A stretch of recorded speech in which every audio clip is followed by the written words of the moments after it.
Donald Trump doesn't want me to be the nominee. We need a mass political movement. Not just to go to Washington, but to change it before it is too late. I know what's broken in this country.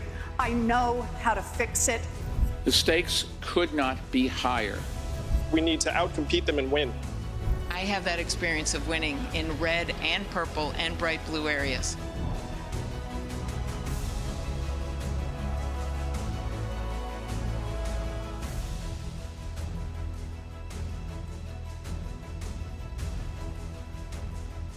Tonight, Iowans will be the first in the nation to weigh in on who could be the next president of the United States. It's caucus night, and all across Iowa, people are gathering at community centers, schools, and living rooms to pick their favorite candidate. The big question, of course, which Democratic contenders will leave here with momentum and support. You're looking live at two caucus venues we'll follow closely tonight, one at Drake University and the other in the western part of the state in Council Bluffs. Well, good evening. I'm Libby Casey. You're watching live coverage of the Iowa caucus from the Washington Post. We're here at the Iowa Events Center, which is home base for much of the media covering tonight's event. And joining me this evening are James Hohmann, national political reporter, Eugene Scott, political reporter for The Fix, and Jim McCormick, professor of political science at Iowa State University. Thank you so much to all of you for being here. Eugene, let's start with you. What is on the line tonight for the candidates as well as for the people who are going to caucus? Well, for the candidates, it certainly depends on which candidate you're talking about. There are some candidates, obviously, who are not performing as well as others. And for them, they really need a strong showing tonight to prove to voters outside of Iowa that they have what it takes to be their party's nominee and ultimately to go up against the president. In terms of voters, one of the main conversations from this election cycle has been about whether Iowa should remain the first contest for a few reasons. There are questions about the diversifying country, especially the diversifying party on the left, and whether or not Iowa can adequately or accurately, should we say, pick a nominee or influence the nominee to the degree that it currently does. And so I think we're seeing voters here fighting to make a case that their voices not only should be heard, but should remain one of the first voices. James, what are you watching for tonight? What are your questions? Yeah, after 1 year of, the field has already winnowed. Iowa has already played the role of winnowing the field. You think of all the candidates we started with, a historically diverse field, and how, really there's 5-6 competitive candidates tonight, and it will winnow more. This is sort of, we think a lot in terms of lanes, and I think tonight we'll know who's the dominant figure in sort of the establishment lane, the moderate lane, for lack of a better word, and then the liberal lane. The big thing to watch is Bernie Sanders. He kind of has a lot of momentum. He's sort of perceived as coming in strong, having a very good organization. Can he deliver that? How does his performance tonight compare to 4 years ago? His campaign says they have more people committed to caucus for him tonight than caucused for him in 2016 when it was a two-way race. So I think a lot of eyes are going to be on Sanders and how he sort of deals all of a sudden, if he does really well tonight, with being a front runner, which he's never really had to deal with before. Yeah, high expectations create their own things you got to do, and low expectations also create some challenges, but also opportunities. Professor, what the uniqueness of the Iowa caucus? It's so different than much of what happens in the rest of the nation. It really is. The real difference is that instead of just going into a voting booth, casting a ballot, and going home, this is a kind of a community meeting where you actually talk about the candidates, and then there's going to be a different kind of process this evening where they're going to have 3 different votes, which is really unusual because the caucuses have never had that before. But I think it really does bring out sort of the grassroots nature of what Iowans are about and what they really want the caucuses to be. That I'm really looking for what kind of a turnout we have tonight because this is a different kind of process. There's a lot of candidates. Frankly, there's a lot at stake, as James was just talking about, kind of the differences between and among the candidates in terms of where they want to take the direction of the country. I think that is the kind of the key that we'll be focusing in on tonight. Well, in a traditional primary, polls will be closing around this time and we'd start getting results soon after. But in a caucus, it's a process that's just beginning at this hour. And since it really is a fluid process of debate and discussion and could have more than one round, we won't get any results for a while. But we do know that the race between the top Democratic candidates is tight and it's shifted a bit in the last few weeks. So let's take a look at that. This is a Washington Post polling average of recent polls done here in Iowa over the past few weeks. Biden has been around 22%, Sanders at 20%, Buttigieg at 18%, Warren at 15%, and Klobuchar at 9%. Now, next Tuesday is the New Hampshire primary, and here are the Washington Post polling averages from that state in the past few weeks. Sanders has been leading at roughly 24%, Biden has been at 16%, Buttigieg close behind at 14%, Warren at 13%, and Klobuchar coming in at 6%. When those caucus results do start coming in tonight, the Washington Post has a team of experts in our Washington studio closely monitoring and analyzing them. So we're going to check in with our election insights team throughout the night. The team is led by our Director of Engineering, Jeremy Bowers. Good evening, Jeremy. So what are you expecting to see tonight? Hey, thanks a lot, Libby. We're pretty excited to get those first results down the pike. What we're really looking for are ways that we can bring you additional context, maybe a little peek behind the curtain where we can show you some interesting things that maybe wouldn't be so immediately obvious in those results. Now, I'm not doing this all by myself tonight. I do have a co-pilot. Over here is David Byler. He's an opinion columnist and a data analyst and a thoroughly decent human being. David, what is it that you're expecting to see in these Iowa results tonight? Thanks, Jeremy. I'm looking for three things in the Iowa results. First, I'm looking for candidates who pull off upsets. We know from historical data that candidates who outperform their polls or outperform the expectations that have been set for them tend to get a boost in later states like New Hampshire and other ones further down in the calendar. I'm looking for candidates who have staked a lot on this race. I'm thinking about Amy Klobuchar, Buttigieg, the sort of candidate who really wants to do well in Iowa, but doesn't do as well nationally as they do in this state. And finally, I'm looking at the lower tier candidates because it's easy to forget that there are a lot of candidates who are still in this race, and Iowa is one of the key states that winnows the field down and gets us to the finalists. Well, speaking about those finalists, we've got a long way to go until the nomination, but in the meantime, we've got a lot of interesting ways to get you to insights inside those results. So joining me here in the studio is this entire team of developers, designers, a data scientist. We've got an entire group of people whose only job it is to help you get more insight into those results. And we have some fun tools too. We have this touch screen that's a lot of fun, where I'm gonna be able to show you the real county level results as they come in live at the same speed that they're coming to our website. Now, we've got more than just that too. We also have some insight from individual folks who are pretty sharp and on the ball. Speaking of sharp and on the ball, we've got Lenny Bronner over here. He's a senior data scientist on the team. Lenny, talk to me a little bit about the difference between 2016 and 2020, especially when it comes to this Democratic caucus. Hi, Jeremy. Thanks for having me. The main difference between 2016 and this year is that 2016 really only had two Democratic candidates competing. It was Bernie Sanders versus Hillary Clinton. So what I'm going to be looking out for tonight is how many supporters Bernie Sanders is going to be able to retain and where Hillary Clinton voters might go this year. That's interesting. You know, the thing that we're also watching are those lanes. Where are the progressive voters going to go and where are those establishment voters are going to go? And we're going to have all of that up here on the board for you in real time tonight as it becomes available. But for now, I think we're going to toss it back to Libby in Iowa. Great. Thanks so much, Jeremy. So how much complicated is it to crunch the numbers tonight than it would be on a primary night? You know, Libby, we're getting 3 different sets of results tonight, which is making our job a little more difficult. We're getting these first alignment numbers that folks have been talking about. These are the initial votes that show up when someone comes to a primary location. Then we're getting those second alignment results, which are what happens after we have those viability standards. And then finally, we're getting these state delegate equivalents that are going to turn into delegates later.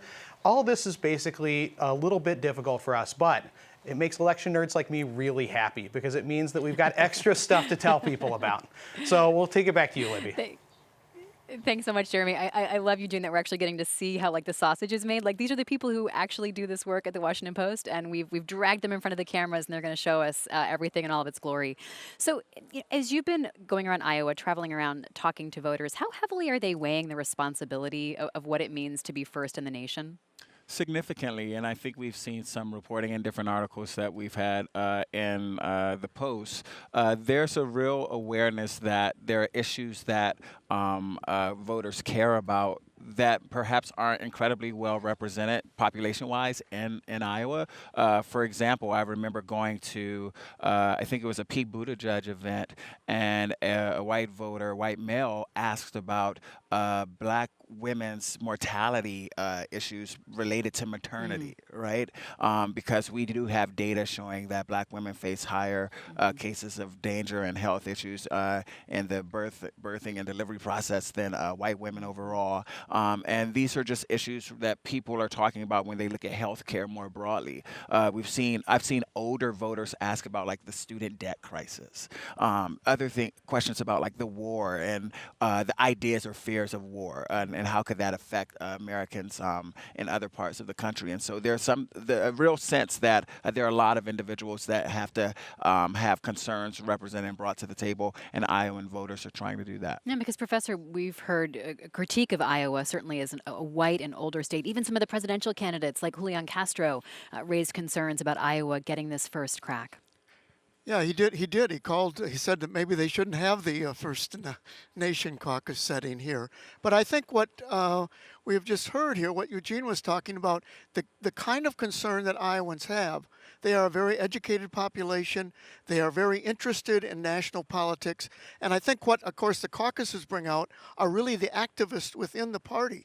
And they are very, very much alert to not only the local issues, and, agriculture obviously is at the very top of that, and the trade issue in terms of the USMCA or the first phase of the China agreement are really sort of number one issues. But also Iowans are very concerned about climate change, because just within this past year we have a great deal of flooding in western Iowa, and that we have had over the decades really serious flooding, and of course that is really related to climate change. So I think really Iowans are alert to these issues. They're attentive. They're an educated population, and in that sense, I think that they can really speak to some of the issues at the national level. It is not just a kind of insular flyover state that we sometimes hear. They are really engaged, and I think that makes the caucuses and this whole process different. And the fact that they can challenge some of these candidates, as you were just saying, with some of these issues, because maybe these candidates haven't thought about some of these issues, and now they're put on the spot to come back with a response. I think that is really the merit of this caucus process. And it's really helpful for the candidates because, if they don't get asked these questions now and work out their answers, they're going to get them in Nevada and South Carolina and further on. And so this is a great place to workshop some of your answers. Well, let's take a moment to outline what's going to be a very busy few weeks in the 2020 race, because there are several contests leading up to what is now a massive Super Tuesday. So tonight's Iowa caucus, 41 pledged delegates are up for grabs. Next Tuesday is the New Hampshire primary, where another 24 delegates are at stake. And after that comes Nevada's caucus on Saturday, February 22nd. 36 delegates are at stake there. Then South Carolina's primary is the following Saturday on February 29th. 54 delegates available. All this to emphasize how big Super Tuesday will be this year. On March 3rd, in that one day, 1,357 Democratic delegates will be up for grabs, and that's about a third of all the delegates. Now, keep in mind the candidates are trying to reach a magic number of 1,990 delegates to secure the nomination in their convention in Milwaukee in July. So, James, this question of just how Iowa will influence things is an important one, because, we looked at that delegate count. I'd love to hear from you the significance of the delegate count, but separately the influence that just going first has and how it sets the tone and sets expectations for everything else. It absolutely sets the tone, Libby, and it's really important because Iowans get that. To what Eugene was talking about with asking, people have also been asking Buttigieg in recent days about how he's struggling with African-American voters in South Carolina. One of the things that's been striking, this is my fourth Iowa caucus. Wow. And compared to the other three, electability is the fixation of voters across the ideological spectrum. And I think a lot of it's that people were so shocked by Donald Trump's victory in 2016. And for a lot of people on the left, they were kind of so taken aback by it that they really want to beat Trump. They really don't like him. And so there are a lot of people, even very liberal people, who are willing to support the candidate they view as most electable. So they're not just thinking about how their fellow Iowans will vote, but how the nation will vote. And they're not just thinking about climate change, which they are, and they're asking about it. They're also thinking about who can prosecute the case for climate, doing something about climate change not just across the Super Tuesday states, but also in a general election. And it's been fascinating because all the candidates in the closing days have put extra emphasis on why they can win and why they're most electable. And some arguments are more kind of dubious than others, but they're all making that case. And it's because these Iowa caucus goers, many of whom have remained undecided until the final hours, are holding off because they are trying to decide who is the most electable. I talked to this woman yesterday, a high school teacher in Osceola. She caucused for Bernie Sanders last time. This time she narrowed it down to 4, then she narrowed it down to 2. Yesterday she went and watched a Pete Buttigieg rally and an Elizabeth Warren rally, then decided to support Elizabeth Warren. And part of it was she thinks Warren can win, and she was talking about Warren being able to be the first woman president, but also her plans and she weighed all of this stuff, and it's a reflection of how seriously she kind of takes this responsibility as a voter. And you do run into a lot of people who, at the Warren rally yesterday, I talked to someone who said, I love Elizabeth Warren. She's my 5th choice right now. 5th choice. And it was Oh my I love gosh. all of them. I wish I could. And so that's kind of you run into a lot of people like that. And to Eugene's point, they've got to ask the questions now, not just because they're going to come up later, but also because the candidates aren't accessible later. This is the most accessible the candidates will ever be to real people. Once you have Super Tuesday where half the delegates are up for grabs, you're just running television ads. Here, they've had to go out and deal with these voters and answer their questions. Well, we have reporters across Iowa tonight and some of those caucus sites watching what's going on. Just a couple miles down the road, Hannah Jewell is at a caucus event at Drake University, which has become a hub for political activity. So let's go to Hannah. That's right, Libby. I'm here at Drake University at a precinct which includes all of the student housing for Drake University and a few neighboring streets. Now, a caucus can be as small as a few people in a living room, but as I can see to my left, that's not the case here. There are hundreds and hundreds of people here. The energy is high. Precinct captains for the different campaigns are leading cheers for the last half hour or so, like it's a football game or something. The party business is underway. Everyone is signed in. The doors are closed. If you want to caucus in Iowa, you have to be on time. You have to be in the room by 7 p.m. And people are about to, after some speeches and some business, are going to filter into the designated areas for their first choice candidate. After that, there's going to be a realignment in which the precinct captains fight over, as we've been talking about a bit. That's going to be a very key moment, and then delegates will be apportioned after that final alignment. I was talking to a student earlier who said it wasn't hard at all for her to get her friends down to caucus, even though they're not that politically engaged, because this is where all their friends are hanging out anyway. So they thought, sure, we'll come too. And so we'll see where they all end up. A lot of different levels of excitement and commitment here from people who have been working for campaigns while being students for a year, and people who've just come down because this is where their friends are. So it's a very, very unusual form of democracy, to be sure, and it's one that makes a lot of people wonder, why do we do it this way? Why Iowa? So we talked to Iowans to find out what it's like to be first in the nation and what makes their state so important. Let's take a look. If you had to describe Iowa in one word, what would it be? To be real, Caucasian. Iowans are kind. Knowledgeable. Committed. Excited. They're known for range dressing in politics. The Iowa caucus is the first test candidates face when they run for their party's nomination. So if you want to see if a candidate is viable, Iowa's the place to find that out. The state has been first in the nation since 1972, and in 1976, Jimmy Carter's small campaign was launched to national prominence because of his success in Iowa.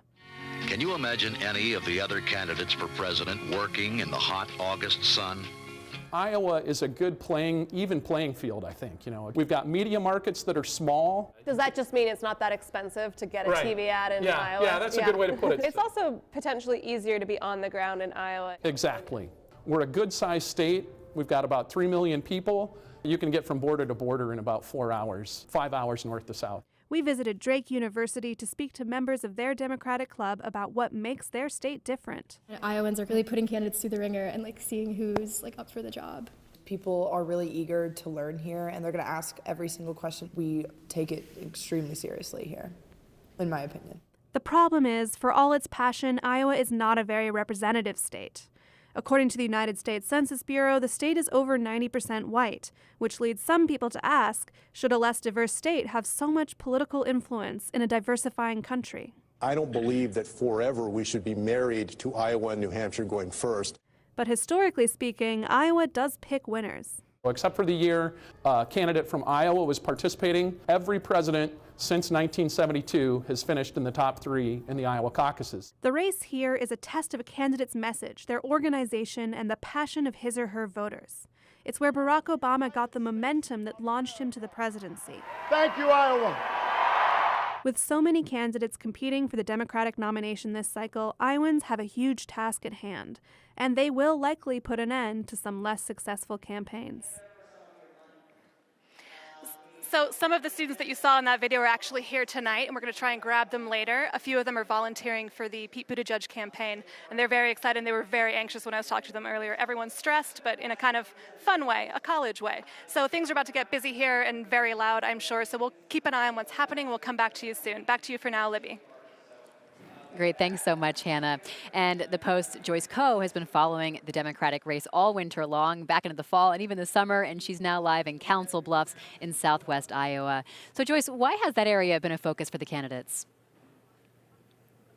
Well, Libby, candidates have been in Council Bluffs for months in the lead up to the caucuses. And even in the last week, we've seen several candidates come here and hold events. Joe Biden, Pete Buttigieg, Andrew Yang, Amy Klobuchar were all here having events and trying to reach the voters out in southwest Iowa. And they also all have devoted field offices here as well. They're all trying to reach this population of more rural voters in Iowa. And as far as Democrats in this area, we've seen history show that there really is no clear preference. Back in 2016, Bernie Sanders took this area, and back in 2008, Hillary Clinton won here in Council Bluffs. So we'll be looking to see if it's another good night for Bernie Sanders or if another candidate ends up taking the win. Libby?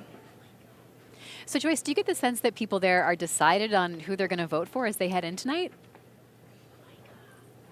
Well, it's interesting because in large part people are motivated to come out and caucus because they want to remove Trump from office and get another president in the Oval Office. So that is the number one motivator for a lot of these Democratic caucusers. But the ones that we've talked to say they have sort of one or two candidates at the top of their list, but many have said that they are willing to be persuaded one way or another tonight. So it'll be interesting to see what happens. We did get a chance to talk to some people here in Council Bluffs earlier this week. Take a listen to what they had to say. I'm supporting Bernie Sanders. I mean, just authenticity. I trust him the most out of anybody in Congress, in the House, the Senate. He's just my number one guy. I mean, his record has been the most consistent out of anybody in the race right now since he was elected in the House in 1990. And I trust him to, if I were in a car accident or stranded on the side of the road, then he would help me. I've been with Amy since August. I had a chance to see her at a forum in Sioux City, and then had a unique opportunity to sit down with her for about an hour and have coffee. She's the real deal. One thing that attracted me to Senator Klobuchar is that she didn't promise the sky. She gave us concrete examples of what she's done as a United States Senator, 100 bills passed. Being in the minority, that's quite an amazing feat. Warren. Elizabeth Warren. And why is that? I just like her kind of no-nonsense attitude towards things, and the fact that I find her very realistic. I genuinely think she's a good person, and I think that she's intelligent, and she speaks well, and I believe she speaks for not just, the 1%. Now, to give you some geographic context of where Council Bluffs is, it's right next to Omaha, so just on the other side of the river, and it hugs the Nebraska-Iowa state line. So it is a more rural and suburban area of Iowa, but it also has sort of this metropolitan influence from its proximity to Omaha. Another thing to mention is that in Council Bluffs, it has a higher registration rate among African-American voters than elsewhere in the state. And that's also an interesting thing to note as far as why so many Democratic candidates have been in this area trying to reach voters here. Before I send it back to you, I just wanted to mention that people have started to get in line, Libby, starting to fill out their cards and submit them for the first alignment here. So things will start to pick up as we head into the night, and we'll bring you some more updates as the night goes on. Libby? Great choice. Thanks so much. Looking forward to it. Eugene, the voters that Joyce talked to sounded pretty firm in who they like, but there are so many voters who've said they're undecided, right? And that it's like, what are they waiting for? So as you were talking to people this week, did you get a sense of when the moment of truth might be for a lot of people? A good number of them imply that the moment of truth wouldn't come until tonight. I spoke with folks who said that they had narrowed things down to their top 2 or 3, but they were still listening and waiting for answers from the candidates. And I think Council Bluffs is a really interesting place to look at. I was at a Buttigieg event there, I think Friday, and one of the reasons I'm fascinated in what could happen at a place like Council Bluffs is because we paid a lot of attention in 2016 and 2018 to the suburbs. We know that Donald Trump won the suburbs in 2016. In 2018, the left won the suburbs.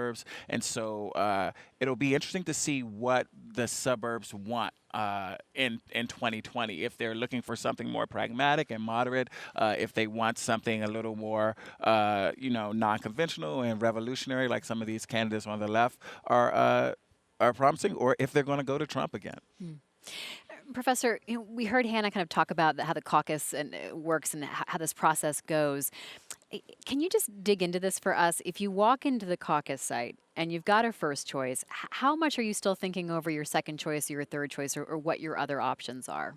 Well, it's going to be a little bit different this year because when you make the first choice, if your candidate gets 15%, you cannot change your selection. In past caucuses, going back to 1972, there was much more of a sort of a chaotic kind of process within the caucuses, because you could come in with your first choice divided up, but then maybe there would be usually about a 15-minute rearrangement kind of process. But that was not the final one. If there were still some undecided people, you would still be trying to coerce them.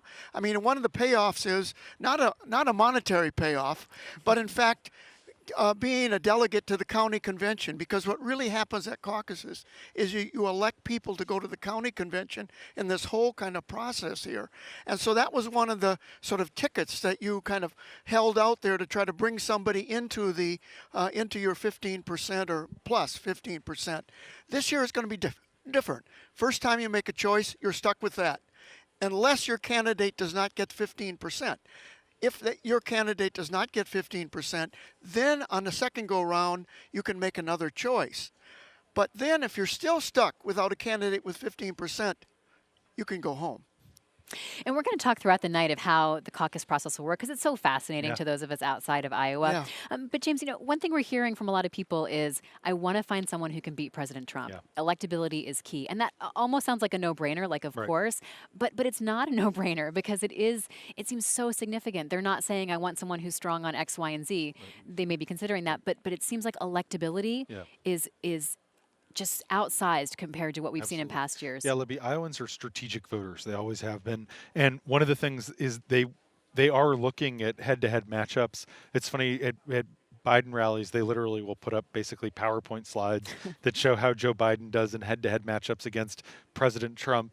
And Bernie Sanders, because there's such a voter concern about electability, we'll do the same. We'll point to several specific polls where he's beating Donald Trump.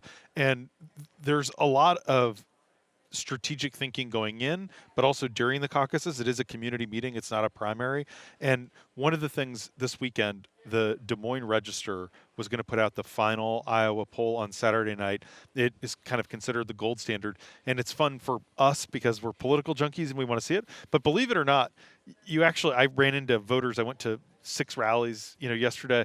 You run into a lot of voters who were... That's a lot, James. Just for the record, that's a lot. Who were upset that they didn't get to see the poll, because that's part of the calculus. So it would have helped influence them on electability and who their neighbors and fellow Iowans so might be thinking. If Biden's fading, do I go to Buttigieg then?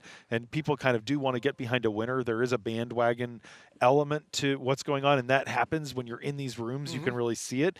You might have people who kind of and I don't want to pick any specific candidate because we don't know what's going to happen, but you can think of past years where maybe, I really liked Chris Dodd when he was here, and then all of a sudden there's 5 of your neighbors standing, but there's 50 people over with the Barack Obama crew and 30 people over with John Edwards, and you say, my friends are over with Obama, and that there's definitely kind of horse trading with the delegates, but it really is it's a community meeting. It's not a secret ballot. I think we're so accustomed to thinking of the secret ballot. And so all of those calculations weigh on people. And so it also, in some ways, it holds people accountable because it makes people think extra hard. Like, is this someone I can be proud enough to kind of publicly support? It was not putting up a lawn sign, but going and standing in someone's corner at one of these events like we're seeing with our correspondents in the field. It really is it's taking a stand literally for a candidate. Yeah. Literally. And one of the reasons, I was just going to say, one of the reasons I know that some voters I spoke with this morning really wanted to see that poll is because a lot of people actually aren't talking as openly with their neighbors and church members and family about politics right now. I've talked to voters who said they found it to be so divisive and they were so scared of just causing tension with people that they care about that they haven't been asking directly, who are you backing, in the ways that we maybe have in the past. And so that poll would have given them an idea of what their neighbors were thinking in ways that they hadn't depended on it as much in the past. Yeah, there was one other element, too. I mean, if the poll had come out, we might have gotten a better idea to what extent people had actually made a decision. Right. Because all of the other earlier polls showed 60% undecided, 40% undecided. And I think that poll would have been kind of very informative to some people who are kind of on the fence on which candidate, particularly if you tie it in with the electability kind of dimension. That might have been pivotal.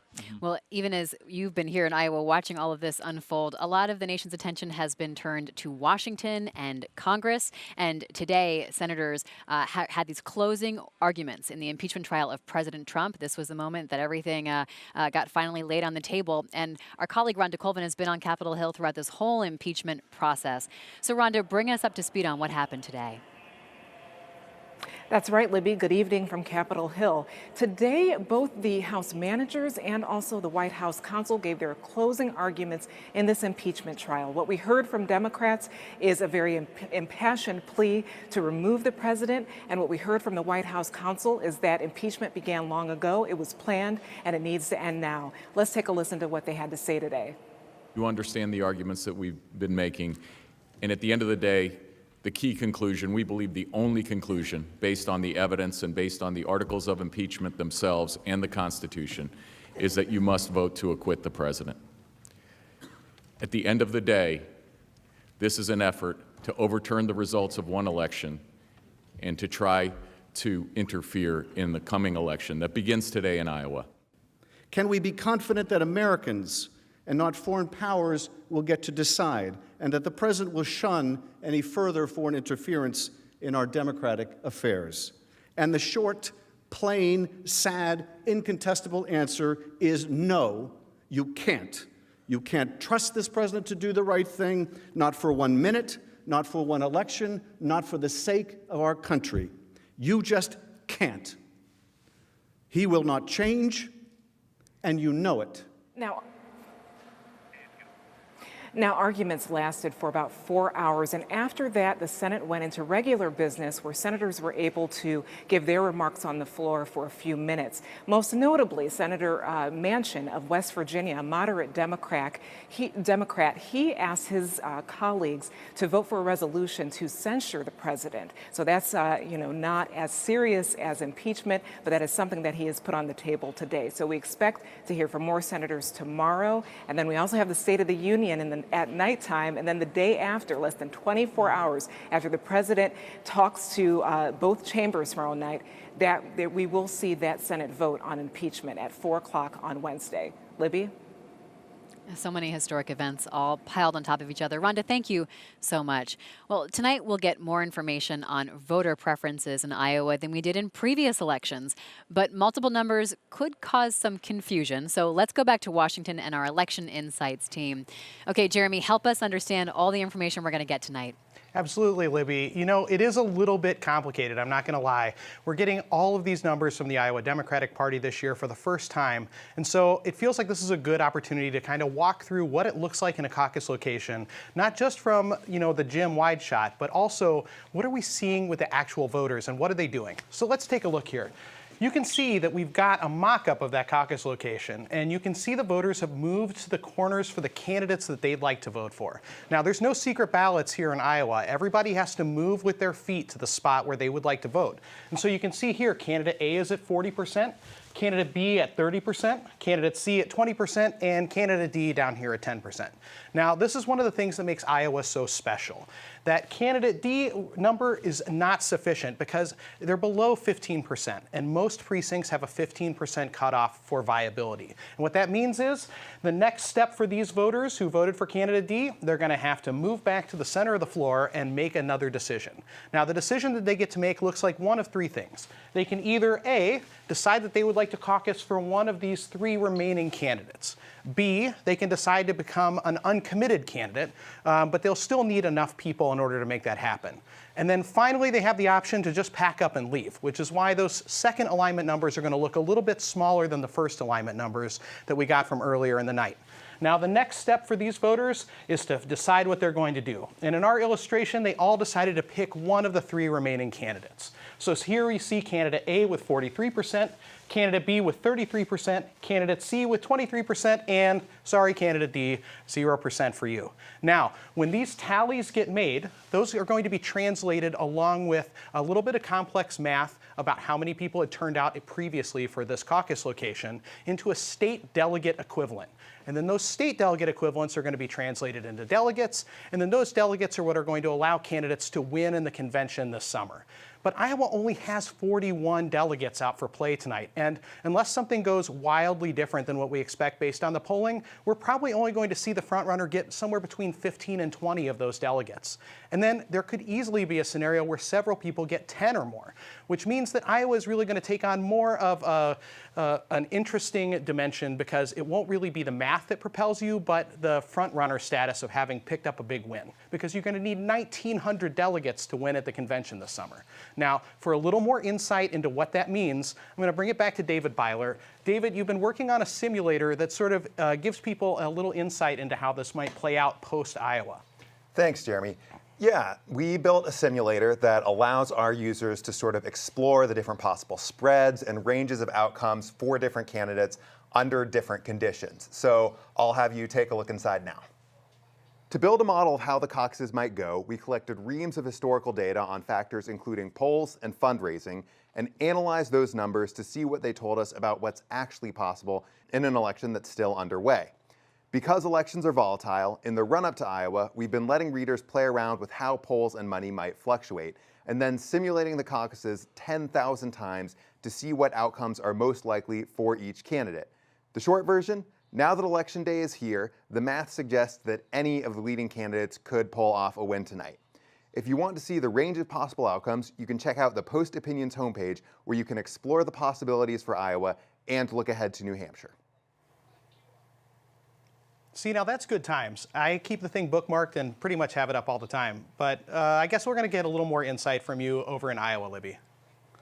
Oh, gosh. Well, hey, listen, since there are these three different vote types tonight, how is the Washington Post going to declare a winner? You know, this was a subject of intense debate over the last 2 weeks. I can tell you right off the bat, there was at least one option that we threw out right out of the gate, and that was the first alignment numbers. Those are a lot of fun, and they show an early preference for candidates. It tends to be a lot wider spread, but it doesn't do anything to translating to delegates. So that one's out. Then between the second alignment number, or final alignment, and the state delegate equivalents was where the majority of our time was spent. And we decided on the web we're going to show you those final alignment numbers. We like them because they show one-to-one, a single voter and a single vote. But we're going to be handling our race calls on those state delegate equivalents because those translate directly into delegates, and delegates, not votes, is what wins you the convention this summer. All right, Jeremy. Well, thank you so much. And we are going to explain all of what this means and go through all the numbers. And thankfully, we have Jeremy and his team making sense of it all for us. Eugene, how are the candidates and their teams looking at these numbers? I mean, what is it going to take for them to say, we nailed it, like we won this state or we hit a bar? How do you take a message of success out of Iowa? Well, Iowa, we talked about some diversity earlier in the state, but something else I learned this past week is just how diverse it is in terms of communities. And so there are urban areas, there are suburban areas, there are rural areas, there are levels to the urbanness and whatnot. And so I think we're going to see some candidates paying close attention to how they performed in these different areas, wondering if they can, connect more with rural or more, agricultural focused, more uneducated, more diverse, more younger, more older, more religious, just all of these various demographics that exist in the state, and take some signals to see how should that shape how I campaign in Nevada and South Carolina and these other spaces. Because there are some candidates who probably are expecting to underperform in some areas. And if they do better in that space, they may say, you know what, maybe we actually can, target this area and be more aggressive in our campaigning moving forward. One of the things people have noticed about the Buttigieg campaign, a critique or a praise, depending on where you stand, is how different some of his message is right now compared to when he first came out. It's much more moderate, much more focused on winning perhaps some former Trump voters. And so they're definitely going to look and see how well these messages went with different voters. So there's a question of like the road test, like road testing your message in different parts of Iowa. And I'd love to hear you talk about that, but then also just the sheer, like, I won the state, right? The question of like who declares victory. And that's what matters. And how did they get momentum out of here and show the rest of these nervous, Democratic voters, I can beat President Trump. So the way it's going to work is everyone's going to end up declaring victory. Sure. Even someone who really underperforms, they're going to they're going to come and talk to their supporters and say, this is fantastic on this one metric. We did amazing, and no one would have thought that. So rival campaigns, most campaigns believe that Bernie Sanders comes in with an edge on that first metric tonight, that he is going to be able to get more people to vote for him on the first ballot. And what the other campaigns have been warning reporters about and worrying about is that the Sanders campaign is going to come out once we get that first number, and that Bernie Sanders will declare victory and say, I got the most people, but he's not going to get the most delegates. He's not going to get the most state delegate equivalents, but he's going to kind of use that. And some of this is managing expectations. But you could conceive him saying more people showed up to vote or caucus for me than anyone else. How is that not a victory? And then you can conceive a scenario where, someone else kind of, once the sorting happens and people go to their second choice, they overtake someone like Sanders. And again, this is hypothetical. And so that is going to be the jump ball. They're all going to New Hampshire. They're all going to try to claim momentum coming out of this. And another point I want to make, just because we just heard that great presentation about delegates and how they work. Waiting in the wings here, it's worth mentioning, is Mike Bloomberg. So there's 40-some delegates tonight, and it's possible, as Jeremy was saying, 3 different people could get 10 delegates. Mike Bloomberg is skipping the first 4 states altogether, spending hundreds of millions of dollars on those Super Tuesday states, as you explained how important they are. And what Mike Bloomberg wants is for it to be a kind of very scattershot decision where everyone kind of can credibly claim victory. No one really emerges strong. Bloomberg would want Joe Biden to really underperform tonight, to look very weak, so that he can kind of be the establishment Fill the candidate, moderate space, right? To stop Bernie Mm-hmm. Sanders, stop Elizabeth Warren, and so he's someone you can't write off. Michael Bennet, also not here competing in Iowa, but is sort of in New Hampshire. He's also a moderate senator, hoping that Biden and in some ways Buttigieg underperform, so that he can kind of maybe get a little liftoff during that week between Iowa and New Hampshire. So there's an expectations game, but people, we will, even though everyone will claim victory, in all likelihood, 1 or 2 people's campaigns will functionally end tonight. They won't drop out tonight or whatever, but their money will dry up. They're not going to get people. New Hampshire voters are also very strategic. They're watching what's happening. The saying in New Hampshire is Iowa picks core, New Hampshire picks presidents. They sort of like to, they like the healthy competition. Take it, exactly. But they're watching the interplay between those 2 states. And so all of those things are hovering over, and ultimately the momentum and the perception is what matters more than the delegates, just because you need 1,800 delegates, and there's 40 delegates up for grabs today, but it does set the tone so much. And we'll talk more. Professor, hold that thought for one moment, because I want to talk more with all of you about this question of who has to do well tonight and sort of who's more vulnerable, but who could go out well. But first, I want to remind everybody that we've got reporters that are fanned out across the state at caucus sites tonight. So let's check back in with Joyce Coe, who's in Council Bluffs in Southwest Iowa. President Trump won there in 2016, but it's also an area where climate change and trade wars have had a major impact over the last few years. So Joyce, as you've talked to voters, do they seem to be changing their mind about the president? Well, Libby, I have yet to talk to a Democratic caucuser here who was a former Trump supporter, but we have run into several former Republicans who are out here caucusing tonight, mainly found in the Pete Buttigieg camp. So that's an interesting thing to note out of this very red area of Iowa. Like you said, it is worth mentioning that President Trump won in Iowa handedly, largely because of areas like Council Bluffs. And back in 2016, he won the Republican primary here as well. Speaking of President Trump, he was in Iowa just days before the caucus, and he held a rally in Des Moines where he talked about the caucuses. And here's what he had to say about the Democratic candidates. That's not bad. Oh, let's vote for Pocahontas. Let's vote for Bernie. Let's vote for Sleepy Joe. He's fallen asleep. Joe. How about Boot Edge? Boot Edge. They call him Mayor Pete. You know why? Because nobody can pronounce his name. Nobody has any idea. Boot Edge. So we're going to win the great state of Iowa, and it's going to be a historic landslide. So we hear a lot of that name calling and that response from the crowd when he so confidently says that he's going to win here in November. And that is obviously the consensus among a lot of the Trump supporters that we spoke to at that rally. We asked them, if there are any Democratic candidates that they think pose even a threat to Trump. And they sort of laugh at that question and say no, that they think that the incumbent has it. One other thing to mention is specifically here in Council Bluffs, we were walking through the downtown area the other day and trying to talk to some Democratic caucusers. And we actually ran into more Trump supporters who weren't caucusing than Democratic voters who were. So that sort of tells you how red this area is. And it'll be interesting to see if a more moderate candidate wins out of this more red area of Iowa tonight. Libby? Great. Thanks so much, Joyce. Well, there are some key changes in the caucus rules this year. So for more on that, let's go back to Hannah Jewell, who's at a caucus site just a couple miles from us at Drake University. Hannah.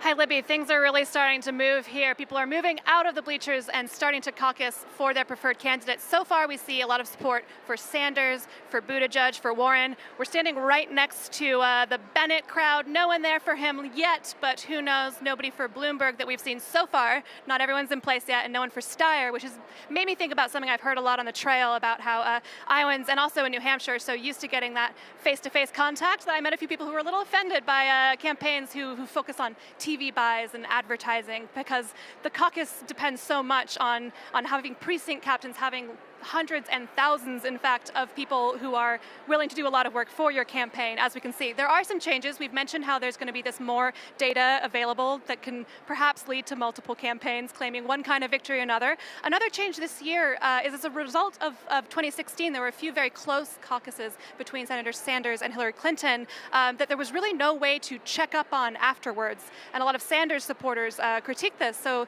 this year, to placate the DNC, people get a little piece of paper when they come in. They mark their first choice, they hand it over after the first count. Then they realign, and then they mark their second choice. They hand that over, meaning if someone gets mad at someone else, we can go and we can see that paper trail. Another change this year, there's satellite caucuses for people who can't make it on the particular night or in a particular place. There's a satellite caucus in Paris this year. There was actually one here a little earlier today with delegates going to Sanders and Warren, a much bigger crowd here tonight. A lot of support for Pete Buttigieg and also for Elizabeth Warren. I spoke to a slightly sad Klobuchar supporter earlier who said that he comes from a more middle-class background. He feels this university with the students who are caucusing here tonight is a little wealthier. People are not, he says he didn't relate to them on a class basis, and he sees that as the source of support for Buttigieg and Warren here, and there were only a few. So far, Biden and Klobuchar at this caucus don't look like they're necessarily going to be viable, but we saw them joining heads earlier, so we'll see where they go in the realignment. We'll come back to you then. Back to you for now, Libby. Great. Thanks so much, Hannah. Well, so Joyce Coe was just talking about President Trump, and right where Hannah is, Drake University, is where President Trump had a rally just a few nights ago. You were there, Eugene. I was.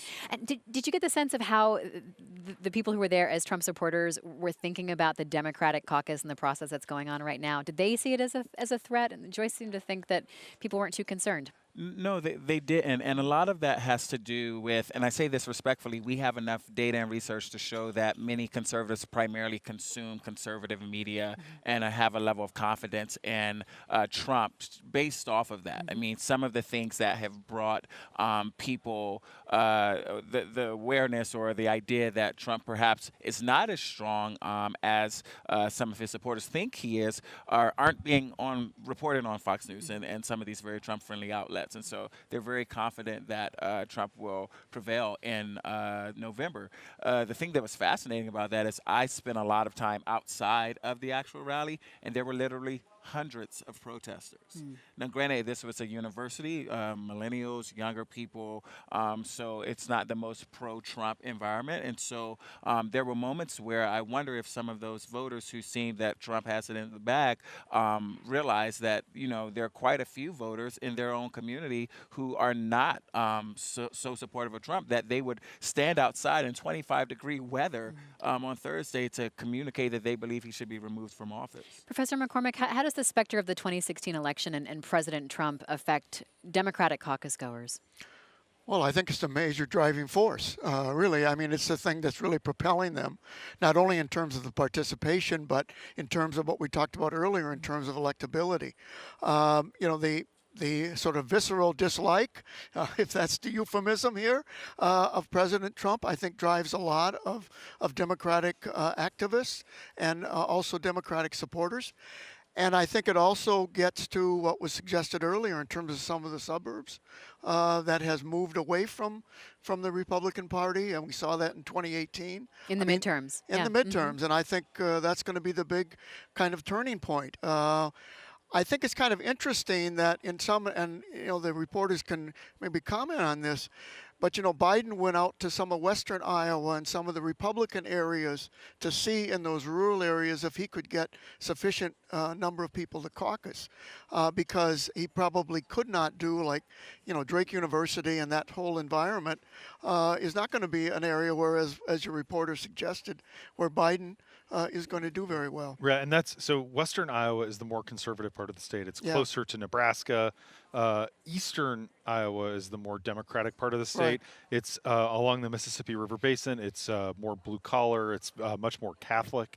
Actually, it's closer to Illinois, and so those are ancestral Democrats. Now, about 1/3 of Iowa's 99 counties voted for Barack Obama in 2008 and 2012, and then voted for Donald Trump in 2016. And part of that electability pitch, and more than in any other state, more counties flipped than anywhere else. And there are 99 counties in Iowa. Exactly. And so one of the ways that the candidates have been making that electability we've been talking about is to go to those counties.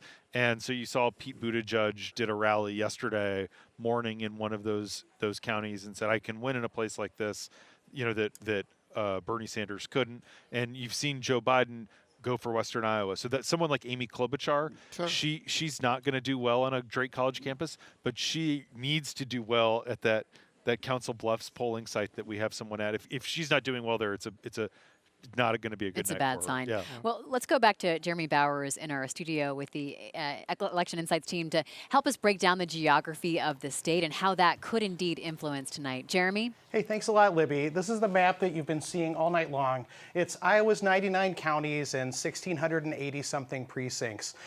It's a little bit complicated, and one of the things about it that we find so interesting is that there are large areas of, like, urban voters, and then there's like vast swaths of rural area. And so to get a little bit of a better handle on what Iowa is really like, we want to talk you through the political geography of the state. And so some of what this means is finding those areas where we have large groups of like voters. And so those 4 areas that we're going to talk about tonight are the big city of Des Moines, the liberal archipelago that voted largely Sanders in 2016. We've got the Mississippi River corridor in the far east, and then we have the out west, which is a little bit rural. So let's get started and take a look at that city of Des Moines. Now, The deal about Des Moines is it's about a third of the voters that are going to vote in the caucus tonight. It's a big target and an inviting one if you're a politician who's looking to try to win in the convention this summer. But you want to be really careful. Marco Rubio spent a ton of time here in 2016, won the city and many of the outlying counties, and then failed to win the state, actually finished third. And that's something that could easily happen to a Democratic candidate if they aren't careful. Next, we're going to want to take a look at that liberal archipelago. This is mostly university towns, like here in Iowa City, which is where we have the University of Iowa. These are younger folks. There's 10,000 college students in this area, but it's also a mix of urban and suburban voters who tended to support Sanders in 2016. Now, the deal is Sanders doesn't have the same kind of support this year that he would expect because there are so many other candidates in his lane. He's got folks like Andrew Yang, Elizabeth Warren, people nipping at his heels, and even maybe a little bit of Pete Buttigieg pulling at him. Next, we're going to take a look at that Mississippi River corridor. So this is an area that's traditionally fairly Democratic. It's blue-collar voters, as you've heard. It's also folks who voted for Trump in 2016 after voting for Obama in 2012. This area was a crazy flip, and so that's a big deal for us.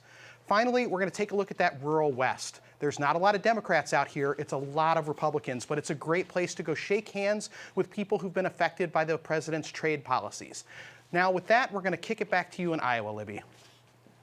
Great. Thanks so much, Jeremy. So, Professor McCormick, you've been covering Iowa caucuses for, dare I say, decades. For decades. Decades. Yeah, absolutely. So what are you watching for tonight? Well, what I'm really watching for is the kind of the multiplicity of candidates that are going to really claim success out of this. This is very unusual. They usually say that out of Iowa there's 3 tickets. There's going to be 3 tickets out of Iowa in the sense that, like, you get on to the next. That's right. Get out of here 3 with tickets, success. and if you do well, you can proceed on. I mean, the only exception was John McCain when he came in 4th, and he eventually won the nomination. That's really an exception. So I think that, in fact, these number of votes that we're going to have, reporting these 2 votes, are going to really allow candidates to make claims that we would not see in previous years. That's going to mark a difference for the caucuses, and whether that's going to be something that really they're going to kind of continue. The other message that I think we want to focus in on is to what extent will the media declare a winner out of this. They always have in the past said that some candidate exceeded expectations, that he or she did much better than they expected to do, and they exhibited particular strength, as was talking about with Eugene earlier, in terms of particular groups or particular constituencies. I think that's the other kind of interesting thing that I want to take a look at. There is a question of how the national media focus affects things and how much that impacts Iowa. So much great local Iowa journalism comes out of here and teaches us so much, but then thousands of journalists Well, let from me around just the world tell you how come much here. we love having the national media here. I mean, they come You're in very with, gracious hosts. You're very gracious hosts. and they just sort of take over the state for a particular, at least for a month, it seems to me, before the caucuses, and obviously before that as well. But I think the national media can really magnify the results here. I mean, certainly the Iowa public love it, that they're treated to this kind of national attention, because we're usually considered the small, isolated kind of state, as I said earlier, the flyover state. And for a brief shining moment, we are not the flyover state. We are the center of the universe. How much is not having the Des Moines Register poll come out this weekend change people's calculations and the narrative? I think that was a major kind of difficulty, really, because the Register poll has been looked at as such a model of importance in terms of predicting, and in the past, Register's polls, at least at the presidential level, have almost been exactly on the mark. So it has a lot of credibility, and the fact that it didn't come out, that there was a hiccup in terms of, apparently in the surveys that were done, in terms of the respondents, I think that that's not something that Iowans will talk about constantly as a source of pride. And it was indeed a concern about how the question was presented, right? Yeah, and apparently what happened, according to the pollster, who's Ann Seltzer's amazing, brilliant woman of integrity, is the person who was in the call center calling to do the poll, to make it easier to see the names, they expanded the font. And so when you expanded the font, it pushed Pete Buttigieg's name, at least in one At survey, least one phone call. off the list of names that were being read. So what happened was a Buttigieg supporter got a call from the Des Moines Register pollster, and they didn't offer Pete Buttigieg as an option, so they called the Buttigieg campaign. The Buttigieg campaign called the pollster, and then the pollster realized what was going on and canceled the whole poll.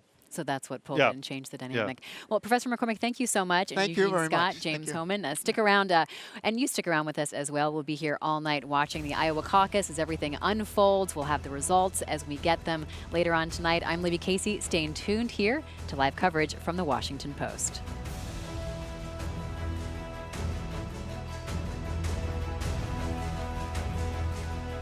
I'm Lillian Cunningham. I'm the host and the creator of the Presidential Podcast.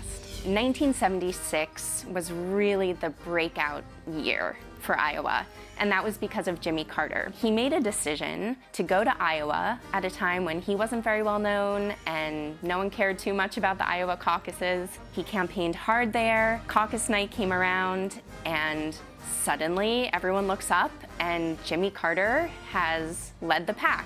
He went on to win New Hampshire, the Democratic nomination, the presidency that year. So in a way, Iowa made Jimmy Carter, but probably more importantly, Jimmy Carter made Iowa.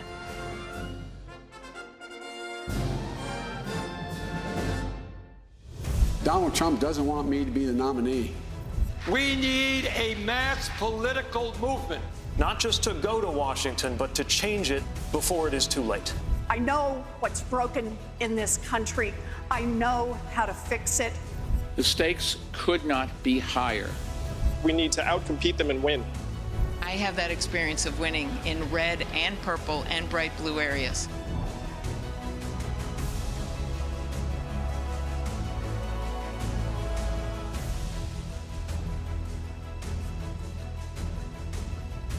It's 8 o'clock here in Des Moines, 9 p.m. on the East Coast, and if you're just joining us, welcome to live coverage of the Iowa caucuses from the Washington Post. We're at the Iowa Event Center, where hundreds, thousands really of journalists are gathered to cover tonight's caucus.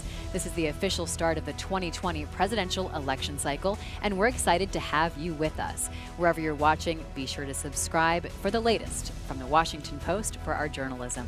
Well, I'd like to welcome my guest tonight, but first you see these images from around the state of Iowa. James Hohmann, thank you so much for being here. Eugene Scott, and hello, Professor Jonathan Hasid, Iowa State University Associate Professor of Political Science. Thank you for being with us. Great to be here. Okay, so we left this off in the last hour, Eugene, sort of talking about the caucuses and what a novel and interesting and sort of amazing act of American democracy it is. But there are also some criticisms. So while this brings people out and it causes them to get together with their community, their neighbors, and sort of state who they believe should be the next president of the United States, it also has drawbacks in terms of accessibility, in terms of just who can participate. So talk to me about that dichotomy. Yeah, there is this idea that not everyone is able to participate in the caucuses who wants to. And one thing I saw in the last 24 hours that was very interesting is that the Warren campaign has volunteers providing child care. Because if you're a single parent and you want to caucus and you don't have an option for child care, that can make it very difficult for you to caucus. It also seems to make it difficult for people who are just working or who are elderly, who live in more rural parts of the state where transportation could be difficult, especially if in the past there's like weather issues, which we fortunately haven't had this year, but can happen in Iowa sometimes during the state. And so there's just this idea that a lot of people who perhaps may have wanted to participate in the past have not been able to, and we're seeing how campaigns are trying to respond to that. Professor, we watch the weather obsessively to see how it's going to be, but it really does have implications. And I'm sure there are some campaigns who have been watching to make sure that it was good weather because it could impact them more than others. How did the campaigns have to calculate and think about just like literally the turf of Iowa? Yeah, I mean, it's snowy, right? It's the Midwest, and so you get that wind, that bitter wind, and I think it does tend to keep turnout down. I mean, the record turnout is only 239,000 people, and that's it's not a lot of people, really, to be deciding such a major part of American democracy. And that was with Barack Obama. And that was exactly, yeah. For context, there are more than 3 million people in this state. And so, I mean, you see how small of a portion of that is. And there are certainly campaigns like the Biden campaign that want to make sure the weather is good so they can get out the vote. Might be elderly voters, might. Yeah, and so there's actually, it's one of those things, it's a fun parlor game because it's not totally obvious who benefits from better weather. And it was actually unseasonably warm over the weekend. The snowpack was melting. It was kind of wet, because of the melt, but it was actually beautiful out. You saw people wearing shorts around. Tonight it's colder. It's not, but it's fine for February. And so you are, is that going to, Andrew Yang's counting on a lot of first-time caucus goers to go show up. Bernie Sanders is trying to expand the electorate, get people who've never participated before, who have never gone to a community meeting like this to show up. And so that's Joe Biden, definitely his supporters are the people who have done this year in and year out.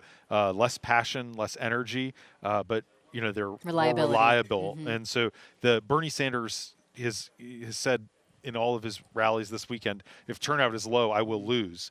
The lower turnout is, the worse it is for me. And I think that's, in this context, probably correct. So we'll certainly be watching for turnout. Well, the Democratic candidates have been trying to make some strong closing arguments in person here in Iowa in the past few days. So let's take a listen to some of what they've had to say. This campaign has taken everybody on. We're taking on Wall Street.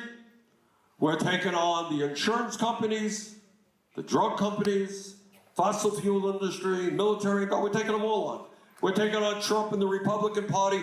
We are taking on the Democratic establishment. I've been able to get the endorsements from everything from the New Hampshire Union Leader to the New York Times to the Quad City Times. It's because I have been able to tackle the issues, not just the talking points. I've actually had the experience on how to get things done. So you tell people that, and that's how we're going to win. The American people are good, decent, honorable people.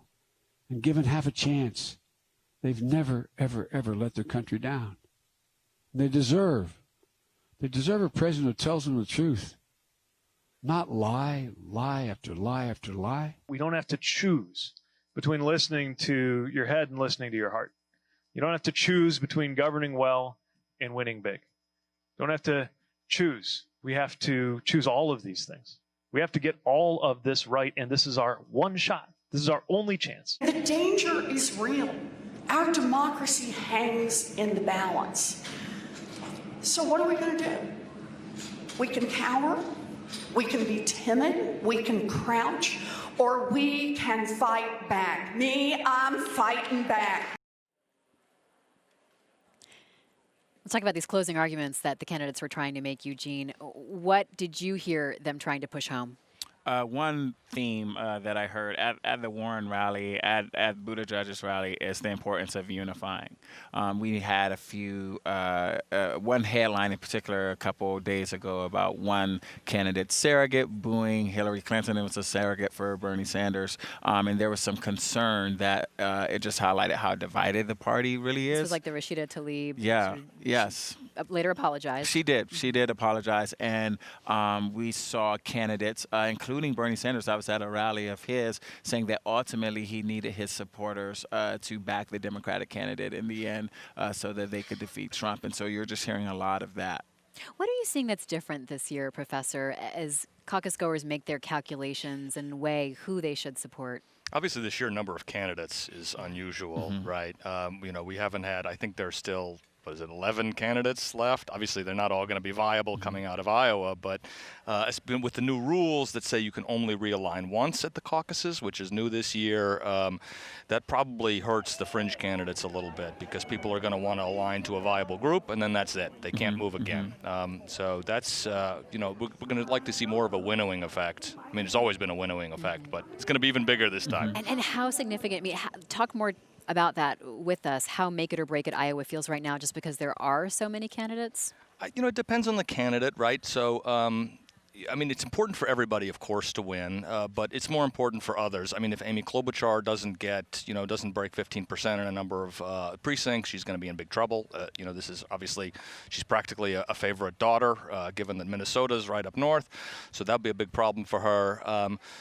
Someone like Bernie Sanders probably needs it a little bit less. He's likely to win in New Hampshire, where he is, again, sort of a favorite son. But someone like Joe Biden is also very important for him to win Iowa, but he also has stronger support in some of the later contests. So in South Carolina, he's almost certainly going to win. In a place like Nevada, where he has a lot of support.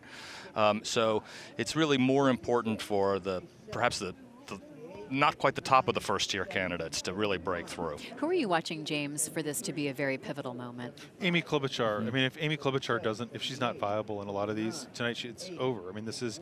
I'm from Minnesota. I wouldn't quite call her a favorite daughter. There's some tension between Iowa and Minnesota historically, but this is, if she can't do well in Iowa, she's not going to do well in New Hampshire. And she's someone, if she overperforms, she's kind of the person who it's actually most surprising that she's not doing well.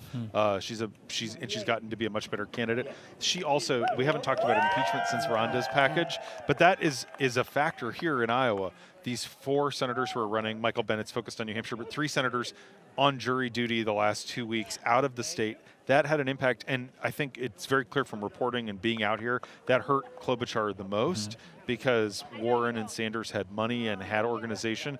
Klobuchar sort of getting momentum late, getting the big endorsements from not just the New York Times, but she got with Warren, but also the Quad City paper and a lot of local papers. Sort of people who were kind of having doubts about Biden, she's kind of the obvious person to go to.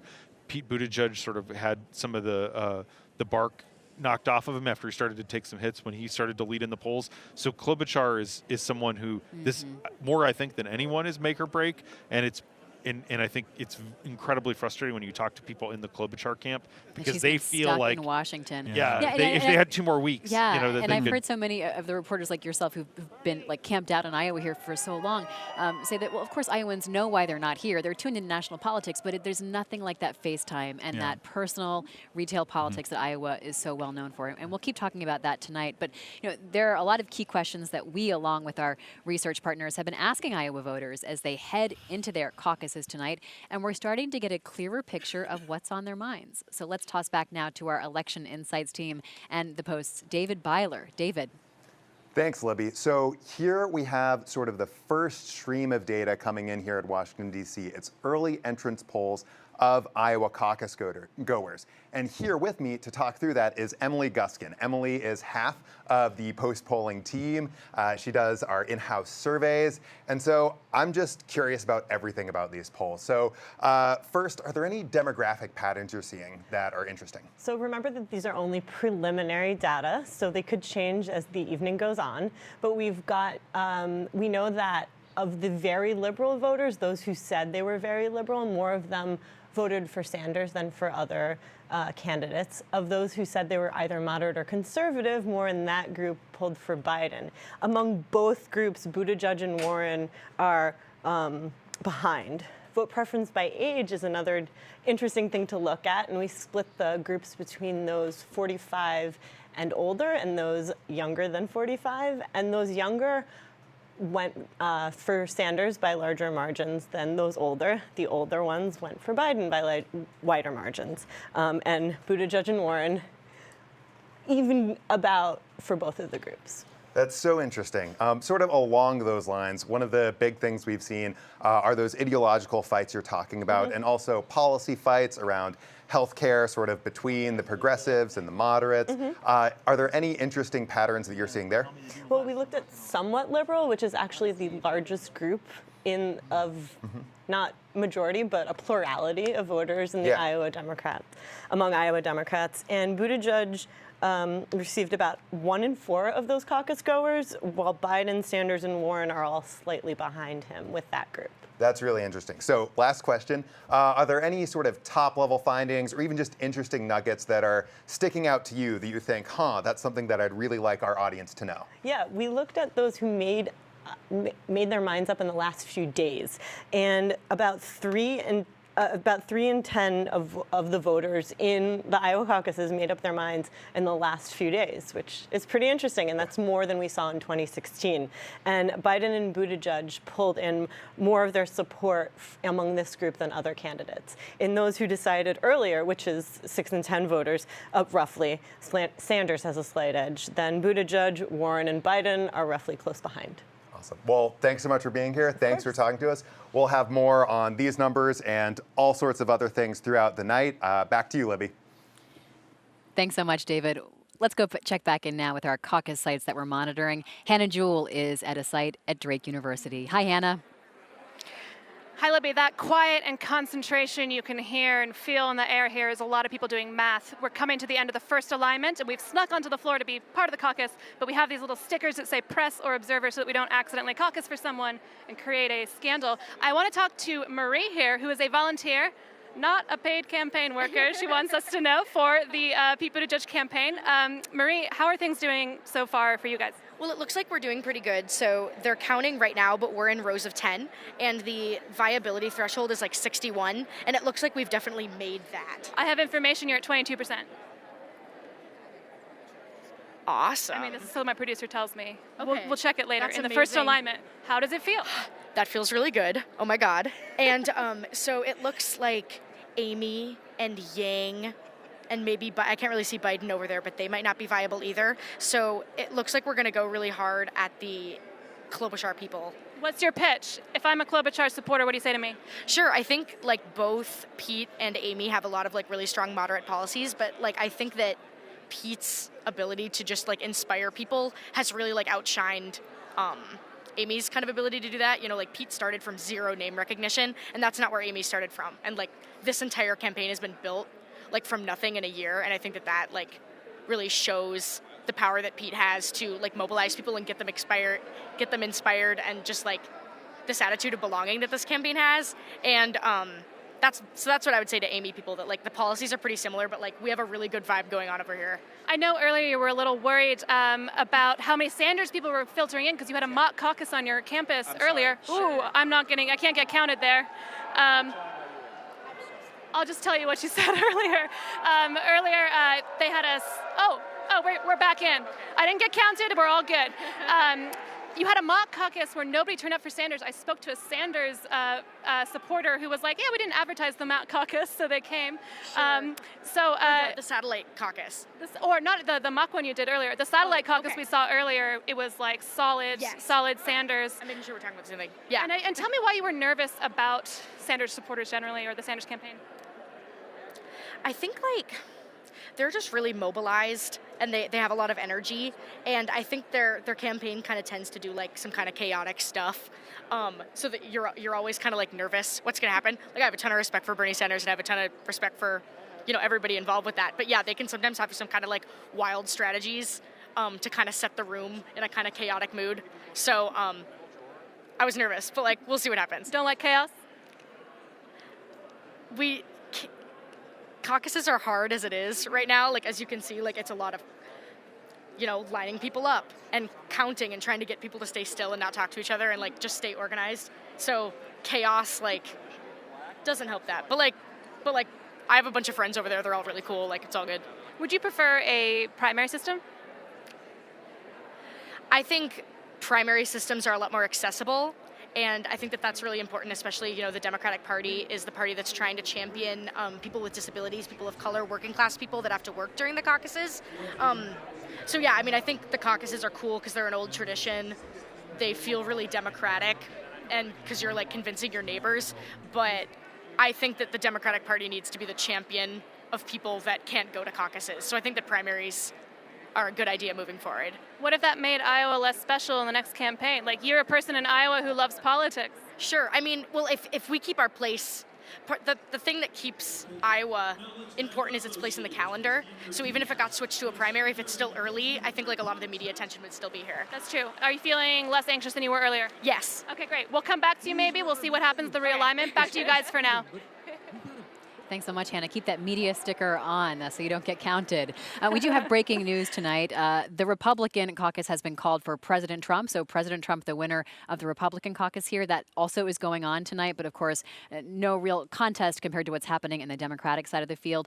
And we will be bringing you results as they are released throughout Iowa, precinct by precinct. So stay tuned to the Washington Post for the Democratic results. In the meantime, let's go to my colleague Joyce Coe, who's live in Council Bluffs, also at a caucus site. Hi, Joyce.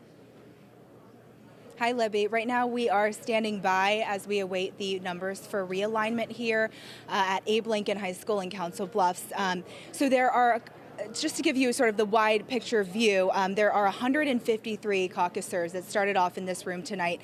And so that means that the 15% viability threshold was 23 people. So each of these campaigns had to get 23 people to caucus with them. So this was, these were the results of the very first alignment. So Pete Buttigieg was the winner at 35. This is just in the first alignment. Then the numbers came down to Biden 31. Klobuchar, they just did a recount for. Her number was actually 30. Elizabeth Warren 28 and Bernie Sanders 24. So, and the only non-viable candidate was Yang. So Yang had 4 supporters, and there were a bunch of other campaigns around the table trying to convince those voters to sit with their campaign. So I did see one Yang supporter go over to Buttigieg and Buttigieg's campaign, and they sort of started cheering, and they were really happy that they got that one voter. I'm not sure where the other Yang voter went at this point, but I also saw 2 Yang voters walk out the door. So that is another option. They can choose to just entirely go home if their first candidate doesn't get enough votes to be viable. And so right now we are waiting to hear what the new numbers are. I believe Buttigieg will still be in the lead here when they announce the realignment numbers. One thing that I wanted to mention is we were overhearing some of the conversations between the Yang supporters and everyone that was trying to convince them to go to their campaigns. And one interesting thing to note is that one of the voters was saying that he was considering, do I vote for a more progressive candidate? Do I go for a more moderate candidate? And in the end, he said that he chose Buttigieg because he felt that a more moderate candidate would appeal to both sides and ultimately defeat Donald Trump. So we will bring you the results out of this precinct location once we get them, the final results. They're counting them right now. But for right now, I'll send things back to you. Libby? Great. Thanks so much, Joyce. James, it's just so amazing to actually see the process taking place. And you can see there was someone with a Warren Precinct captain T-shirt on talking to someone else. And you've attended these caucuses. Yeah, Libby. We're getting a sense of what it really is like. I'm really glad we have these two. And both of those reports were delightful. Mm-hmm. You saw with that Buttigieg supporter kind of these are my friends, and this is, and that really that's what it is like at these events. And we're also getting kind of the college campus feel and the rural Iowa feel. Mm-hmm. And these are individual sites. They're not necessarily representative samples of the state. But what they reflect is there's been a ton of maneuvering behind the scenes at the operative level to try to make special deals. And these are historically common. There's lots of precedents for them where a campaign will sort of encourage their supporters to go to someone else on a second ballot. But what we just saw from Joyce's report is why that's hard. There may be some kind of deal where Andrew Yang's campaign agrees with Bernie's campaign to do something, but that's not in practice on the ground. There's individuals, and they're not so wedded to Yang that they're going to listen to some strategist tell them what to do. They're going to go with their gut, and they're going to listen to their neighbors make a pitch for why Warren's better or why whoever's better. And that's why a lot of these deals, which we've written about so much, but with a grain of caution, because of what we just heard, which is, people aren't just kind of listening to what the campaigns would necessarily tell them to do on kind of like the most basic math level. And we are seeing the resorting. And the other thing, again, not representative of the state, that was interesting from Joyce's report a second ago is, basically all but one person is viable. And that supports the idea that there's going to be a lot of people who kind of do well out of that. And those Emily Guskin numbers that she presented us, fascinating. I want to talk about those in a moment. But first, Professor, As we watch the alignments tonight, I mean, what happens if a lot of candidates manage to hit that 15%? And how many tickets out of Iowa? You know, a lot of candidates will be declaring themselves the winner, right? If they, you know, so we may see 3 or 4 winners coming out of Iowa tonight, at least self-declared. Obviously, the real number that matters is the state delegate equivalents, which will be announced, I think, is one of 3 pieces of information the DNC is announcing, but that's going to come later. So I expect we're going to see a lot of spin before we start to get the state delegate equivalents coming out. You know, but I mean, this is part of why it's also so incredibly difficult to poll here, right? Is that the realignments, just the caucus process is so different from a primary that it's just hard to know what's going to happen. And you can do an entrance poll on a caucus, but that doesn't necessarily give you the final results. How have you been watching realignments, or how caucus goers are saying, well, I like this person, but my second choice is so-and-so? Yeah, I mean, you know, Bernie Sanders has a very strong primary support, but seems to be a little weaker on second choice. So someone like Elizabeth Warren has, in all the polls I've seen, her numbers have been very strong on second choice. So, you know, I suppose if there are some districts where Sanders isn't viable, which we might expect in more rural areas or areas that have older populations, that perhaps some of those numbers may be going to people like Elizabeth Warren, who are sort of in the same lane as Bernie in terms of ideology. All right, let's talk about these entrance polls, the information that Emily Guskin shared with us. What's standing out to you, Eugene, in terms of some of the initial data we're getting back?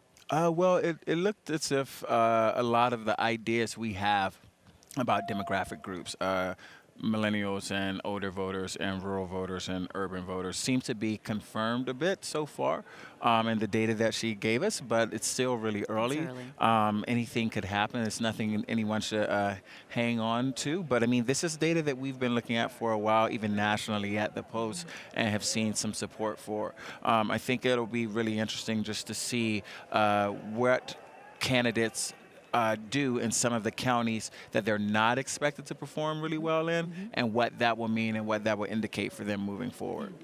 What stood out to you in Emily's, like, you know, we were so used to exit polls, like these are entrance polls because they're talking to caucus goers, of course, as they head in before this process starts. So the late deciders, because we didn't get to see the Des Moines late Register deciders, poll. We heard from the professor in the last hour, you know, that we didn't know exactly how many people were still So undecided. the Des Moines Register poll that typically comes out right before the caucus did not come out this year due to an error that they've said, you know, essentially negated the poll results. So they pulled it, they did not release it, and so there's been so much more of a mystery about these late deciders. And we knew anecdotally there were a lot. So it sounds, based on the entrance poll, like it was 3 or 4 in 10.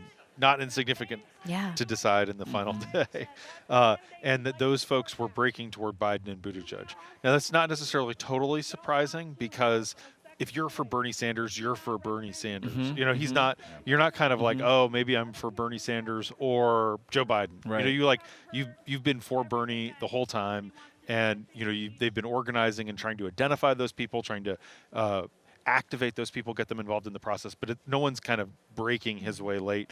It is interesting because Elizabeth Warren is someone who I think had hoped to benefit from those late deciders, that she was doing really well here in the summer and then sort of lost some oxygen, partly because she was kind of stuck between the 2 poles of the candidates. And so it was interesting that Emily in her report, that our numbers apparently don't show that she was one of the people who benefited from those late deciders.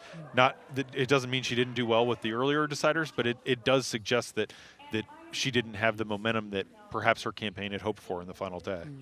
Well, the impeachment trial of President Donald Trump is wrapping up this week, but it has overshadowed the Iowa caucus because several candidates were locked in Washington as jurors and unable to spend important time on the ground here. Rhonda Colvin has been following every twist and turn of the trial from Washington and joins us now from Capitol Hill. Rhonda, how have these candidates balanced campaigning with their day jobs? You know, their approaches have been quite different. Senator Klobuchar and Senator Warren, they haven't been shying away from cameras. Each day of these proceedings, they have found reporters, they have made comments. They basically want to convey to voters that they can walk and chew gum at the same time. In fact, they've said that in some of their comments. I want you to listen to Senator Klobuchar from this morning, which illustrates my point. I'm a mom, I can do 2 things at once, and so I'll be headed back to Iowa, and was with our team late last night. We've had huge events wherever we go, and we're feeling good about the surge we're seeing. We're just keeping on going. I'm punching way beyond my weight when you look at the money that people are spending. We have been much more frugal, and it's one of the reasons that I'm still standing. And I think a lot of people predicted when I was in that blizzard that I wasn't even going to make it through my announcement, much less to this point in the campaign. So we keep going. Now, on the other hand, Bernie Sanders has not really sought out any media. He hasn't really stopped for reporters in the hallway, and when he has, they've been very short comments. But he is a front runner right now, so perhaps he hasn't felt that he needs to do that. Now, there's another senator, Senator Michael Bennet. He's still in the race of Colorado. His camp says that they are just going to focus right now on New Hampshire. In fact, in the last month, he's only been to Iowa once, and he's gone to New Hampshire 50 times for 50 town halls. So his sights are on that state in that next primary. Libby? Thank you so much, Eugene. You know, Rhonda's been surrounded by fellow reporters and colleagues. Capitol Hill has been so busy, and it's going to get so busy tomorrow night at the State of the Union. This is such a packed week of news, so many historic events just back to back. This has been a real blow to the senators who've been stuck in Washington acting as jurors. I mean, it really, we may look back on that and we'll see how influential it was or ultimately not influential it was on their ability to perform. But what was your sense of it this weekend as they were finally able to return and get a couple days in? You know, one thing I really noticed this weekend with the senator's absence is how important it is to have high-profile surrogates. So I went to Elizabeth Warren rallies where the senator was absent because she was voting, but Representative Ayanna Pressley was there, a member of the squad. Julian Castro, former housing secretary who had a high-profile presidential campaign himself. Went to events where Bernie Sanders was not represented yet, but Representative Ilhan Omar was there. Amy Klobuchar hasn't had these high-profile senators, or surrogates, should I say. And so she's been talking about having more of like the grassroots surrogates. She has a daughter. famous curling winner, which is big in Iowa. Yeah, her daughter's been out, Abigail. Who's 24, very impressive. And her daughter was like taking over her social media account. And Amy Klobuchar was really touting, like, I've got real people. I've got the real people to connect. And the Minnesota stuff. This is where they can all drive down. So Peggy Flanagan, who's the new lieutenant governor, is Ojibwe. She's the highest-ranking Native American public official in the U.S. And so she's been out campaigning. But they've all kind of, you're right. I mean, it's not the squad. It's not AOC. Yeah. And I think Klobuchar would be the first to acknowledge that, and she's playing to what she has. Yeah, and then the question is, so if she can get those surrogates who are like the homegrown surrogates to connect on a personal level, but that might make a difference in terms of like that retail politicking, but it may not bring people to your rally, Eugene. So you're not going to have those big crowds coming out to see no offense, James, the curling champ in the same way you might be coming out to see AOC. No, it's true. I mean, we talked earlier and repeatedly about how, the people who are participating in all this are pretty much like political geeks, and so they are like, oh wow, I've never been to Massachusetts, but I know this congressperson from Massachusetts that I'm willing to wait an hour after the event was supposed to start to go here. Wow. And so when we're seeing the power of surrogates, and I'm really watching that because I'm wondering how that's going to help people in New Hampshire and South Carolina, especially because the purpose of surrogates is to help you with communities that you may not be doing that well with on your own. One of the purposes of it. And so it'll be really interesting to see how candidates who aren't that popular and don't have popular surrogates are able to do moving forward. So Professor Hasid, how has the absence of those candidates shaped things here? What is your read on it? It kills momentum, right? If you were having rallies and suddenly you can't have rallies, and obviously momentum seems to matter a lot in these events. Perhaps if the caucuses had been held, 2 or 3 months earlier, Elizabeth Warren would be coming out a stronger position than she is today. Just being away from the campaign trail makes a difference. But on the other hand, it potentially helps other candidates who can avoid the Washington show. People like Joe Biden, who of course is no longer has to be in, presiding over the Senate, right, as vice president. So potentially that gives him an advantage. Although it's hard to know exactly, it's hard to measure these things, right? As a political scientist, this sort of thing is tough to do. To what extent does it matter? We know it matters some, but we just don't know exactly how much. And when will you know? Like, will you be able to tell us that tomorrow, or do you think it'll take a year? I mean, sort of, how do you, as a political scientist, calculate these things? Thankfully, that's not. You have some time. Yeah, we have some time. Exactly. It's not something I have to do right now. How unique did that feel, though, to have those senators locked in Washington for the trial of President Trump? Sure, it's unusual. I mean, obviously, there hasn't. I mean, there have only been 3 impeachment trials in U.S. history, right? So it's clearly the national media attention was there, and it wasn't on the jurors, right? It was on the lawyers presenting. It was obviously on President Trump. So, yeah, I think that matters some. Who knows how much? I guess we'll find out. And the cameras literally were not on the jurors, the senators, because journalists did not control the cameras in the Senate. It was a feed controlled by the Senate. So our reporters could look in and see the senators. They talked about Senator Sanders just like staring blankly straight ahead, as this was dragging on and going on. And everything was happening. But they were able to get back this weekend, hit the trail one last time before heading back to Washington today. Well, let's go back to Washington, where our colleague David Byler is. He can take us back to some other influential caucus results and help put tonight into context. David? Thanks, Libby. So here at headquarters in Washington, D.C., we've been parsing through the historical data. We've been looking at contenders in past years and how different caucuses shook out. And our overall top-line finding has been that the Iowa caucus does not always crown the nominee, but it often does help people get to the finals. So if we look back into the historical record, we can look at the 2016 Democratic caucuses. We have Hillary Clinton barely edging Bernie Sanders out in that year. If you remember, Hillary Clinton was leading for all of 2015 with a really, really large margin, and Sanders sort of ate away at that margin and ate away at that margin, and he got close in Iowa, and that sort of helped him snowball and gain momentum and turn that contest into a sort of protracted fight. Hillary Clinton kept the lead the whole time, but that's how his challenge sort of got legs. That same year, on the Republican side, we had a really, really wild election night. If you remember that 4 years ago, we had Donald Trump leading in the pre-election polls, but coming in second in the final count. You had Ted Cruz jumping ahead of him, and also Marco Rubio going from a distant third into a really pretty close third with Trump. Now, as we all know, Trump ended up winning the nomination after getting second in Iowa, but this shaped the race.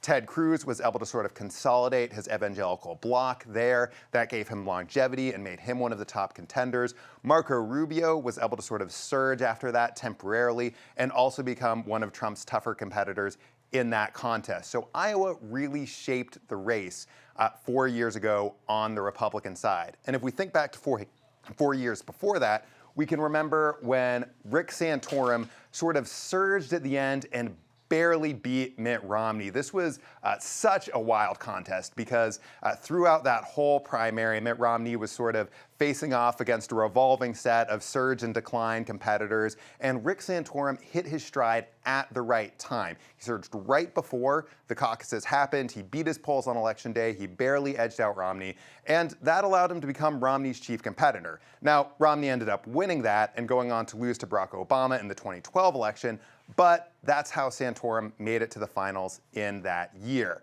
Now, if we think back to 4 years before that, we have the 2008 Democratic Caucus, which may be one of the most important and wildest results of all the ones we've gotten through so far.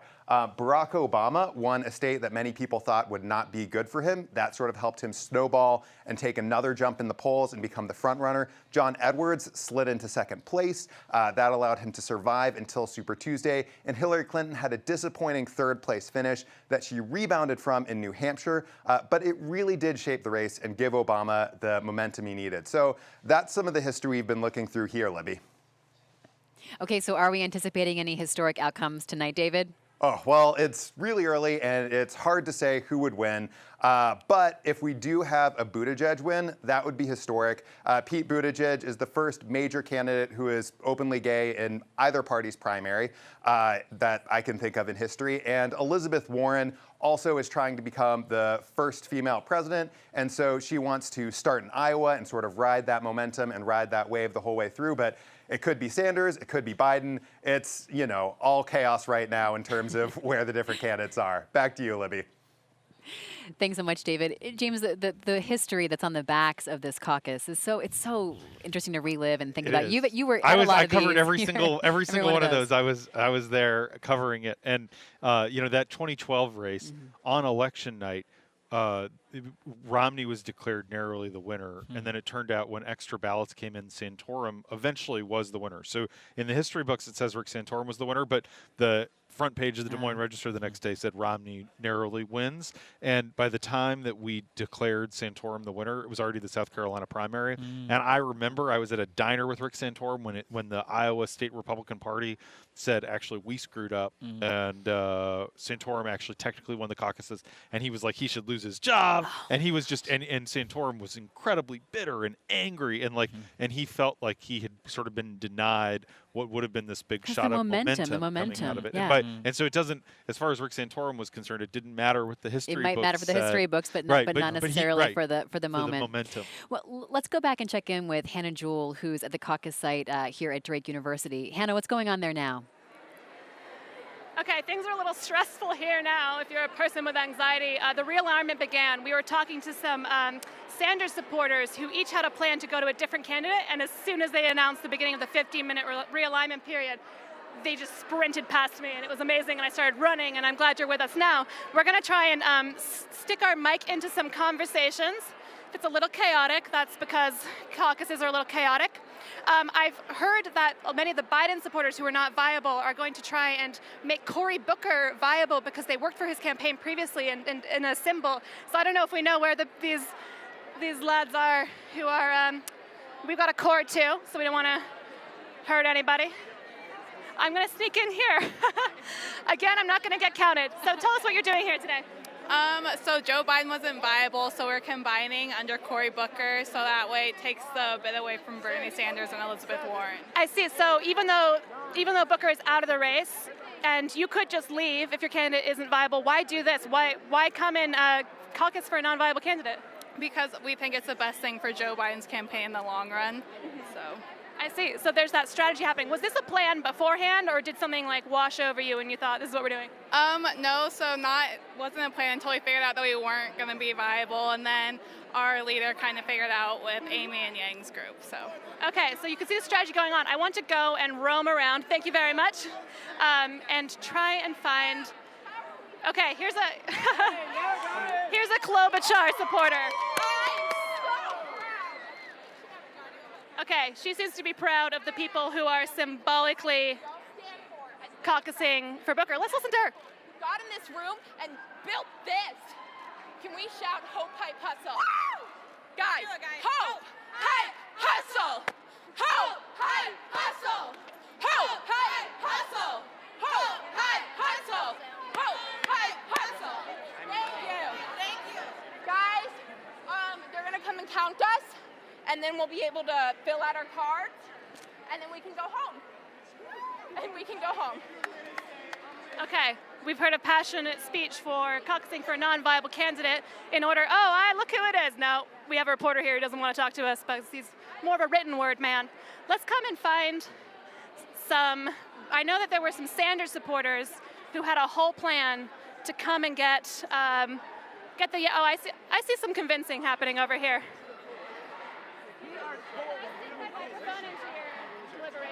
And what we're trying to do is we're trying to show that we can unify around a candidate, because that's the most, nobody's even listening to me, but. What are you trying to do? Trying to convince people? Yeah, we're trying to convince people that we can unify behind a nominee and defeat Donald Trump in the general election. And I think this show here is showing that we can't come together as a party. The people who are caucusing for Booker, you mean? Who are trying to pull delegates away from the other candidates. I don't want to disturb you in it, but I'm going to listen in. Not viable. We caucus for someone who does share some of the same opinions to actually try to make a change. In this very action, isn't Cory Booker viable in itself? He's viable in this one room. Everywhere else in the entire world, he's not viable. I have a Cory Booker shirt. I like him. But I want to actually make change in this country. And I think by making change, we can take the values that Klobuchar has, Yang has, and put them to actually good use behind one of the candidates. We can make advocacy within it. And the whole point of this is to come together as a party instead of throw it away. I'd be interested to see you play my methods and come join us. If you can convince me to go to Klobuchar, if you can convince people to go for someone who's actually running, that would be incredible. I don't see that Cory's running right now. And I want to make sure that we're putting our efforts as Democrats together for the future instead of for someone who's already dropped out. Are you convinced? You convinced? No. What are you going to do? Right now, I'm going to stick with the group. Which you're with the Yang? Cory Booker. I'm with with the Cory Amy Booker. Klobuchar. Carry on. All right. Hey, good luck, and I hope it works well. It was nice meeting you. I'm Ben. Isaac. Nice to meet you, Isaac. I'm going to run around to find... Run around. Yeah, we don't want to bother people while they're doing this work, but just look at him go. Look at that sprightly youth. He's making it. We can still see a very large Booker crew that looks like it could be viable. We have the Buttigieg supporters looking over. We can return to them perhaps a little unhappy that their very viable candidate isn't winning these people over, which seems to be at least in part an effort to weaken the Sanders and Warren support. So I'm going to take a breather. We'll come back, I'm sure, with more madness, tell you what happened. Back to you for now, Libby. Thanks so much, Hannah. Grab some water. Take a break for a moment. James, that was so fascinating. A reminder, Drake University College, so a lot of youthful energy there. But okay, I loved hearing the Buttigieg supporter making his case to the guy who's going to go caucus for Cory Booker, even though Cory Booker is dropped out of the race. And then ending it by saying, I'm Ben, by the way. But yeah, so not ending it in an acrimonious way. So just decode a little bit of what was going on there for us. Yeah, so okay, in college campuses, we sort of know Bernie Sanders is very popular among people under 30. So is Elizabeth Warren. Elizabeth Warren popular with kind of college-educated white liberal women. And so in this instance, there were a bunch of college students who came in for Klobuchar and for Biden. You know, Drake's not a particularly liberal school, but not enough to be viable. And so we heard from that young woman. She was saying, our leader told us that we're going to caucus for Cory Booker. Even though Cory Booker dropped out of the race a couple weeks ago, he's not. It doesn't matter. You're essentially just trying to prevent. What they're trying to prevent is Bernie Sanders or Elizabeth Warren from getting more delegates, because those delegates could, in a statewide context, put Bernie or Elizabeth over Joe Biden. And so that's what they're maneuvering to do. And so that's an instance where that young woman is listening to the Biden precinct leader who's saying, okay, now we're going to be for Cory Booker. And then those people were trying to convince someone who was for Andrew Yang and someone who was for Klobuchar to come join them for Cory Booker. And the guy who was with Pete Buttigieg saying, no, you're wasting your vote. Why would you throw your vote away?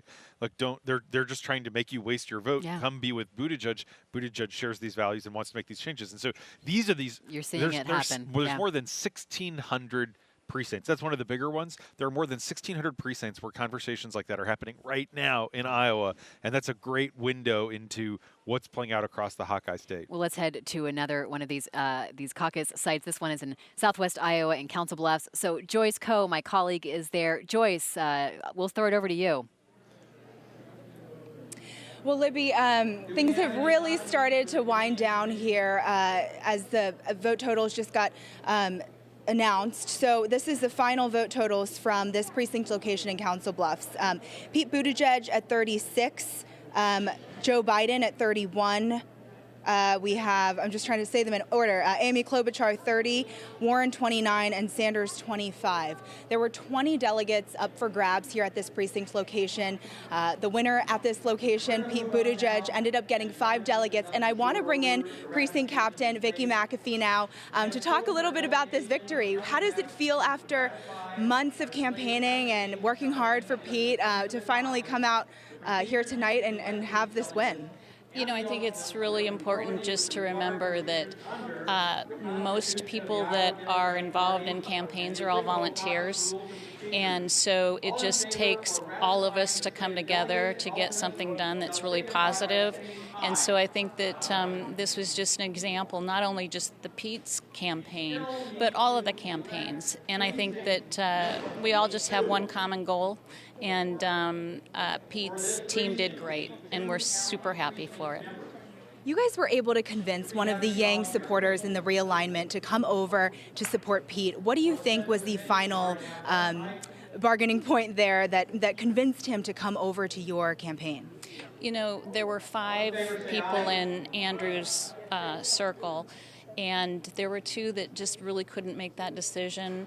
The person that came over to our team basically said that he was still undecided as he came in today, and he went back to the Brexit votes and to other votes worldwide where the progressives just didn't win.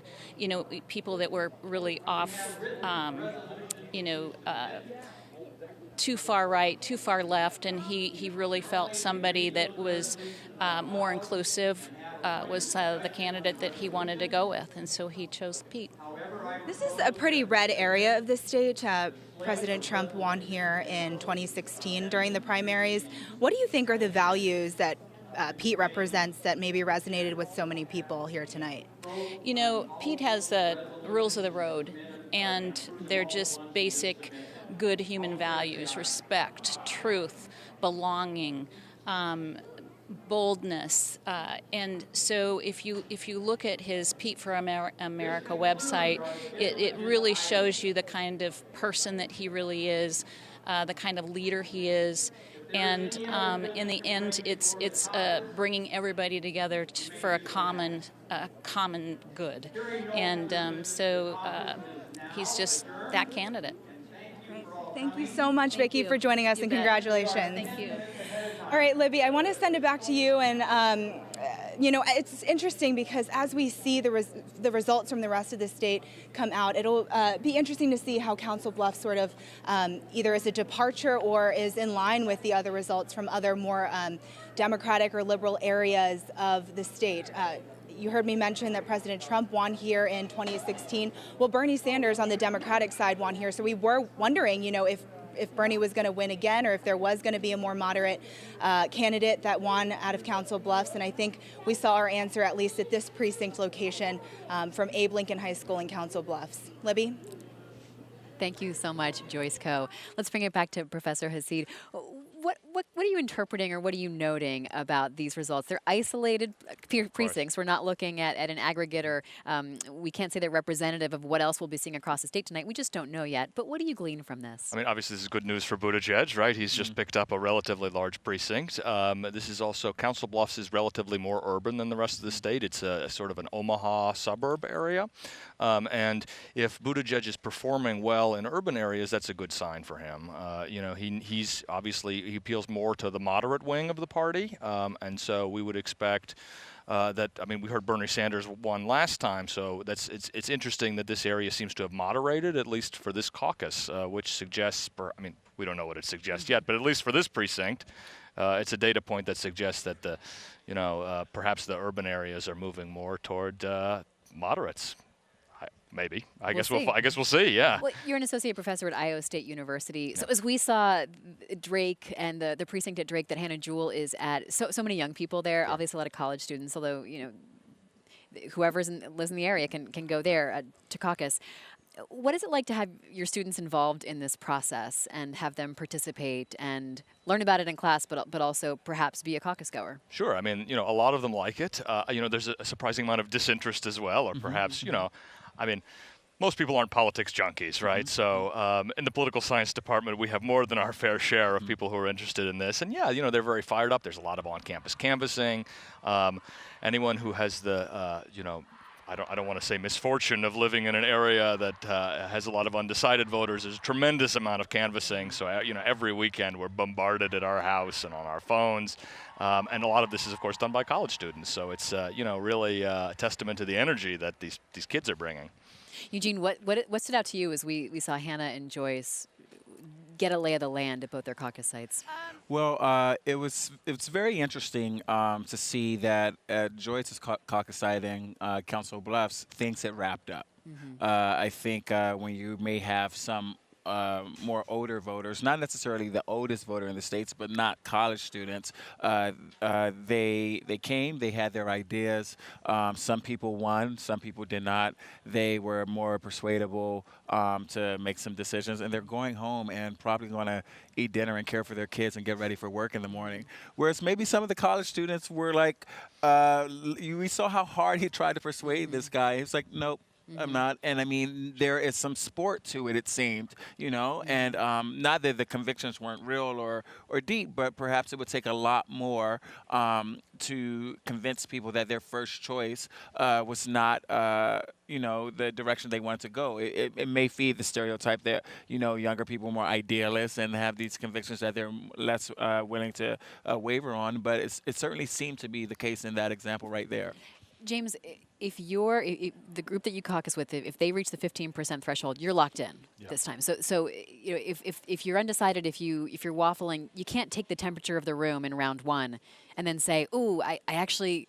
You guys called my bluff. Like, I didn't realize that Warren might not be viable. I got to get over there and support her. I might have been over here with Sanders, but I see Warren is in trouble now. I'm shifting. You're locked in. That's a big change for this year. So if you're at 15%, you're locked in. Only if you're within a group that's not viable, that doesn't hit the 15% threshold, can you move around and pick another place to go. And so that is going to limit how much of what we're seeing at Drake.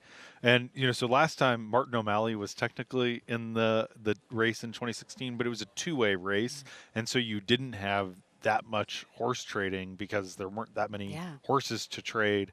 In 2008, John Edwards it was very surprising that he finished second and Hillary Clinton finished third, and it was partly because of his strength in some of these rooms where his people were very organized. And so there should be less fluidity, but there clearly is going to be some. I think that there was some concern among the caucus purists that that rule you just explained would mean that people were kind of locked into Andrew Yang at 15% and weren't able to go kind of decide between the two most credible candidates, but clearly there can be like a statement happen. vote. Like I'm declaring a statement for this candidate, even though I'm ultimately actually gonna support someone else. Yeah. But this year, it's dangerous to do that. Also dangerous to say that you're not decided, because that can in itself be its own 15% block. And it turns out. That's because then your vote really is essentially doesn't, wasted. yeah. If you're going in and you're saying I'm undecided, and 20% of the people say they're undecided, You're locked in. out. You're locked in. And and so that's it will be interesting to see, because there are a lot of areas where candidates have been sort of on the verge of being at that threshold. So someone like Amy Klobuchar, statewide, maybe under the threshold, but in certain areas of the state is going to be kind of like right at the threshold. And so how that plays out is going to be fascinating to watch. That again, that's the difference between the first round number and the second round number. Well, people across the state are still gathering to discuss their picks and then potentially be realigning to choose that second candidate. We do expect results to start flowing in shortly. So let's go back to our Election Insights team and the Post's Director of Engineering, Jeremy Bowers. So Jeremy, we just heard a little bit from James, but tell us more about how today's field compares to 2016. It's so different. It really is, Libby. In 2016, it was a pretty simple setup, really a mathematician's dream, if this was the kind of thing that you wanted to set up a model for. We really had two candidates, one that represented the real establishment wing of the party, and then one that represented this sort of progressive wing of the party. Martin O'Malley, sorry about that. You weren't really taking a lot of votes away from Hillary Clinton and Bernie Sanders in 2016. So that made it really easy for folks who were looking to see, how things were going to shake out, because they could just look at the two lanes of candidates and really understand an awful lot about the race. With this year, we have 7 candidates who are in the debates, plus this billionaire who maybe isn't qualifying in a lot of the early states, but who's polling exceedingly well. And so what we really see is this crowded field, and that field makes it really difficult for folks who are trying to do any kind of forecasting or a little look ahead. So the thing that I wanted to talk to you about as well is that number of undecided voters. And so that's a thing that also makes our job really difficult. A lot of Iowans were explaining to us, either in the entrance poll results that we got or maybe some of our reporters in the field, that they hadn't really made up their mind yet. And some of the late polling showed that upwards of more than 2/3 of folks hadn't decided yet. And that's a crazy high number for us this late in the process. We would expect to see many more folks have an idea of who they'd like to be voting for when they show up to the caucus sites. All of that lends this extra unpredictability to what is already a fairly unpredictable process. When you throw in things like the viability standards, that is a thing that makes all of us here at the Election Insights Center just a little bit nervous. Now, I'll add in, we're still waiting for those first numbers to come in. But until we get those, I'd like to talk to somebody here at the table a little bit about what he's looking at. Lenny, we haven't seen those first numbers yet, but One day we will. What is it that you're looking at until we get those? Well, until we get those, I'm really just looking and waiting until we get those. I have nothing else to do until then. But once we get those numbers, and to be fair, we have been seeing rumblings of some very, very early numbers out there, but we can't confirm those at the moment. But once those numbers come in, what I'm going to be looking at is seeing how those compare to the 2016 results. And the idea is to sort of make an inference about what that means for where Hillary Clinton and Bernie Sanders reporters from 2016 are going this time around. And using that, we can then extrapolate into the future for all the other precincts that have not yet reported. That's the kind of stuff we'll be looking at here in the Election Insight Center. Until then, back to you on the ground in Iowa, Libby. Great, thank you so much, Jeremy. We're definitely geeking out tonight, Eugene, Yeah. but to great results because we'll be able to understand a lot more of how the night plays out. When you were attending rallies and events this past week, as you've been reporting in Iowa, did you get the sense that people were candidate shopping, or were they going to support someone they already liked? Like if they're at a Warren rally seeing the surrogates, were they committed, or did they still have questions? I certainly spoke to quite a few voters who were already committed, but very few people were still shopping. Most people I talked to had narrowed things down to maybe 2 or 3, and we're trying. Maybe 2 or 3. That Yeah. still seems like Oh, so yeah. many.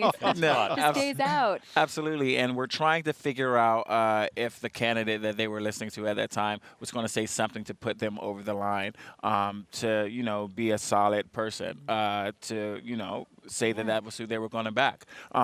It's still to be determined for a lot of people. It seems very cliche, but that's actually not cliche for Iowa. Most people actually know what they're going to do by now. Yeah, so as you were talking to people, did you get a read on if they were listening for a particular message? Was there something like healthcare or electability? Was it all over the, yeah. It was always about, can you beat Trump? Okay. And how are you going to beat Trump? What are you going to specifically do to answer to this? How are you going to stop Trump in this area?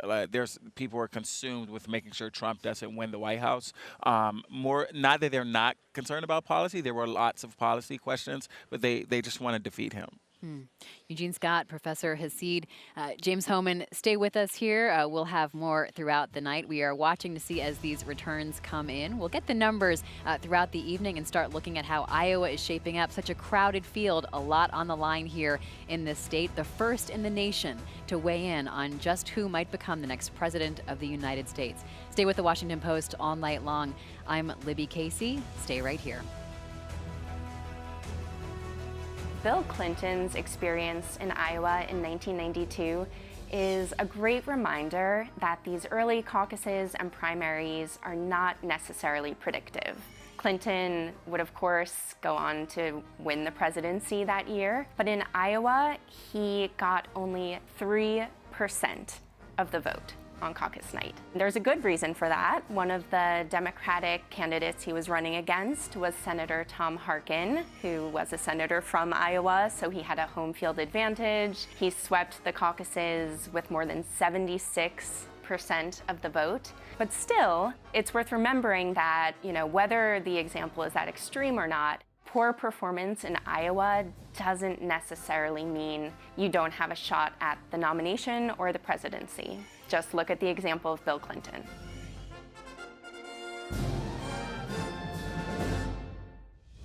Donald Trump doesn't want me to be the nominee. We need a mass political movement, not just to go to Washington, but to change it before it is too late. I know what's broken in this country. I know how to fix it. The stakes could not be higher. We need to outcompete them and win. I have that experience of winning in red and purple and bright blue areas.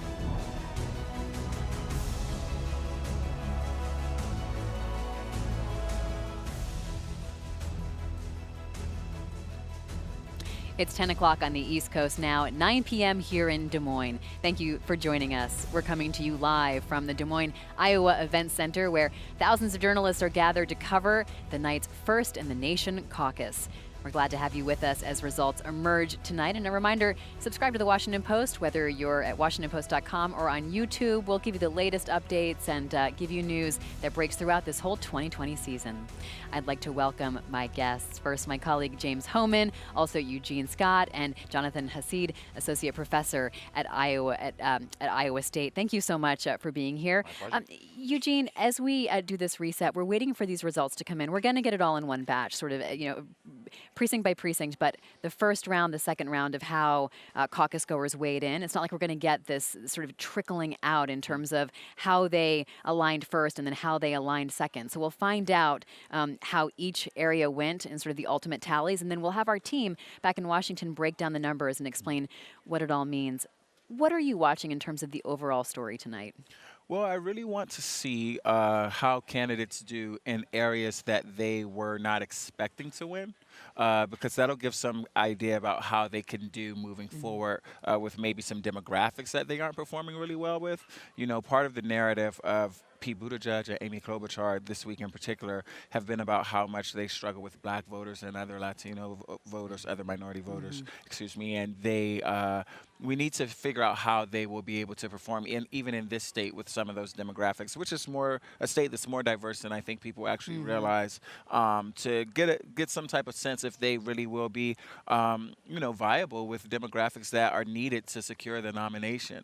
You know, we heard our colleague Hannah Jewell at Drake University nearby here in Des Moines talking to caucus goers, and there was like so much going on, so much jockeying and discussion and trying to convince other people, and it does show the sort of the glory of the democratic process, also its messiness. Yeah, absolutely. I think one thing that was really interesting also, I mean, this is my first time covering the caucuses, and we also looked at one in Council Bluffs, and you said we're going to get all the information at the same time, but that one was over. Yeah. Right? And the one on campus was still going. And we'll get the precincts. What we just won't get is we won't get first alignment separately from like second alignment throughout the night. Yeah. And it was just really interesting. I mean, I know you all are more familiar with these caucuses, and I wanted to know how normal or representative was that Drake experience of what happens, because we know not every caucus is at a university and dealing with students. Yeah, before we hear more about that, let's actually go back to Hannah and see how things are going, because I think she is standing by at Drake University at this caucus site with more. Hannah.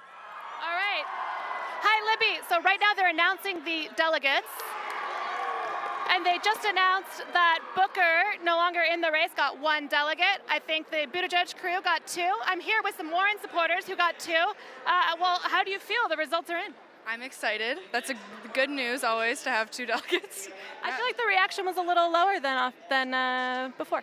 I mean, we don't have the most delegates, which is not great, but we can get there.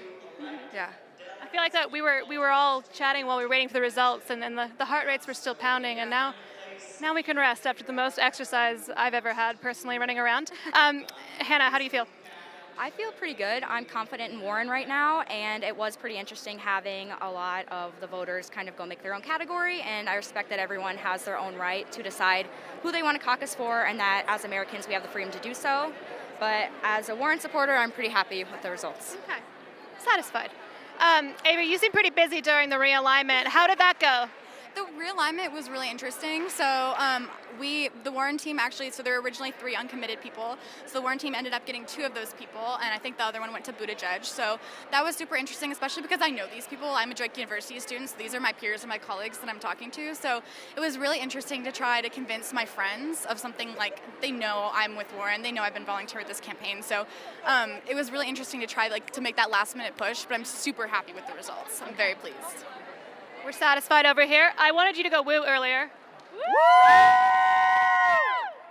That was supposed to happen before the final count came in, but people do still seem happy. Sorry to everyone's ears listening on headphones. I'm curious how any of you feel about the Booker movement tonight, they decided rather than come and lend their support to Sanders, Buttigieg, you guys here on Warren, they decided to do that. Any strong feelings about this? I think that I know personally a lot of the people who worked really hard for the Cory Booker campaign, and I respect their passion for this candidate. And at the end of the day, we're all here to support who we want to support. So I respect their standing their ground, and they have the right to do that. At the same time, I'm super happy that we were able to get such a large group for Warren. So I think in the end it worked out. Can anyone tell me why everyone's sitting down? I have no idea. I know we're tired legs, or is this I think we're selecting delegates. So. Oh, I see. So do any of you want to be a delegate? I have no clue. It's whatever the precinct captain wants. Okay, yeah, she's the boss. How do you feel about the Booker thing that happened tonight? I think it's not very realistic. He's out of the campaign. I'm out of the race. But voting. Yeah. But so I think they should have chosen. But again, that's how it works. They didn't go against the rules. They just went their own way, I guess. Didn't like either of the candidates. What's it going to be like in class tomorrow? I think most of our school, obviously, is Pete and Warren supporters. So I think it'll be this is pretty expected, I'd say. So I think it'll be a normal day, but less commotion going on. No dirty looks across the costume? No, and a lot less politics. Like that's been pretty much my entire Drake experience. I'm a first-year student. That's been like all politics. Now that it's over, I don't know what I'll do. What are you going to do? Go to New Hampshire? Maybe I'll transfer to a school there, yeah. Yeah, great. Well, we'll go back to you, Libby. Things are calm. People are sitting down. Everything's fine. Yes? Great. Thanks so much, Hannah Jewell. Great. Thank you. Eugene, what an incredible experience to have your college time involve this caucus. And what are your takeaways from what we just were watching? Well, it's really interesting to see what some students were listening as their top two options. I think what I would assume when we're talking about people only having one other opportunity to like vote after their first choice wasn't selected, that they'd pick someone who was definitely in the same wing of the Democratic Party, right? And so to see someone go from Buttigieg to Warren, I think they said, or was it? So definitely it was moderate to progressive. I just would not have guessed that, and I really wonder how much is that going to play out to be the case in other parts of the state, or is this just the campus? It's really hard to make some extrapolation from what's happening on one campus in a state that isn't just first-year students. And you were bringing up a great question of like this energy, this enthusiasm, this intensity. To the two of you, Professor, and also to James, who's been to like 4 rounds of caucus going. Do you see that same kind of energy in, as you said, Eugene, like a senior center or someplace that's outside a college campus setting? I've only caucused on a college campus setting, so I don't know what they're doing at the senior center. This is the bar that's been set. That's right. Although last time obviously there was since O'Malley wasn't really in it, and it was between Sanders and Clinton, there was a lot less sort of trying to convince people. The numbers were done, and everybody just sort of moved on.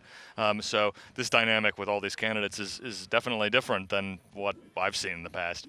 James? It really is about personalities. Yeah. It's the force of personalities. What's so cool is these aren't paid campaign staffers. These precinct leaders, sometimes at some of the bigger precincts, you'll have a national surrogate. I remember in 2008, Antonio Villaraigosa was the mayor of Los Angeles and came and was trying to make the case for Hillary Clinton over Barack Obama. Everyone in the caucus room sort of went to Obama. Villaraigosa disappeared. Wow. He just, he didn't want to be there when it was sort of like not going for his candidate's way. But in a lot of these places, it's local civic leaders who are respected, and it is forces of personality. And sometimes the arguments that they're making in these caucuses aren't the talking points from the campaign. They're saying from their heart why they thought their candidate was best, and that's that's kind of cool. And you saw with Hannah's video the personalities that these are kids who are showing they're going to be future leaders. They're stepping up and kind of taking it upon themselves to rush and try to go convince someone to change who they're supporting. And so anyway, I think it really is dependent on who the individual personalities are. But I'm sure you'd see similar things play out in a senior center, or in a rural area where you had someone with a strong will. Yeah. Let's talk about polling again and the issues that seem to matter to Democratic voters in Iowa. David Byler is in D.C. So David, what have we learned from polling so far? Thanks, Libby. So we have learned a lot from the entrance poll so far. It's an interesting set of data that we have right here. And with us to talk through it is Emily Guskin, who is half of the Washington Post's in-house polling team. Now, before we get into, the issues and the candidates and things like that, I think it'd be good just to talk a little bit about why it's an entrance poll and not an exit poll, and what's that mean and what's our audience need to know? So we're used to hearing about the exit polls in presidential elections and in primaries. But since Iowa is a caucus and not a primary, people go in with an idea of whom they're going to vote for. And there are people from Edison Media Research, and that's who runs the network entrance and exit polls, and they stand there with a survey, a paper survey, and they ask people as they come into the caucus who their initial preference that they intend to caucus for. Now, of course, we know that can change because if a candidate doesn't meet the threshold, the person who's caucusing will have to switch to a different candidate. But we've got an idea of who people are looking for as their initial preference when they come in, because this is an entrance poll and not an exit poll. Oh, this is such a wild, complicated process with all the realignments and everything. One thing that would be interesting to know is how the voters themselves, the caucus goers, are thinking about this process. Did they, decide just last week? Are they thinking an electable candidate or somebody who's with me on the issues? Is there information about how these people are thinking through this bananas process? Well, we know from the entrance poll that they ask a few questions about that, including when did you make your decision on who to caucus for? And among people who decided in the last few days or even on that day, caucus goers were more likely to choose, I'm sorry, I'm looking at the wrong thing. The people who chose that day, I don't have it in front It's all right. There's a lot of other stuff. How about the people, how they were thinking, Definitely. which was your second question. Exactly. Go for it. Those who agree with you on the major issues versus the candidate who you think will be most likely to beat Trump. So that's a binary choice there on who you're voting for. And among the 62% of caucus goers who said they wanted someone who was more likely to beat Donald Trump in the general election, they split about a quarter each went to Biden and Buttigieg, while slightly fewer, about 15%, went for Warren and Klobuchar. So that's different than the vote of the people who wanted a candidate who's closer to them on the issues, which was 36% of Iowa caucus goers. And they largely, well, not largely, but a plurality, 36%, said they were going to be caucusing for Sanders. That's super interesting. And one very short last question. Last time we talked a little about the demographics and how that support breaks down. Are there any other demographic categories that are interesting or popping out to you? I think the first-time caucus goers is an interesting one versus those who've attended before. And those first-timers, it's 37% in preliminary entrance polls that said they were first-time caucus goers. And they split their vote pretty much between Sanders and Buttigieg, with about half of that going for Warren. And those who attended previously are all over the place with different vote choices. Wow, that's great information. Thanks so much for all of that. All interesting things to process. And yeah, we'll have more updates on this data, results data, and everything else as it comes in. Thanks so much. Back to you, Libby. Sounds great. Thanks, David. Let's go to Joyce Cohn now, who's been following a caucus in Council Bluffs. Hi, Joyce. Hey, Libby. Well, things have come to an end here at Abe Lincoln High School in Council Bluffs, but we do have one gracious straggler who is actually a former Republican and switched parties and is now caucusing for the first time. Jason Parr, thanks so much for being with us. Tell me why you decided to switch parties and participate tonight. Switch parties with, climate change, just the way our administration is acting. The vote last Friday was kind of a gut that nobody cares what's going on with this administration, that they can do whatever they want to. They burn a lot of fossil fuels. I don't think they want to keep this country going strong.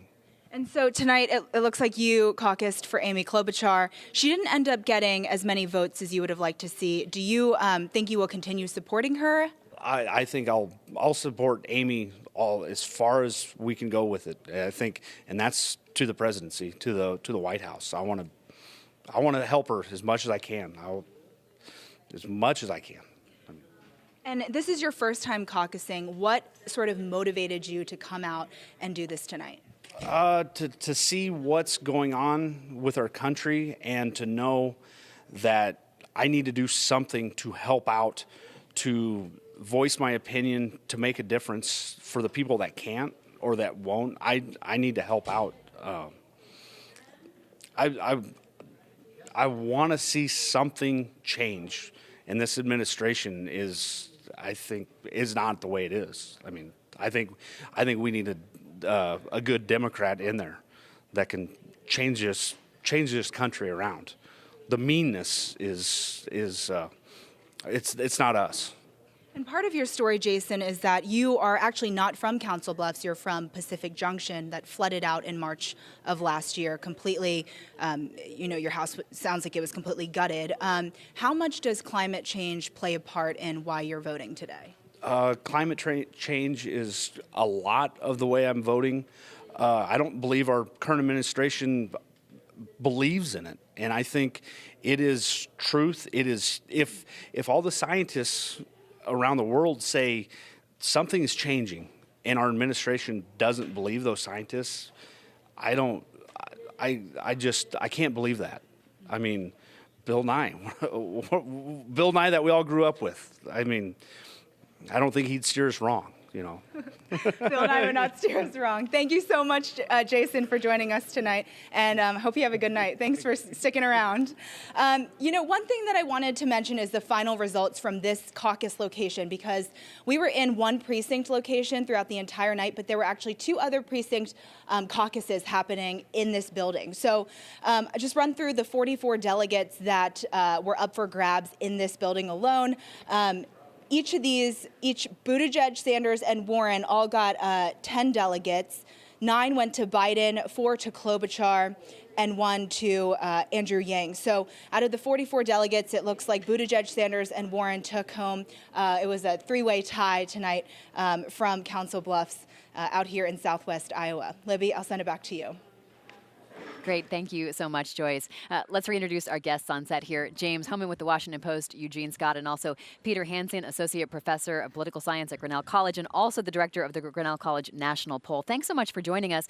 You just got back from a caucus. That's right. I was at a caucus in West Des Moines at an elementary school there, and had a chance to see both the first preference and the realignment. Okay, so different this year because in the first realignment, if you're in a 15% group, you can't move around. You've got to stay locked in there. That's right. What were the first round of results? So the first round of results had Pete Buttigieg in the lead, followed closely by Bernie Sanders.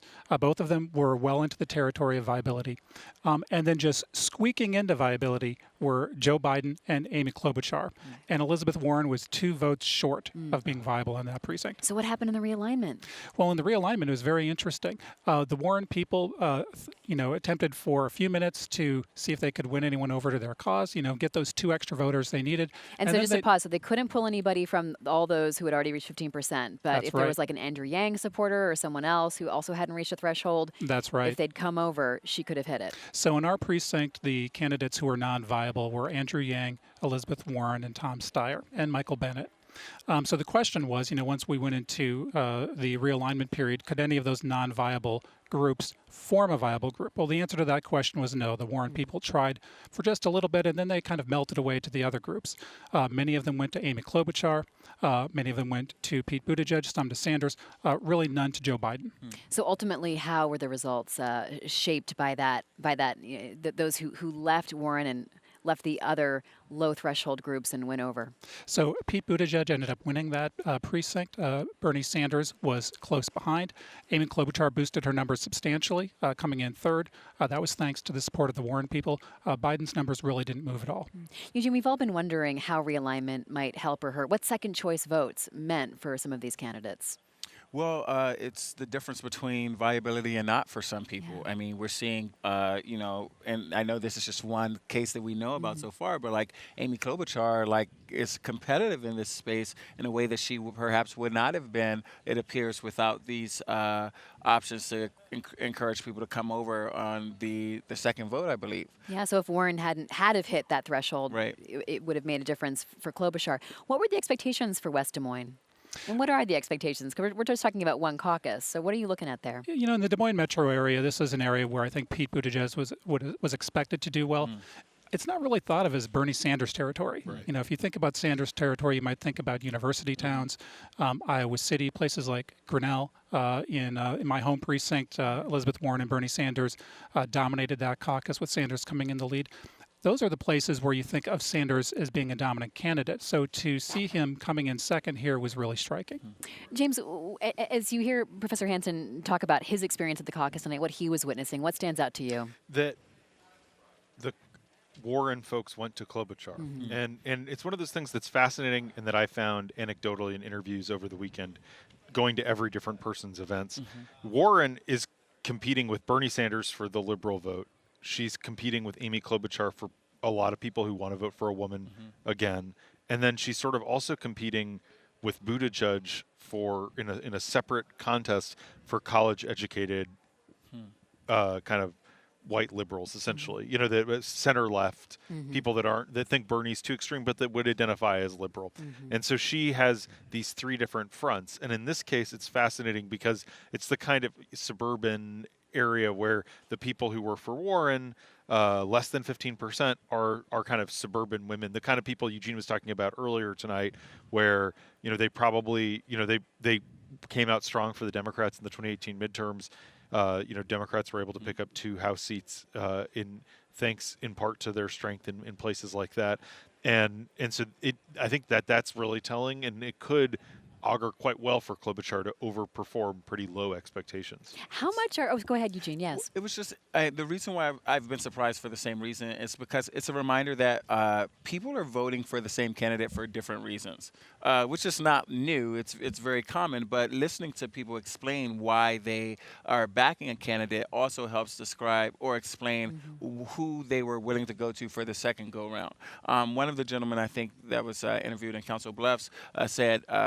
Climate change was his first issue, and Amy Klobuchar was his preferred candidate. And I hadn't met many Amy Klobuchar supporters who that was their first issue, climate change. A lot of the climate change voters I met were going for Bernie Sanders first. And so it's just really interesting seeing how people, you know, figure out for themselves who they think is the best person to win the nomination. How different is the caucus this year? You know, in 2016, there was a real tension between the Clinton people and the Sanders people. I think what we're seeing this year is, you know, obviously more uncertainty because you've got a greater number of candidates. But honestly, you know, the precinct I was in, it was high spirits. It was friendly. I mean, that sort of tension you sometimes see emerging between the candidates, it came out in some friendly chanting. But not the kind of tension that I think you saw emerge 4 years ago. And some campaigns have been warning about tension and intra-party strife. And the Sanders folks have been nervous about their people. The Sanders strategists privately worry about the Bernie bros, as they're called, and that's who you're talking about. You know, 4 years ago, kind of gave a bad name to the whole movement just by being quite rude to everyone else, kind of nasty. Harassing, and so Sanders, I think, has tried really hard to keep those people under control and to channel that energy in a productive way. Because if you're going to succeed, you have to build your coalition, and you're not going to build your coalition if it's kind of exclusionary. And so that's, I think there has been an effort on that front, and everyone else wants to be the good warrior. Pete Buttigieg wants to be the friendly guy that's sort of acceptable to everyone, you know, and he's positioned himself much more moderately than he was a year ago, and that's partly because he's going to where he saw an opening in the field. But so he's kind of there. Everyone is trying to sort of be nice. You know, Joe Biden has sort of acted in a lot of ways like everyone's going to end up having to settle for him in the end. And, you know, golly gee, he's not, you know, he's not kind of being fiery or angry about it. And I think that it does feel different than past caucuses. For sure. So we've seen some stages, and we're going to be watching, of course, to see if candidates come out tonight. But we have to repeat this caveat, this sort of warning to viewers that if you hear a candidate or see a candidate saying, I've won Iowa or I've succeeded in Iowa, it's like hold off, buyer beware, because it's a little bit complicated this year, James. Yeah, and we're going to call the race based on these state delegate equivalents, which is after the realignment. Because that does matter. You know, it does matter. It is the best impression of the outcome in the state, instead of just how many people initially take a corner. When you really when people have to make a decision, when people are talking to their neighbors. And so that's the first numbers are going to be fascinating. We're going to analyze them closely. We obviously have a team of super professionals and in a great academic here to help us understand them.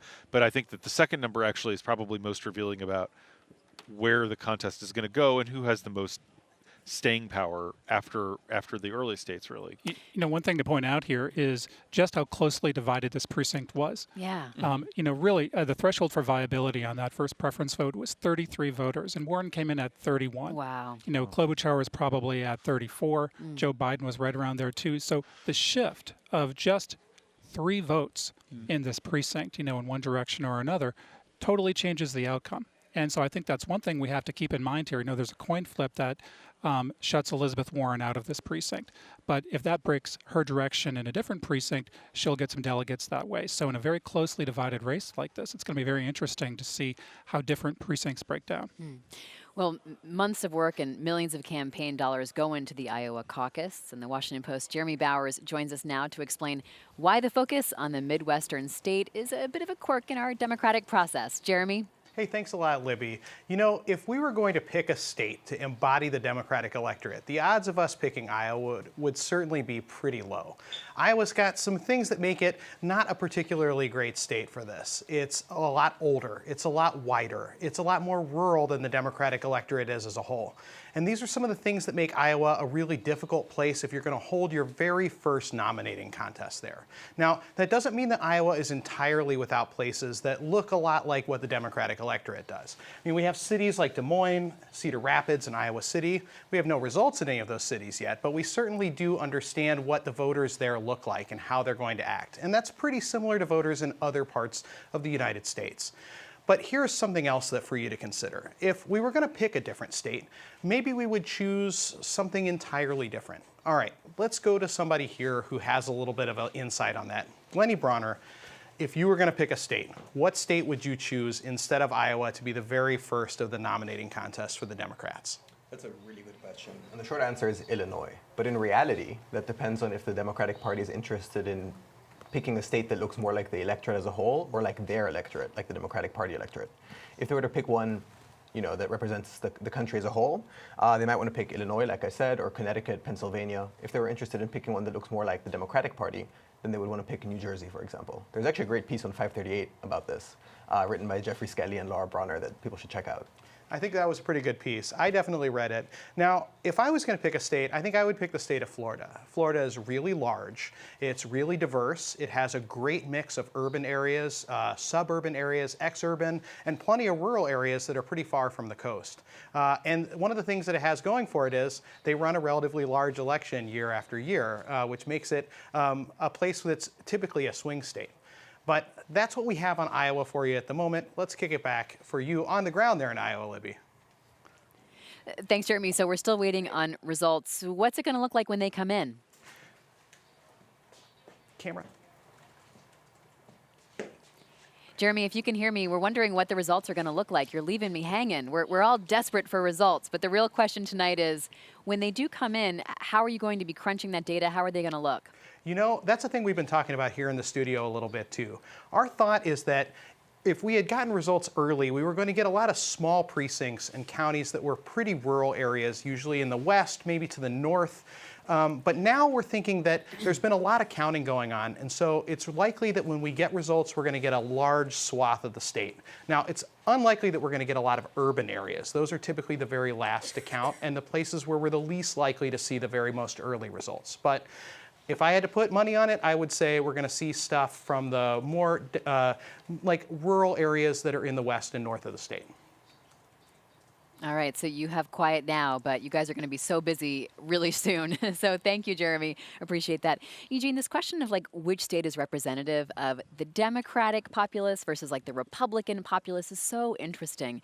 You know, we heard earlier that Iowans are very proud of their role as the first state in the nation to weigh in. And I love your insight about how they were thinking beyond their own personal issues, as you were hearing from voters, as they were asking about sort of, you know, issues of the nation, issues of their neighbors and people, you know, who might not look like them.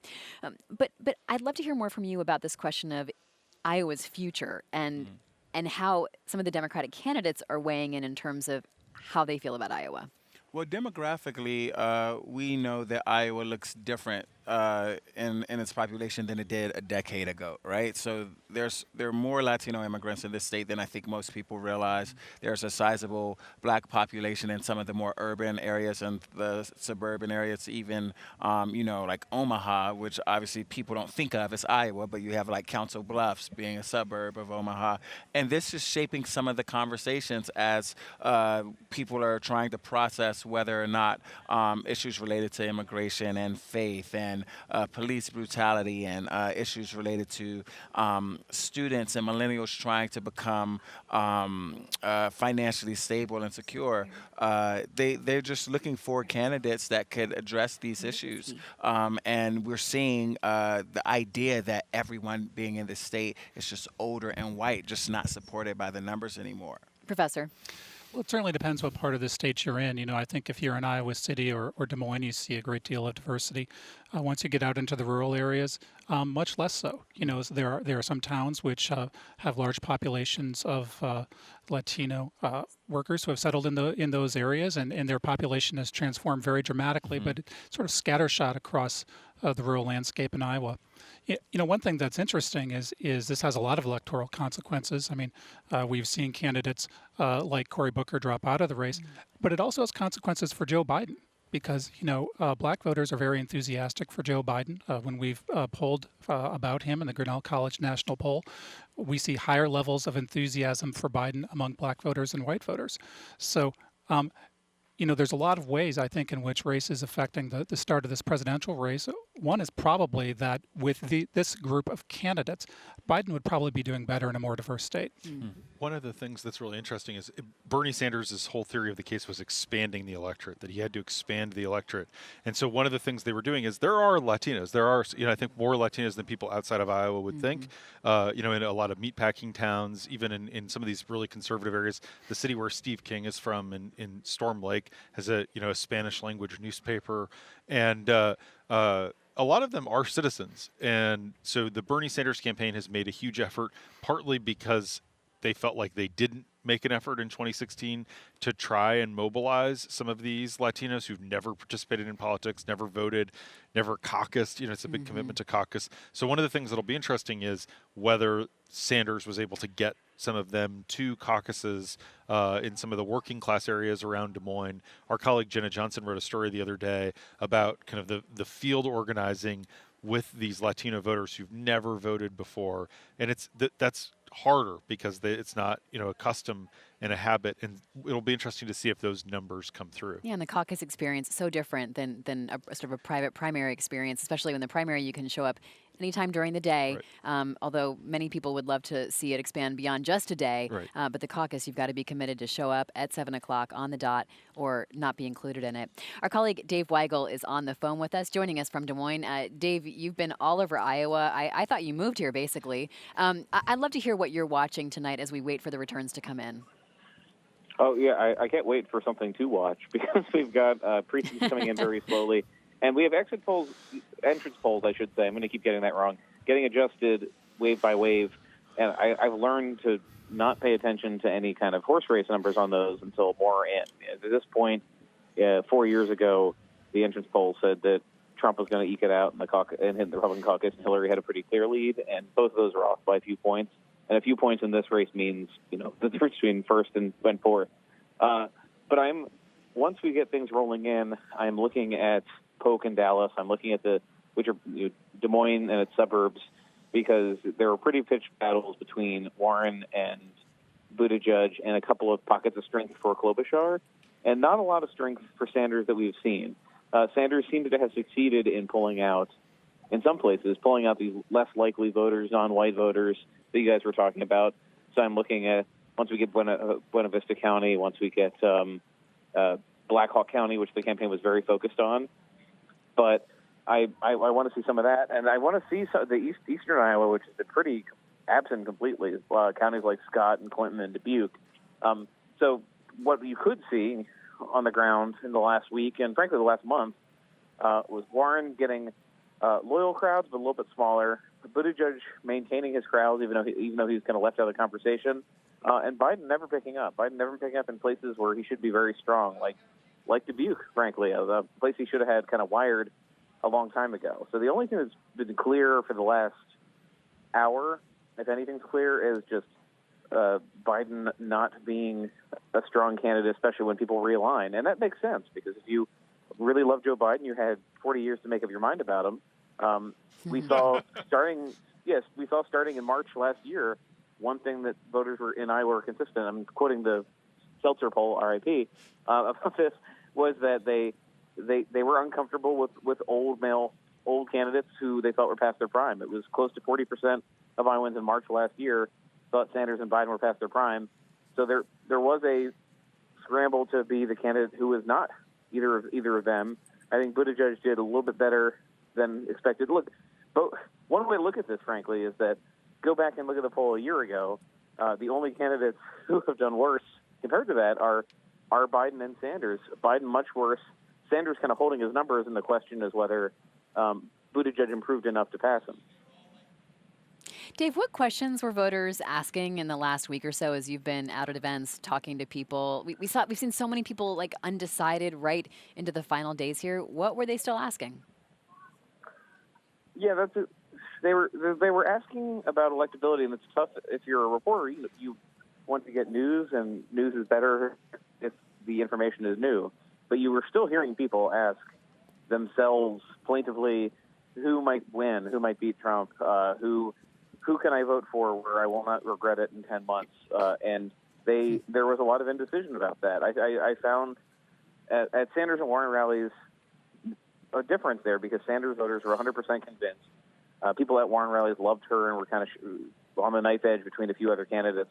And so you really were finding people at the coming out to see Klobuchar and Buttigieg trying to decide which of them had a better electability argument. So we're waiting for exit polls to adjust, but that is the question I'm still fascinated by, because Sanders has been running a Bernie beats Trump messaging campaign. You can donate and get the bumper sticker since early last summer. I'm not sure he made inroads on that question, and that for a campaign that was getting really giddy in the final days. I mean, in talking to the Sanders campaign, their tracking showed him winning pretty easily. They were talking confidently about winning the first 3 states and blowing out Super Tuesday. I'm not sure what moves after this, but they might not have had the ability to convince people that Bernie Sanders would be the oldest president, as would Joe Biden, as almost with Elizabeth Warren. That not sure they got through that forest the way they thought they did. So, Dave, we're watching to see how the candidates come on stage tonight, how they talk to the voters, to the American public at large. I want you to talk us through what we should be listening for, because there is this question of sort of who declares victory and what victory means and looks like in Iowa. What are you going to be wary of if you hear a candidate say, well, we got this much support? Does it really come into delegate counts for you? Like, what are you going to be watching versus what the candidates may be watching? Well, a result in which 4 people get delegates, and depending on how Amy Klobuchar does in the first district, which is the one that touches Minnesota with the biggest population, you have a possibility of 5 candidates getting at least a delegate out of the state, which has never happened before. So if they want to spin, if multiple candidates want to spin victory out of this, I can't really blame them. I mean, I'm one of those people who I cover every part of this process, and I respect this process, but I understand the frustration when people say it. The state in which 1% of the votes are cast should decide everything. But I do think Klobuchar having the hometown advantage, being able to come to Iowa almost more than anybody, is going to, if she wants to spin that she had a stronger showing than anyone expected, I think she can. I also think what I have not heard yet from the 3 senators who were tied up in the last couple of weeks is if someone like Buttigieg is able to win, then I've not yet heard the bitterness that I would expect, that maybe they could have broken out in the last week and they didn't. The one thing cutting against that is that Joe Biden got all the time he wanted to campaign in Iowa. I said cutting against him, but the opposite.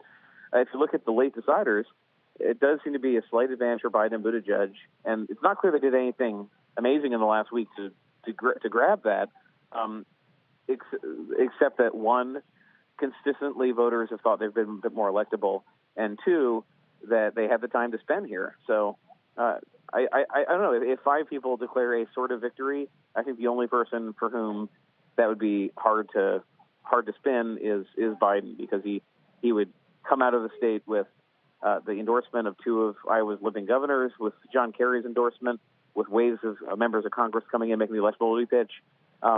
And I think they have to start spinning this state is just not a very representative example of the place we need to win. The problem for that is Biden and everyone else would point out, look, Iowa, the tough parts of Iowa, the parts that Democrats need to win back, look exactly the parts they need to win back to win the Midwest. Primaries are not caucuses, but losing a Democratic contest is not as good as winning it. Buttigieg and who would have the ability for a little while to say, I've proven a bit more decisively that I can do this. He would have done it, but with a amount of time spent in Iowa that he cannot repeat in any state, though. So take that for what you want. Dave Weigel, thank you so much for talking with us. I'm sure we'll be checking in with you later on. Appreciate your time. I'm going to turn it back to Professor Peter Hansen here. Who is this like a make it or break it moment for? I mean, who are you watching to have to come out of Iowa with a narrative of success? And, you know, I know that success can mean different things for different candidates tonight. Well, Biden for starters. If Biden doesn't do well in Iowa, then, you know, we're headed to New Hampshire, where Bernie Sanders is certainly likely to do well. You know, so there'll be 2 states in a row then where Biden doesn't do particularly well if he doesn't do well here in Iowa tonight. It may not be until South Carolina where Biden has success. Now, if he goes for that long without a clear sign of victory, I think that's going to be very hard for his campaign, make it hard for him to get volunteers, raise money, that sort of thing. This is also a make or break moment for Amy Klobuchar. If there's one state where she should do well, it's Iowa. She's a neighbor. She's well respected here. She's spent a lot of time here. And she's been picking up some momentum in the last few days. You know, if impeachment hurt anyone, it hurt Klobuchar.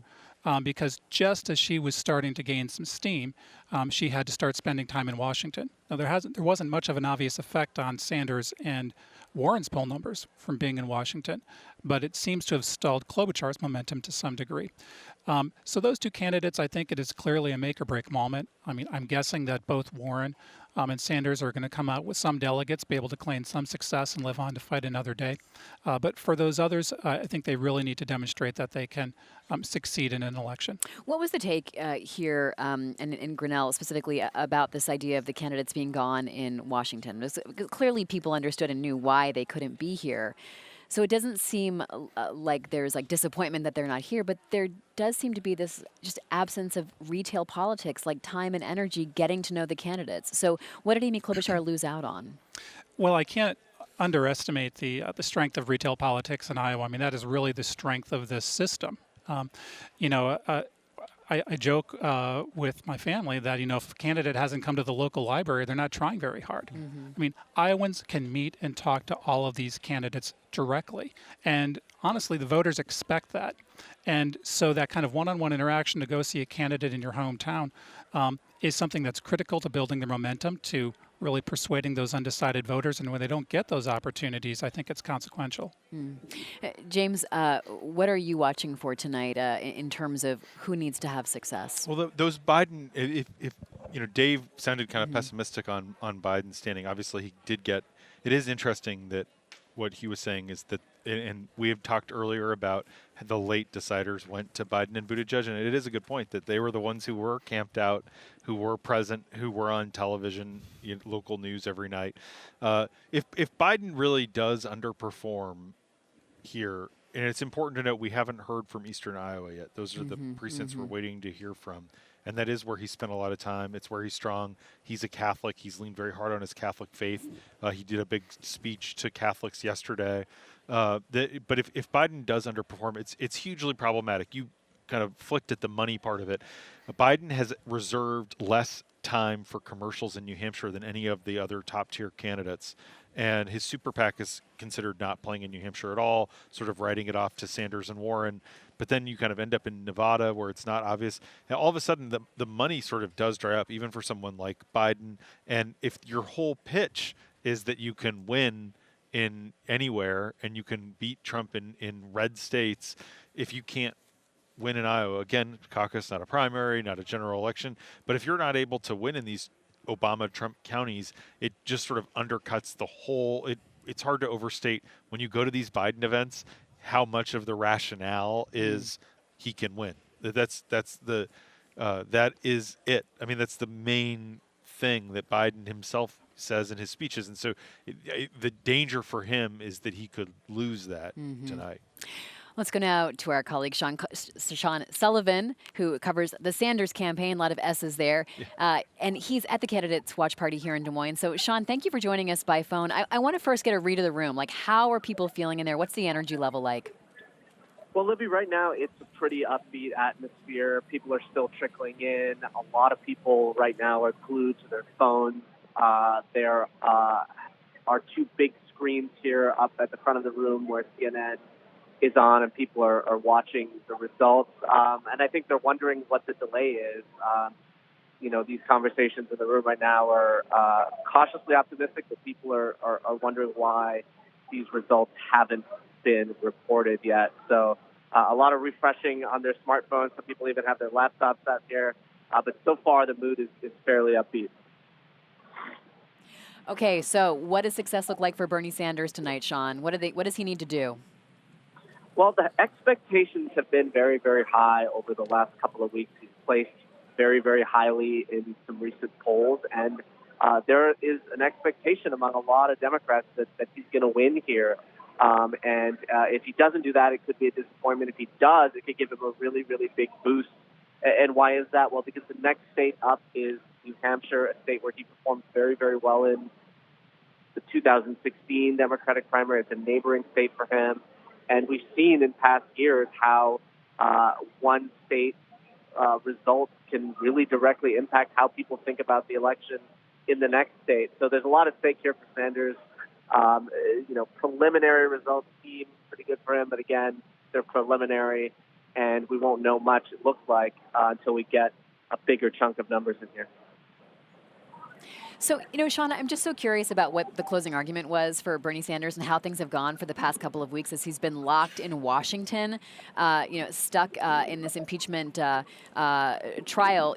We've heard the senator sort of say, of course, this is my duty, but Sanders seemed to be the one who was most willing to go out and express his frustration at being stuck in Washington. Yeah, that's right. He was really outspoken about that. He was pretty blunt about his belief that it might be a disadvantage, and he frequently said, look, I'd rather be in Iowa, I'd rather be in New Hampshire. He has had a pretty substantial army of surrogates who's been out on the trail campaigning for him, Congresswoman Alexandria Ocasio-Cortez, Michael Moore, Congresswoman Rashida Tlaib, Ilhan Omar. Others have been campaigning for him. They've been going to canvass launches. They've been speaking at town halls and rallies. But it's been clear that he has believed that it's not ideal for his campaign to be gone. As far as his closing message goes, it's very similar to what he's been talking about all along. He's saying, look, if you want to beat President Trump in November, the way to do that is to excite the electorate, to excite the party base, and have record high turnout in all of these swing states. And so he's trying to tie his message and his calls for political revolution, for sweeping change, to electability. And he's actually mentioned the word electability more and more explicitly in recent weeks. And I think that reflects what's been clear pretty broadly across Iowa over the last 2 weeks, which is that for a lot of Democrats, the biggest priority right now is figuring out which one of these candidates gives them the best chance of beating Trump. And so he's trying to prove that to voters and demonstrate that he's that person. So, Sean, Senator Sanders has to go back to D.C. this week. Iowa's going to wrap up, but then New Hampshire happens. Just talk to me about the logistics of his life right now. Well, it's not a lot of downtime or a lot of sleep or a lot of time to relax. Usually when you don't have an impeachment trial, the campaign schedule is hectic as it is. You're talking about, sometimes 12, 15, 18-hour days. But then you add impeachment trial into the mix. You add the fact that he's had to travel back and forth, and that all these senators have had to do that. I caught up with Amy Klobuchar earlier last month, and she said, she was running on 3.5 hours of sleep that night. She was trying to balance doing some campaigning from D.C. remotely with being in the Senate for the impeachment trial. So it wears these candidates down, and it can take a toll on them, and it's worth keeping in mind that they've been at this for a year, some of them more than a year. And so right now, at the most critical point in this campaign, they're working overtime, and that's the kind of thing that if you got a debate coming up or you have a town hall where you get some tough questions, we've seen in the past candidates slip up, and especially when they're tired. So something to keep in mind in the next few days. All right, Sean Sullivan, thank you so much for talking with us, and we'll be watching to see what happens at the in the world of Bernie Sanders tonight. Appreciate your time. I want to hear from you, James, about this question of electability and how Sanders is now tailoring his argument to say, I am electable, something that Joe Biden has been trying to hit home again and again and again. Why is that an important message, and who does he have to convince? It's critical if he's going to expand his electorate. And to Sean's point, I mean, Bernie Sanders had a heart attack a couple months ago, and that actually fits into the electability question, because I think the conventional wisdom in D.C. when Sanders had his heart attack while campaigning in Nevada was like, oh, this is sort of the beginning of the end. He has some loyal followers who are going to stick with him, but this will sow doubts, that a 77-year-old can be president, can win the nomination, can be the party standard bearer. And instead, it actually helped him. Sort of his low point was when he had the heart attack, and he's come back from that. And part of it is... And by helping him, was it because it forced him to do a reset and just take a break, sort of literally collect himself, regroup, get healthy, and then return to the campaign trail? And I think it made him a more sympathetic figure in some ways. And I also think from when he kind of came back after that couple weeks off in Vermont, he came back making this electability pitch, which is, the signs that people wave at his rallies say, Bernie beats Trump. And he now talks about, as I said a couple minutes ago, he's going to expand the electorate. He's going to bring new people in.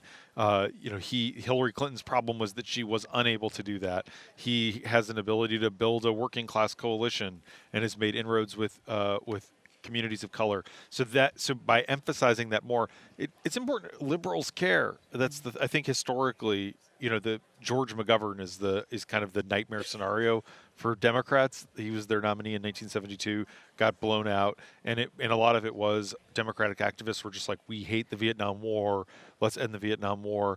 People today don't think of George McGovern, but they do think of Donald Trump, and it's hard to overstate how much Democratic voters hate Donald Trump and how much that motivates them. It's what prompts them to give money to Democrats. It's what prompts them to volunteer. It's a hugely animating factor. So there's the question of who do I want with my heart, who do I want with my head, Exactly. but who do I think can beat Donald Trump And is so the ultimate. So Bernie has their hearts, Yeah. and he's trying to get their heads. And he's actually, because he had the 2016 basis, he could sort of take the hearts for granted in some ways and focus on the heads. And I actually think that's what got him to this point where, he's at the top of the race.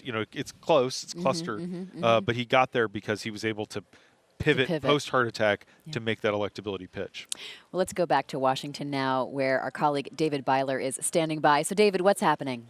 Right. So right now we're waiting for votes on the Democratic side, but while we're waiting for that, we've seen that we have votes coming in for the Republicans. It's easy to forget with all of the excitement on the Democratic side that President Trump does have to compete in a primary this year. And you can see here, he's doing really well. All these dark red counties are places that he's won and where we have, the data in. These light red counties are also places where he's winning, but we don't have all of our data in. You can see over here that Trump has 97% of the vote total. That's huge. That's partially because of the partisan polarization that we've seen in our age. We've seen the parties line up by culture and just get more hardened in Democrats always supporting Democrats and Republicans always supporting Republicans. So Republicans really get behind their president. But part of it is because his competitors aren't necessarily the people that Trump-skeptical Republicans would have wanted. You have Bill Weld, who was the governor of Massachusetts in the 90s and is sort of an old-school liberal Republican. At one point in the race, if memory serves, he declared that he was the most pro-choice candidate in the race. That doesn't really fly very well with a party where evangelicals and pro-life voters are strong. So he's not taking much of the vote, and neither is Joe Walsh. Joe Walsh is a talk radio host who sort of had a conversion away from Trump and away from Trumpism and is trying to make the case against Trump at this point, but Walsh has just a few votes fewer than Weld. So what we're seeing here is Trump doing well in a state that was a struggle for him last time around. Last time around, Ted Cruz won in Iowa. It has a strong evangelical base, but Trump has delivered for a lot of pieces of the Republican Party on policy, and Republicans like him. They think he has a good shot of winning, and in polls against the Democratic candidates, he usually trails, but not by sort of an overwhelming margin. He could make it up. And, you know, this here is also part of the reason that Democrats are thinking through their choices in the way that they are. They don't just want someone who's a perfect standard bearer. They want someone who's going to be able to beat Trump, because in our polarized era, that's goal number one for both parties, is to win the election. So thanks so much, and back to you, Libby. Great. Thanks so much, David. Great points. Let's bring it back to Professor Peter Hansen. You know, easy to forget that there's also a Republican caucus tonight, but we clearly see how that is going. How much did you hear President Trump's name being used as candidates were making their closing arguments in the last couple of weeks? Not as much as you'd think. Right. I mean, so you hear some candidates like Pete Buttigieg say, you know, one day we're going to wake up and Donald Trump will not be president. But most of what these candidates focus on is their own ideas. And so you hear them talking about climate change, and you hear them talking about college tuition, and you hear them talking about health care. And you know, I think one of the reasons for that is that, you know, if you look at Iowa in 2018, voters really wanted to hear about those things. You know, the Democratic candidates who picked up congressional seats in 2018 didn't talk about Trump a whole lot. Right. They talked about vocational education. They talked about health care. And those candidates did really well. And so I think the Democratic electorate, obviously they care about beating Trump. They're looking for a candidate who can do that, but they are hungry to hear about issues. And they really want to hear policies from candidates. How powerful are those 2018 congressional candidate winners? I mean, as they've been on the trail a little bit, both in terms of sort of sharing their insights and wisdom of what helped them win, and also in terms of who they're supporting and what they're doing? Well, you know, those endorsements are important. You know, I don't think they're necessarily decisive. Voters are really making up their own minds here, I think, as opposed to just looking to see what their elected officials have to say. But I think the example set by those victories is really important, because it does send a message about the kind of politics that are resonating in Iowa. In 2018, you know, congressional candidates made appeals to anti-immigration sentiment. They ran advertisements about the wall. This was on the Republican side. That just fell flat. You know, the issues that worked in those races were bread and butter issues. And then there's just the question of what has happened in Iowa in the past, you know, not even 2 years, really, like the 2 years since then. Do you get the sense that there's more movement in terms of how are those congressional candidates, how are those people who are in office now sort of doing in polling now that they've been around for a while and voters are evaluating if they made the right choice? Yeah, I haven't seen any specific polling on those candidates. You know, anecdotally, they remain very popular. They haven't been subject to you know, particularly heavy criticism. So I'm not expecting any trouble with those races in 2020. All right. Thank you so much, Professor Peter Hansen from Grinnell. Thank you so much. Eugene Scott, also our guest, and James Hohmann. Stay with us. This is live coverage from the Washington Post. We are in Des Moines, and we will bring you live coverage of the Iowa caucus all night long. I'm Libby Casey.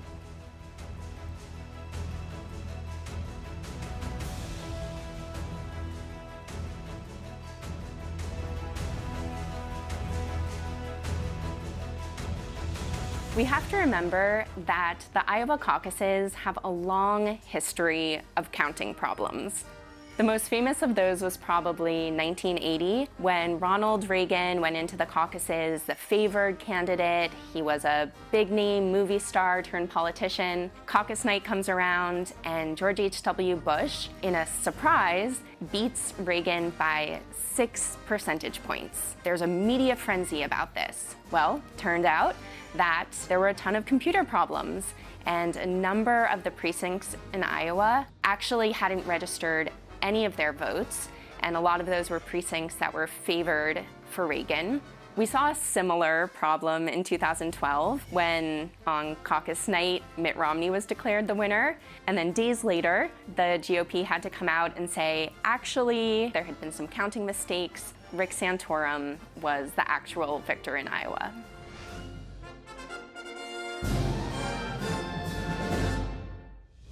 Donald Trump doesn't want me to be the nominee. We need a mass political movement, not just to go to Washington, but to change it before it is too late. I know what's broken in this country. I know how to fix it. The stakes could not be higher. We need to outcompete them and win. I have that experience of winning in red and purple and bright blue areas.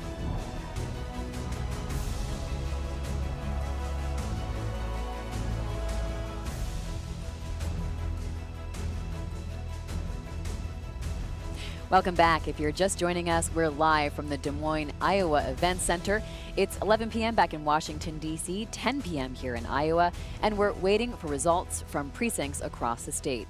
We're watching closely the events here, and our Election Insights team is waiting with bated breath to bring us some results.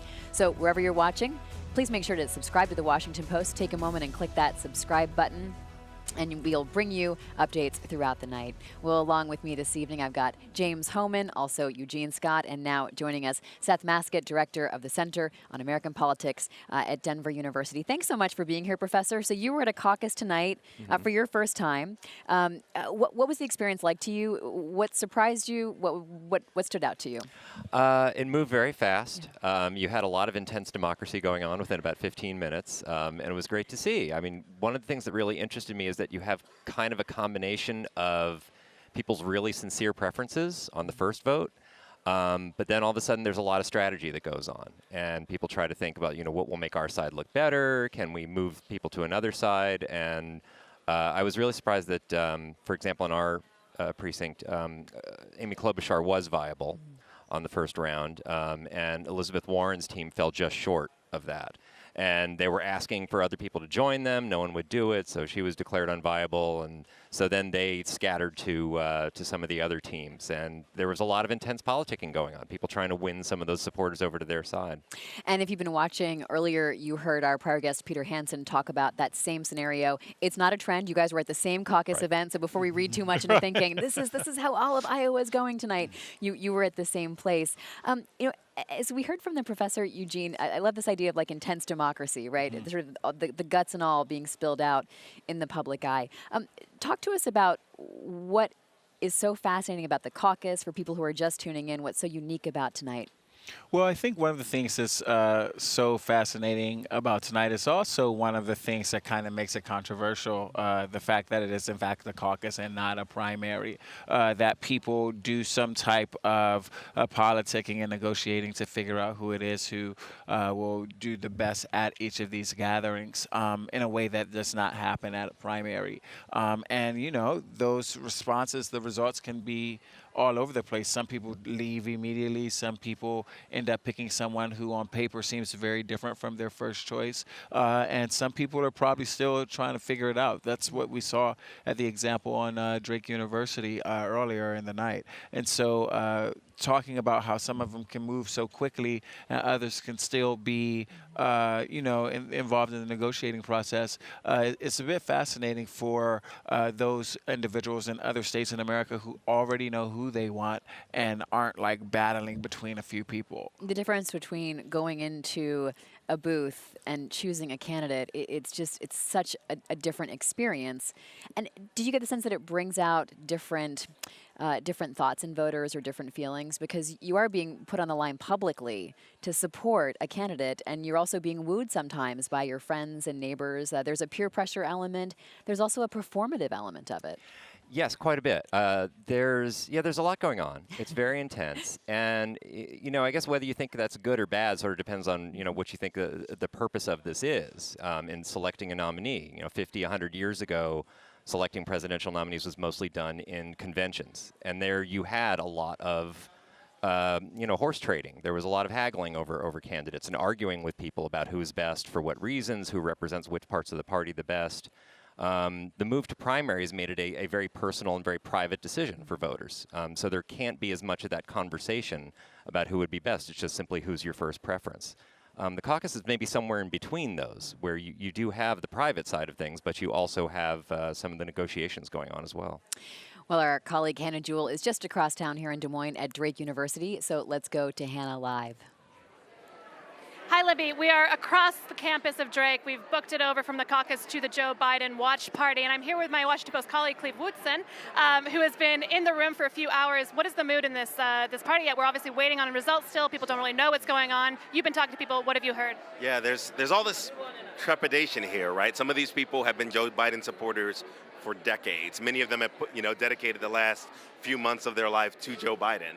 And now they're here when the results finally are supposed to be coming in, and they're not here. I'm talking to people asking their emotions, and they're, asking me, hey, you're a reporter, what's going on? What's taking so long? Like, I want to know. Some folks have been at precincts where Biden didn't do as well as they hoped he would do. And so, they're wondering if across the state that's also the case. They just want to know. What do you think the Biden campaign did right in Iowa or not right?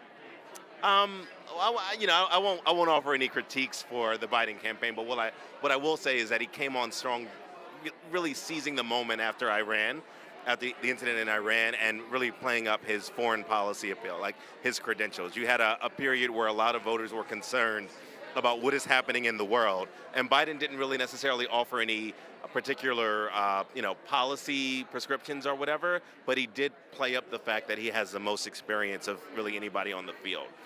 So we hear a lot that there's 3 tickets out of Iowa. What would it mean for the Biden campaign if he came fourth tonight?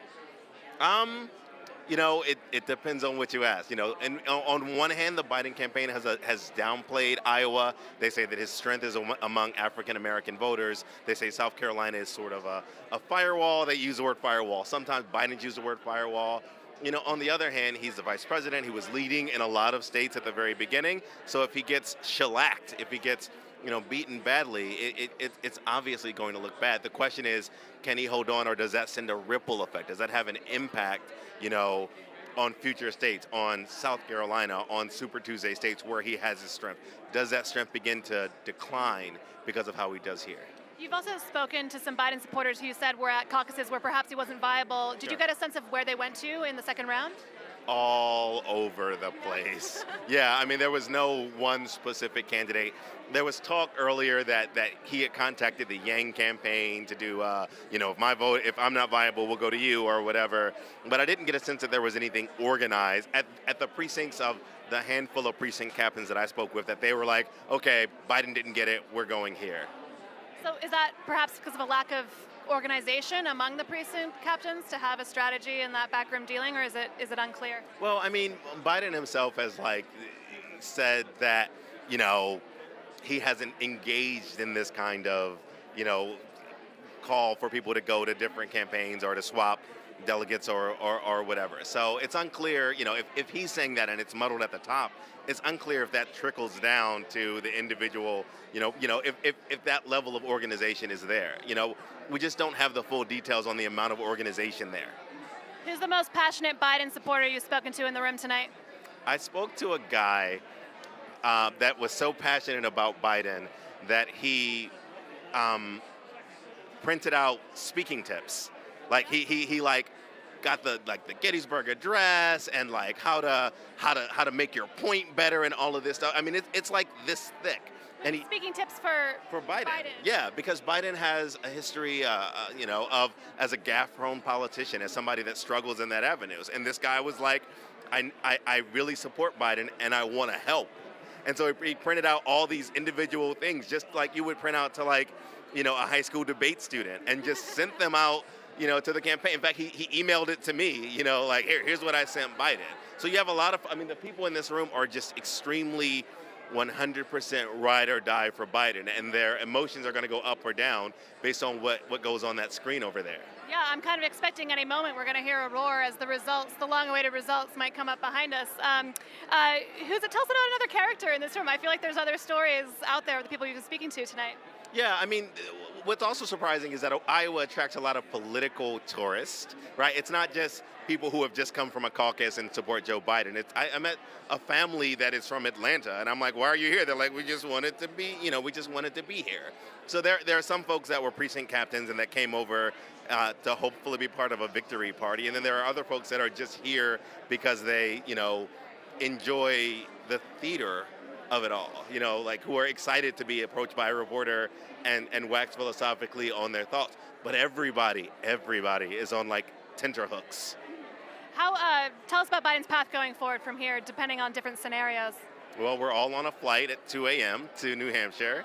The flight is booked, the charter is booked, or whatever, we're all there.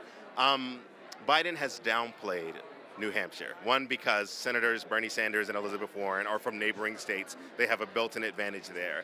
But also because Biden says his strength is in the African-American community, it's in the South and all of this stuff. So even if Biden doesn't do particularly well here, he signaled that he'll go on at least to South Carolina. Now, the hard part about that is that these things also cost money, right? And so if Biden does not do particularly well here, what happens to his fundraisers? Do they begin to have doubts? Do they begin to kind of think maybe I shouldn't invest in this candidate and give my money elsewhere? So I guess the voters aren't the only ones on tenterhooks. Like, I'm trying to just see what happens so that now we know all this stuff going forward. Are there fundraisers in the room also? I have not met any.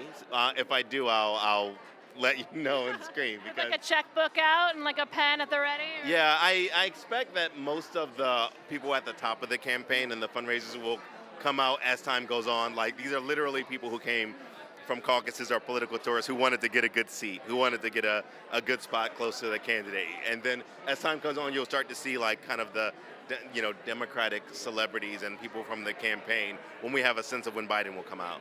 Thanks so much, Cleve. A lot of great information there. We'll go back to you for now, Libby.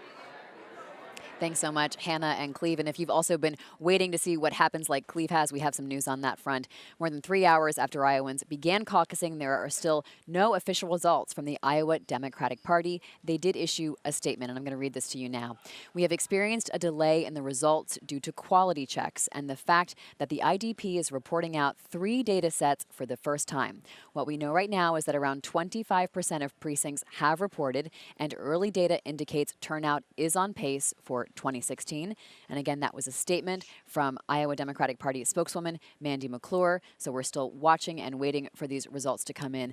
James Hohmann, let's go over like these 3 data points and the 3 data sets. The big question was, would we find out first alignment? So would we find out people's first choice and then go through a round and find out their second choice and then find out the delegate count? But instead, we're getting that information all at once from each precinct. Right. But 25% in is not that much. Yeah. And we're hearing reports that there's an app, there's a new app, and you have to remember, in rural Iowa, a lot of these people are like our grandparents. They're good, well-meaning folks who don't know how to use apps, and their job is to type in all this data. And they've also put in place, in a good way, a lot of double verification and various things to prevent Russian interference, to prevent hacking, to protect the integrity of the results. So that app has created apparently some problems where it's hard for some people to use, and so the data is not necessarily coming in right. And so that's part of why there are these quality control checks that are taking a long time. And it is one of those things, this comes against the backdrop of, we've talked about Iowa's place in the process. The Iowa Democrats and Republicans all agree they want to protect the sanctity of the Iowa caucuses, and they're very sensitive to 2 things. One is a delay. They know that this delay kind of is bad for them. The second is putting out bad data. They don't want to put out bad numbers that they're going to have to walk back. I talked about in the last hour the Mitt Romney-Rick Santorum situation, and the Republican Party chairman in 2012, totally different people that are doing this tonight. He did end up losing his chairmanship over that because people were really upset that he had sort of mishandled. And it looked like Mitt Romney was the victor, but the count was more complex, and it turns out Santorum was. They didn't wait until they had all the numbers in to announce what they had. So I think there's a lot of sensitivity to that, but it does mean this delay, and 25% does suggest there's still a lot of returns that we're waiting for. But it also, the app does mean that we'll be able to have a pretty sophisticated understanding, and our data guys that we've been hearing from in DC will be able to tell us a lot right away once we get those data sets. Right. Eugene, we heard earlier just the importance of momentum coming out of Iowa, and so there really is like no margin for error in terms of the data crunching, because if someone is seeming to be victorious tonight and then it turns out the results are wrong from miscalculation or lack of quality control, it could be really devastating to a candidate who isn't tallied correctly or isn't shown to do as well. Sure. Well, because headlines are written off of the results that people have, and if those results are wrong, and it doesn't become clear until days later, that those original headlines will have cycled through the news and gotten to voters, maybe, to voters who don't regularly check in and may not be around to get the corrected headline. And that can affect how people are perceived in New Hampshire and Nevada and South Carolina. And so it's really important that these things be corrected and correct as soon as possible. Seth Maskett, what's the importance of Iowa in the building of momentum? We heard Cleve talking about the Biden campaign and sort of what their fears and hopes are for this night, but how important is it to do well here? It's important to do well, or at least to do not poorly. Yeah. There's so much of an expectations game built into it. Candidates who weren't expected to do very well, if they can suddenly have a good night. We don't know yet what's happened so far, but that has helped. I mean, that's certainly helped, for example, President Obama when he first ran in 2008. He certainly was a top contender, but few people expected him to do as well as he did during the Iowa caucuses, and that really propelled him. A lot of people endorsed him who had been wary of doing so before that, and in many ways that victory kind of cemented the rest of his campaign that year. Mm-hmm. James, as not just us, but also the campaigns are waiting for this information to come in. I want you to break down for us and remind us, if people are just tuning in, what we're watching in terms of results tonight. Because there are these 3 data points that we heard the Democratic Party laying out and explaining, well, we've got a lot of data to go through. What are the 3 data points? So the 3 data points, first data point is just raw vote totals, essentially. So people showed up at the caucuses in the beginning of that intense democracy that we've been talking about. They go and they stand in one corner, and so that would count people who, say, go caucus for Andrew Yang or Cory Booker, even though he's not in the race anymore. You can still caucus for him. Tom Steyer, their numbers all get counted, and it's just sort of the number of people who show up. That's the number that Bernie Sanders is expected to do best with, because he sort of has his base that is distinct and that he can get people to show up. The second number is the raw delegate allotment, and that is based on a formula that depends on how many people have turned out to the same precinct in prior caucuses, and essentially that's what gets worked out after everyone has sort of done that sort. So the people who aren't viable enough, who don't have 15%, their supporters have to go find someone else, or they can leave or whatever. But so that's what happens after the sort, and they only sort really that one time. And then the third number is total delegates, and that's so there's 40 odd delegates out of to the Democratic convention. As Dave Weigel said a few minutes ago, this could be the first time ever that 5 different Democratic candidates come out with a delegate from Iowa. And here's Amy Klobuchar. Let's go hear Amy Klobuchar now addressing the crowd. Chair here. Thank you, Andy McGuire. 2, because I have this fantastic staff that has stood with us all the time.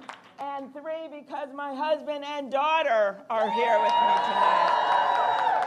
And I want to thank them. I want to thank our tireless field organizers, the unstoppable volunteers who would never give up. And we are feeling so good tonight. And I cannot wait. Somehow, some way, I'm going to get on a plane tonight to New Hampshire. And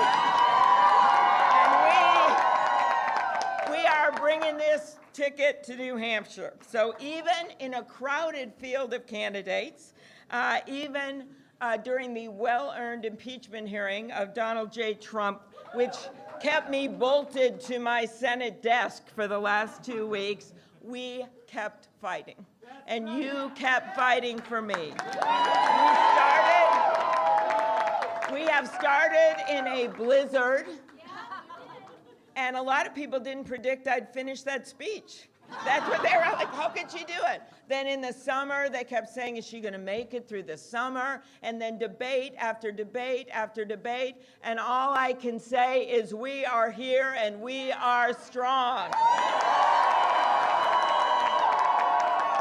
And with that same grit that got us through that blizzard, we are now ready to head to New Hampshire.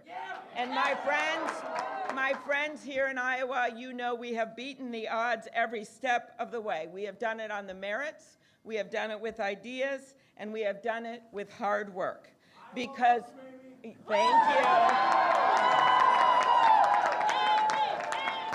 We know in our hearts that in a democracy, it is not about the loudest voice or the biggest bank account. It is about the best idea, and it is about the person that can turn those ideas into action. We know that our party can't win big by trying to outdivide the divider in chief. We know that we win by bringing people with us instead of shutting them out. Donald Trump's worst nightmare is that the people in the middle, the people who have had enough of the name-calling and the mudslinging, have a candidate to vote for in November. Donald Trump's worst nightmare is that our fired-up Democrats will march to victory alongside a big coalition of independents and moderate Republicans that see this election just as we do. That this election is, yes, an economic check, but it also is a patriotic check. It is a decency check. It is the simple idea, it's a simple idea that the heart of America is so much bigger than the heart of this guy in the White House.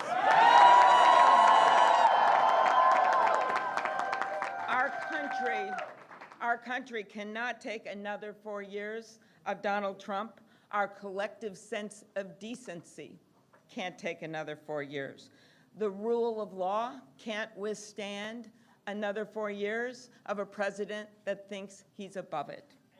Our democracy cannot tolerate another 4 years of a president who wants to bulldoze right through it. The American dream cannot take another 4 years of a president who thinks he can choose who gets it.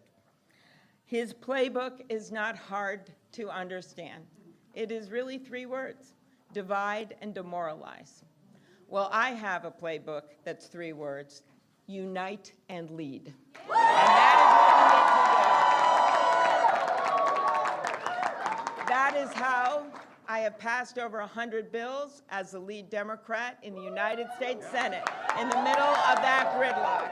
And that is how I have won elections in the reddest of red congressional districts, in the bluest of blue congressional districts. The president, though, he might as well have a sign on his desk that says, "The buck stops anywhere but here." Look at what he has done. He blames everyone for our problems. He blames everyone, people that shouldn't be blamed. Who does he blame? He blames immigrants, right? He blames Barack Obama. He blames the Fed chair that he nominated, the energy secretary that he appointed, the generals that he commands, and yes, the King of Denmark. He even recently blamed Justin Trudeau for cutting him out of the Canadian version of Home Alone 2. Who does that? Who does that? So let me tell you what I will do. When I am behind that desk, I will take responsibility instead of passing it on. I will reach across the aisle and work with Americans in good faith. Instead of picking fights, I'll bring this country together instead of pushing it apart. Some of you may know that old story about Franklin Delano Roosevelt. And it was a story about how after he died, they put his body on a train and it worked its way to Washington, D.C. And there's a story of a reporter who came upon a man who was crying by the side of those tracks. And the man had his hat on his chest and he was sobbing. And the reporter looked at him and said, "Sir, do you know President Roosevelt? Did you know him?" And the man says, "No, I didn't know President Roosevelt, but he knew me.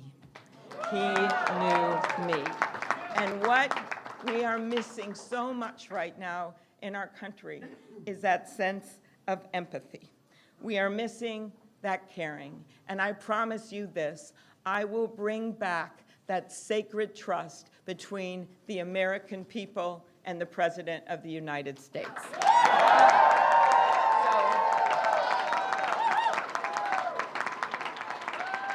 If you are sick and tired of hearing how great the economy is when you don't feel it, when your paycheck is stretched to the breaking point month after month, I know you, and I will fight for you. If you are sick of choosing between paying for daycare for your kids and long-term care for your parents, I know you, and I will fight for you. If you're sick of being torn between filling a refrigerator and filling a prescription, I know you, and I will fight for you. And if you want a Democratic nominee who can make our tent bigger and our coalition wider and our coattails longer,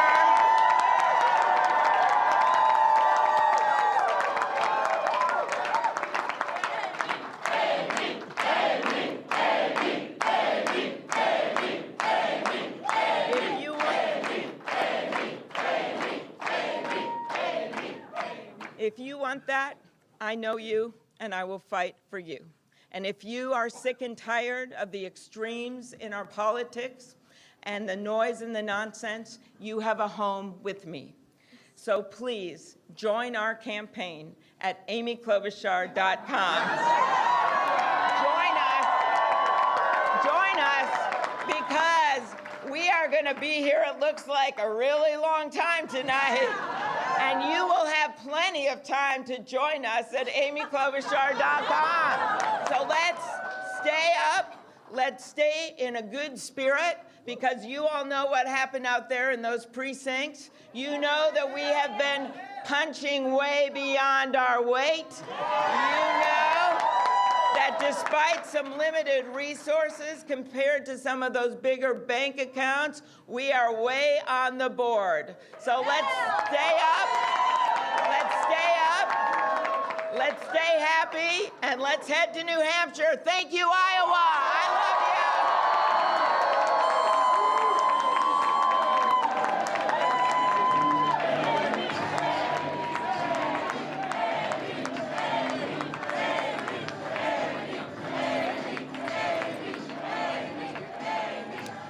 Amy Klobuchar claiming one of those coveted tickets out of Iowa, but let's give some context for this. We've gotten word from the Iowa Democratic Party that there's a delay in the results. They say it's quality control, making sure everything's correct, and because they're using a new system of using 3 data points this year, so not a lot of tallies in, and we're still waiting for results. As Amy Klobuchar said, it might be a long night. You heard a little bit of a campaign pitch there and a call for people to support her. Let's go to my colleagues here, James Hohman to start with. So Amy Klobuchar is seizing this moment here, but let's be clear, Amy Klobuchar has not been declared the winner of the Iowa caucus. We this are is way all on the still board in process. It is. And they are feeling good. The Yeah. Klobuchar campaign is feeling, we've heard from some of these caucuses that they feel like they're getting good reports from the precincts where they have their people. They're not just depending on the numbers that are being submitted through the app. Yep. Their people are also reporting back, probably on their own app, what the numbers that they're seeing are. That doesn't mean that they're really good. The Klobuchar campaign was going to spin this no matter what and say we're going on to New Hampshire, we're going to continue this campaign, because Klobuchar, more than anyone else, sort of had been typecast as the Iowa candidate. The thing to understand about Amy Klobuchar doing this right now is she's the daughter of a newspaper man.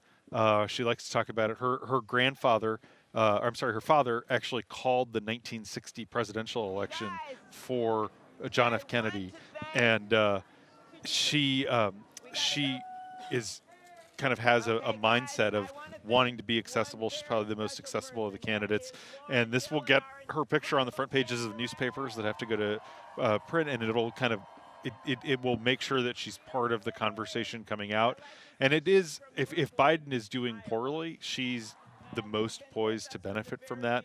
And I think she kind of I saw her give her stump speech a couple times over the last few days, and that was a very abridged version of it. Yeah. And it was funny, she told me the other day that she was reading a book by Doris Kearns Goodwin where she picked up that FDR tidbit that we heard, where, she said, I didn't know him, but he knew me. And she saw that when she was kind of like bored during impeachment. In between stuff, she was flipping through this book and saw that anecdote and kind of shoehorned that into her stump speech. And of course, we are all waiting for these results to come in, so it's a perfect timing to grab the spotlight and talk to people about how you think you've done well tonight. Let's go back to our Election Insights team in D.C. Jeremy has been in contact with the Iowa Democrats tonight. So Jeremy, what about tonight's statement caught your attention? Hey, Libby. You know, some of the things off the top that were pretty obvious made a lot of sense, right? We haven't seen any results, and the Iowa Democratic Party says they're being careful to make sure that they're getting exactly what they want to see in those results. And I can tell you, with a little bit of insider information, these are usually fairly complex systems. They need to do lots of checks to make sure that the vote tallies that they're getting match the kinds of results that should be acceptable. So I fully understand that, especially as an engineering director. This is something that makes a lot of sense to me. But I'll tell you, there was something buried in the very bottom of that statement that didn't make sense to me initially until I started talking to folks about it. So the thing that was in that statement was that they were expecting turnout to be at roughly the 2016 level, which is interesting because a lot of the chatter before this election was that it was supposed to be a boom election. It was going to be pretty big. Anyhow, it's time for us to send it back to you on the ground there in Iowa, Libby. Thank you. Perfect, and we're going to go to Vice President Biden, who's addressing supporters.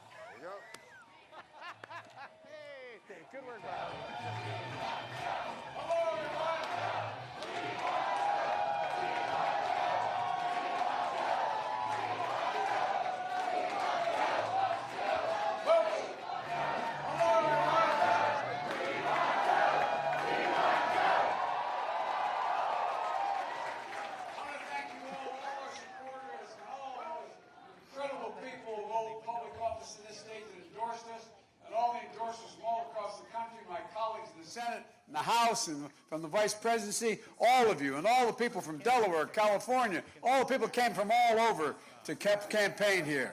I want to tell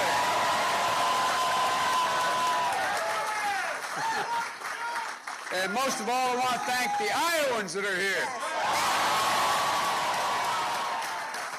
Well, the Iowa Democratic Party is working to get this result, get them straight. And I want to make sure they're very careful in their deliberations. And indications are, from our indications, it's going to be close. We're going to walk out of here with our share of delegates. We don't know exactly what it is yet, but we feel good about where we are. And look, so it's on to New Hampshire, Nevada, South Carolina, and well beyond. We're in this for the long haul. And I want us to remember, not just tonight, but throughout this campaign, thank you.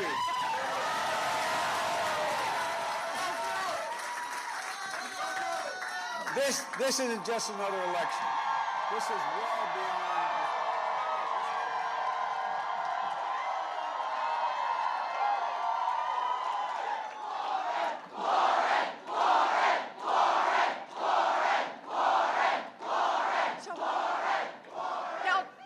Trump and I see America from very different viewpoints, and we have since we were born. Trump grew up in New York City in a 23-room, 9-bathroom mansion. I grew up out in Oklahoma in a 2-bedroom house with 1 bathroom and a converted garage where my 3 brothers slept. By the time he was 3, Donald Trump was getting a $200,000 allowance every year from his dad's real estate empire.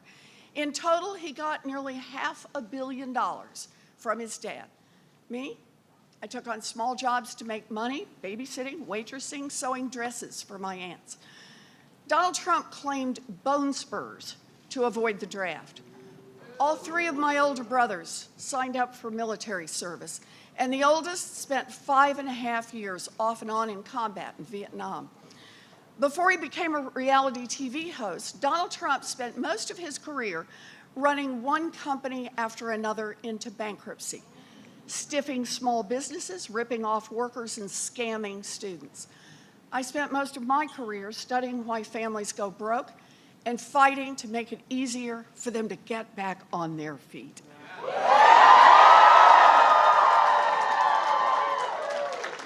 Before I was even elected to office, I built an entire federal agency to stop big banks and financial institutions from cheating people.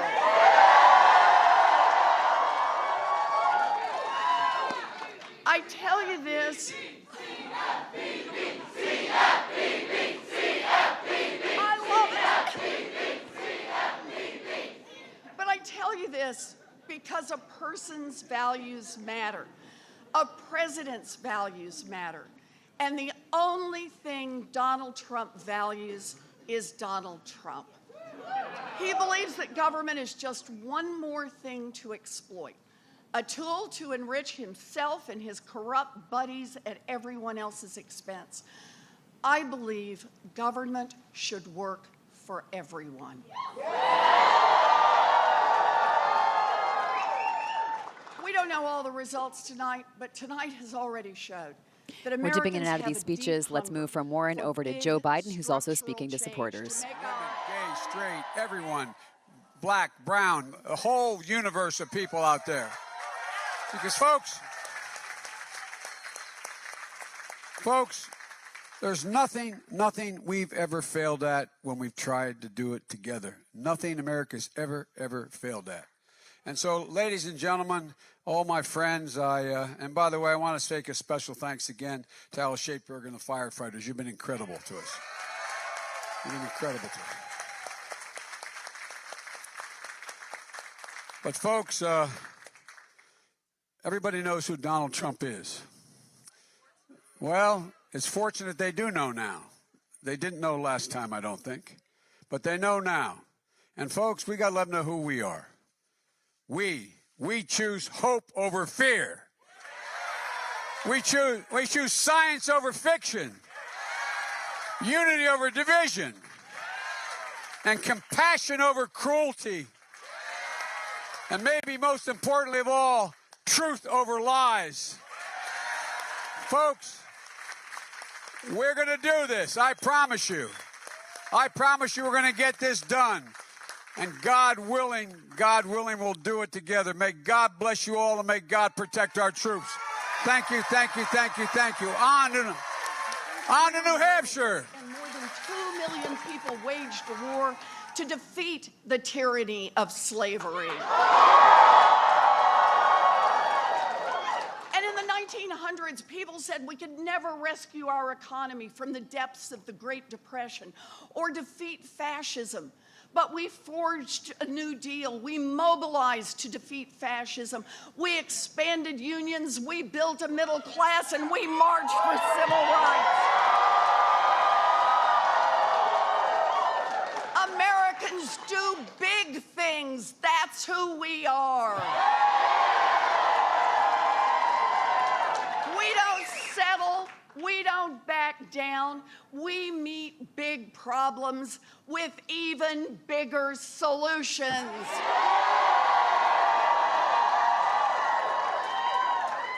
So I'm here tonight because I believe that big dreams are still possible in America. Tonight, you showed that when you imagine an America that lives up to its ideals, you can set in motion the process of making it a reality. All it takes is some hard work and better connections. And here in Iowa, that's what happened. You came together, you organized, you showed that we are united in our conviction that hope defeats fear, that courage overcomes cynicism, that we will always be a stronger party and a stronger nation when we unite around our shared values to advance justice and expand opportunity to everyone.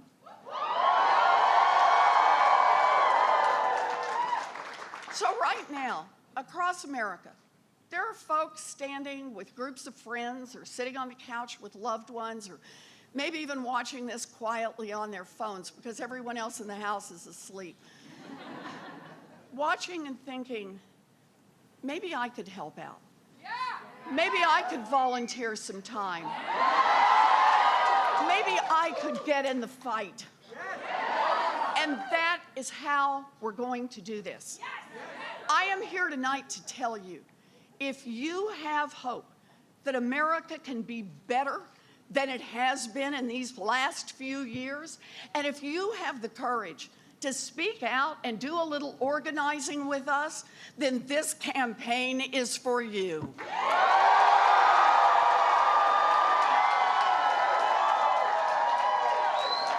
If you can imagine an America where corruption doesn't block our ability to reduce gun violence, an America where we can urgently tackle climate change, an America where we can bring an end to the opioid epidemic, then this campaign is for you. If you can imagine an economy where every job has dignity, where people are paid a livable wage, and where everyone has a real chance to thrive, then this campaign is for you.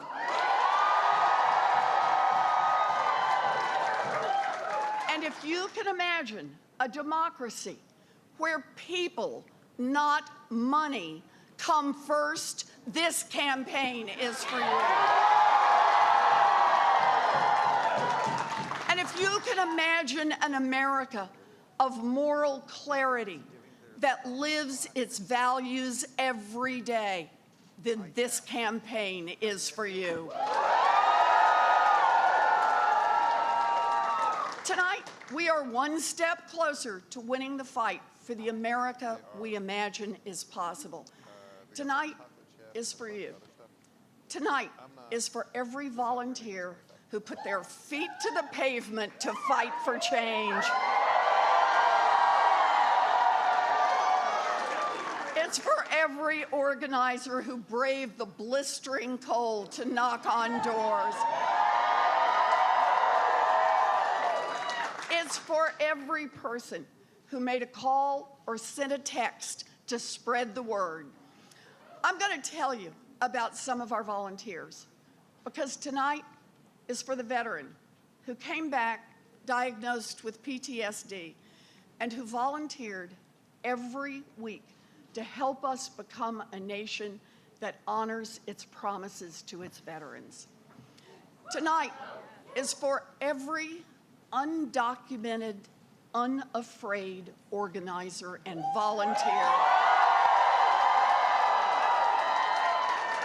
who proudly knocked on doors to let the world know that the path to progress runs through courage, not fear. Tonight is for the innovative, persistent women who organize babysitting clubs so they could get in more hours of volunteering. And tonight is for the single mother who had been homeless and who was so determined that her twin daughters would grow up in a better world that she found the spare moments to make calls on our behalf. Tonight is for everyone who believes that no matter the color of your skin, who you love, how you worship, where you were born, or what zip code you live in, you should be safe and your opportunities should be pretty much as good as everyone else's. Yep. In every day and every way, this movement is made up of people who know that the only way to make progress and to build power is to fight from the heart. So tonight, Iowa, and all of you, I want to say thank you. Thank you for living your values. Thank you for standing together, fighting together. Let's go now to the Bernie Sanders event where Sanders is about to address his supporters. Thank you.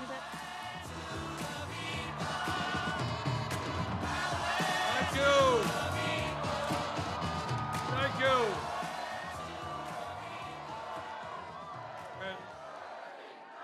And let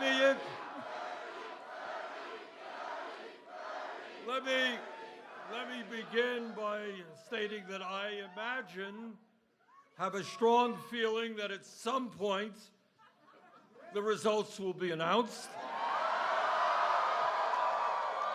And when those results are announced, I have a good feeling we're going to be doing very, very well here in Iowa.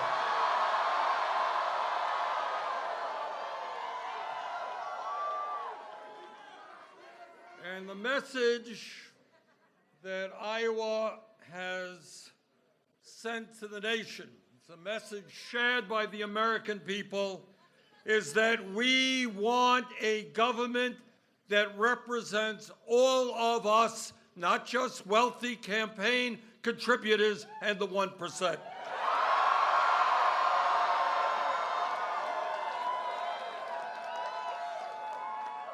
Tonight, in this enormously consequential 2020 election, the first state in the country has voted, and today marks the beginning of the end for Donald Trump.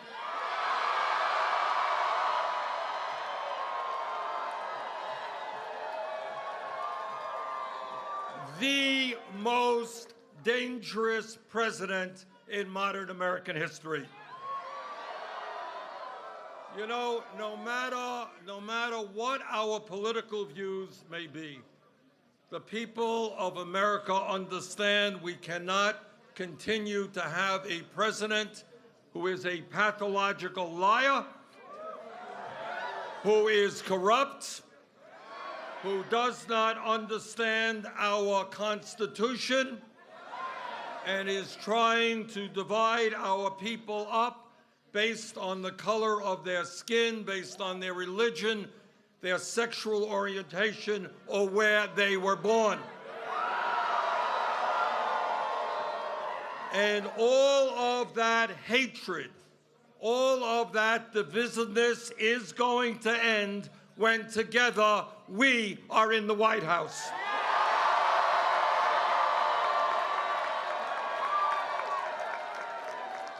We are going to win this election because the people of the United States are sick and tired of a massive level of income and wealth inequality.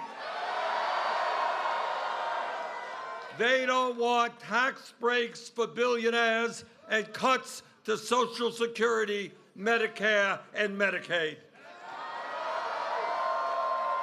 The American people understand that if you work 40 hours a week, you should not live in poverty, and that we've got to raise that minimum wage to at least $15 an hour.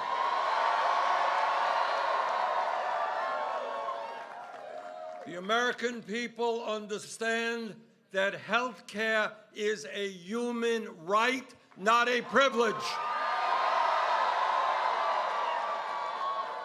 And that our administration is going to take on the greed and corruption of the insurance companies and the pharmaceutical industry.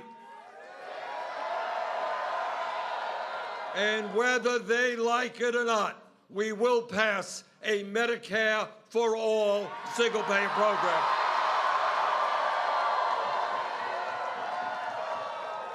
The American people understand that in the year 2020, all of our people, regardless of income, are entitled to get a higher education. And that is why, together, we will make public colleges and universities tuition-free, and why we will cancel all student debt in America. And we're going to do that through a modest tax on Wall Street speculation. 11 years ago, we bailed out the crooks on Wall Street. Now it is their time to help the middle class. And unlike the President of the United States, the American people understand that climate change is not a hoax, but is an existential threat to our country and the entire world.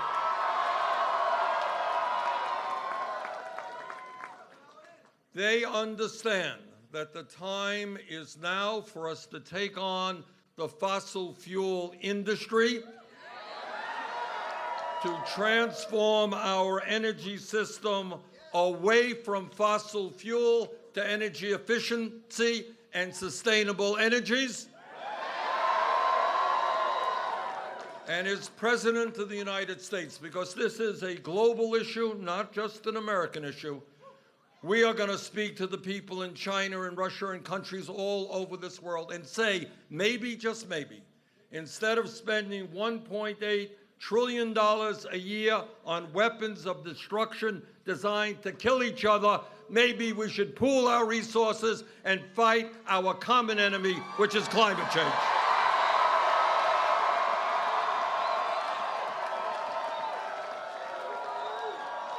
And the people of America know the time is long overdue for major reforms to a broken and racist criminal justice system. We're going to invest in our young people, in jobs and education, not more jails and incarceration. And the American people also understand that our immigration system is broken, and together we will pass comprehensive immigration reform and a path toward citizenship. And the American people know that gun safety legislation will be written by the American people, not the NRA. And the American people most certainly know that it is women who must control their own bodies, not politicians.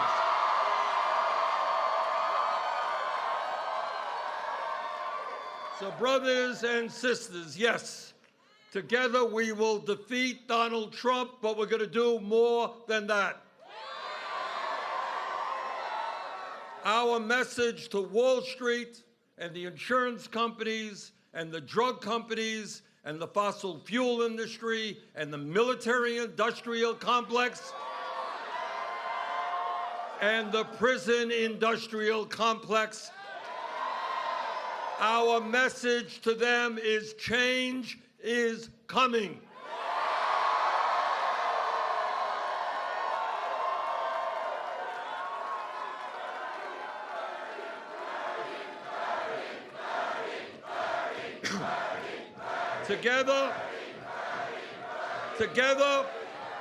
Together with the strongest grassroots movement this country has ever seen,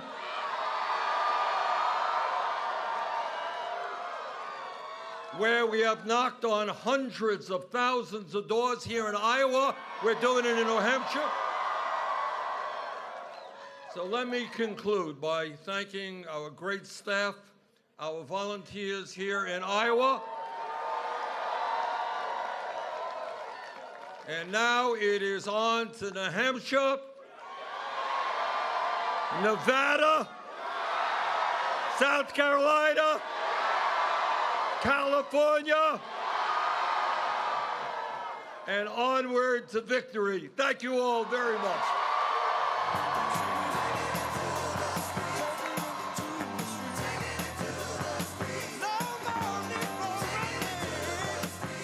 Bernie Sanders addressing his supporters tonight. We've seen a lot of the candidates give speeches to their supporters. A lot of them are heading out to New Hampshire even tonight. So they want to address the supporters, close things out in Iowa, and move on from there. A tough situation, though. We do not have results yet from the Iowa Democratic Party. They are still waiting on things. They've issued a statement to explain what's going on. Here's what they've said. We found inconsistencies in the reporting of 3 sets of results. In addition to the text systems being used to tabulate results, we are also using photos of results and a paper trail to validate that all results match and ensure that we have confidence and accuracy in the numbers we report. This is simply a reporting issue. The app did not go down, and this is not a hack or an intrusion. The underlying data and paper trail is sound and will simply take time to further report the results. Again, that is a statement from the Iowa Democratic Party from the communications director, Mandy McClure. Well, so to give some perspective of this and what it all means besides the actual waiting that we're all doing, let's go to James James Homan. Yeah, Libby, only we don't know how much time. That's Yeah. the big question. Yeah, we right? really don't. But we do know the candidates are off. Klobuchar, Sanders, Warren, and Biden all have charter aircraft. They're all flying to New Hampshire. We have reporters going with each of them overnight. They all have events planned in New Hampshire tomorrow.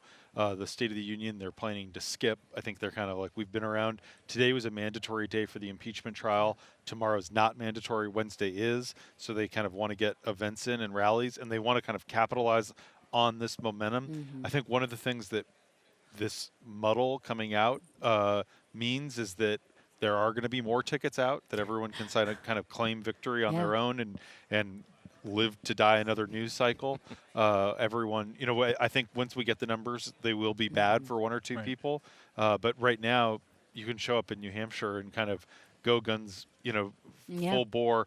In the past, this is, a night where people are dropping out or they're going to drop out the next morning. No one's going to drop out based on the results in Iowa. And in that way, it's not necessarily playing the same winnowing field winnowing role that it has in the past, and that is significant, and it does kind of undermine one of the critical functions of the Iowa caucuses. Yeah, Eugene, there's the short-term results, and then there's like the longer-term results, is the crunching and looking at the data and figuring out where you performed well in Iowa, what it says about your demographic appeal. But in terms of just the raw momentum of getting out of Iowa, this is we'll see when the results come out tonight, but this is changing things. Indeed. I mean, what we know right now in this second is that no one lost. Yeah, right, exactly. And that's what people wanted to hear. That's what teams needed to hear.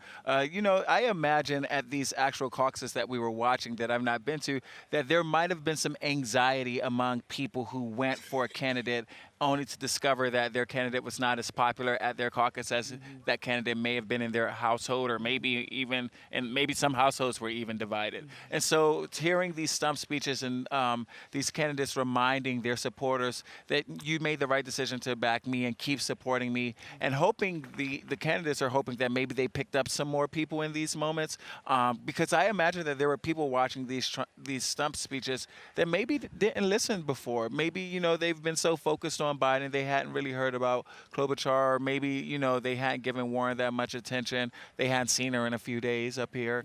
And so it was an opportunity, I think, for candidates to say, let's keep going and let's do better in New Hampshire, which will not be a caucus, by the way, and therefore will be a little easier than this.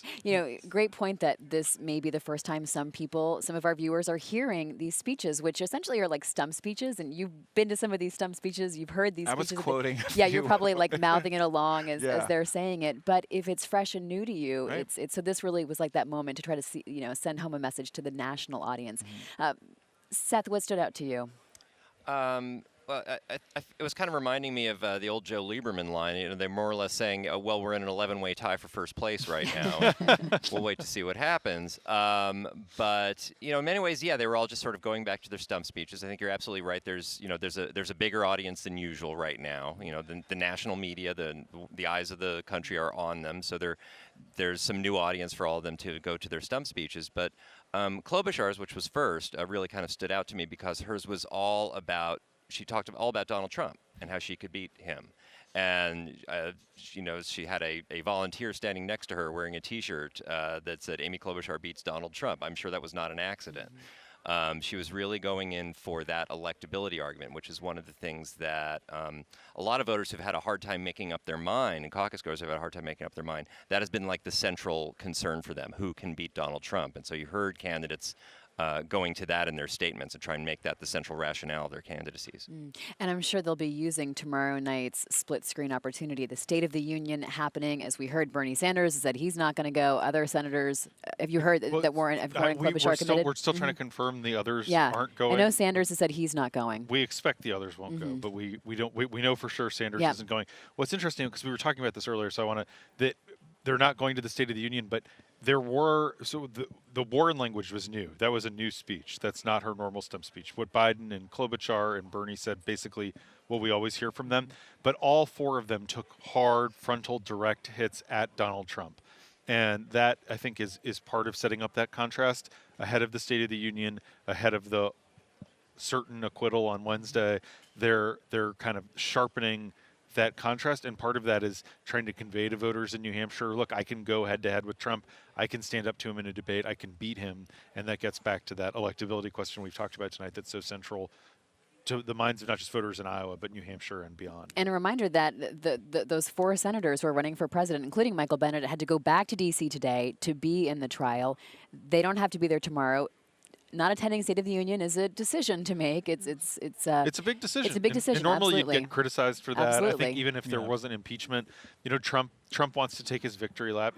There's some value of being there because you can use it as a platform. But they also they only have a week now till New Hampshire. Yeah. Let's go back now to Washington and our colleague Jeremy Bowers. So Jeremy, with you and the Election Insights team, what exactly do we know about turnout tonight, and can that tell us anything? That's a thing we've been really interested in, Libby. Something that we saw in that statement that had come from the Democratic Party earlier tonight indicated that they were expecting that turnout in the 25% of precincts where they had seen results was at roughly 2016 levels. Now, this set off a little spidey sense because one of the things that was kind of a theme in the run-up to tonight's race was a discussion of about how many more people we were expecting to show up. At a point, there was the Iowa Polk County Democratic chair had tweeted about getting a stack of new ballots and needed that as early as 8 p.m. Eastern time. And so, this is something that's really intriguing to us because that turnout number could have a wide-ranging effect depending on how different candidates deal with it. So for a little bit more on that, we're going to bring in post-opinion columnist, data expert, and all-around swell guy, David Byler. David, what happens in a race that isn't the high turnout monster that we were expecting? What if it's just a low turnout 2016 clone? That is an excellent question. I think that we're in a little bit of uncharted territory in the sense that with this election, I think we expected it to be higher turnout or at least more than on pace with 2016, because in 2016, there were 2 contests at the same time.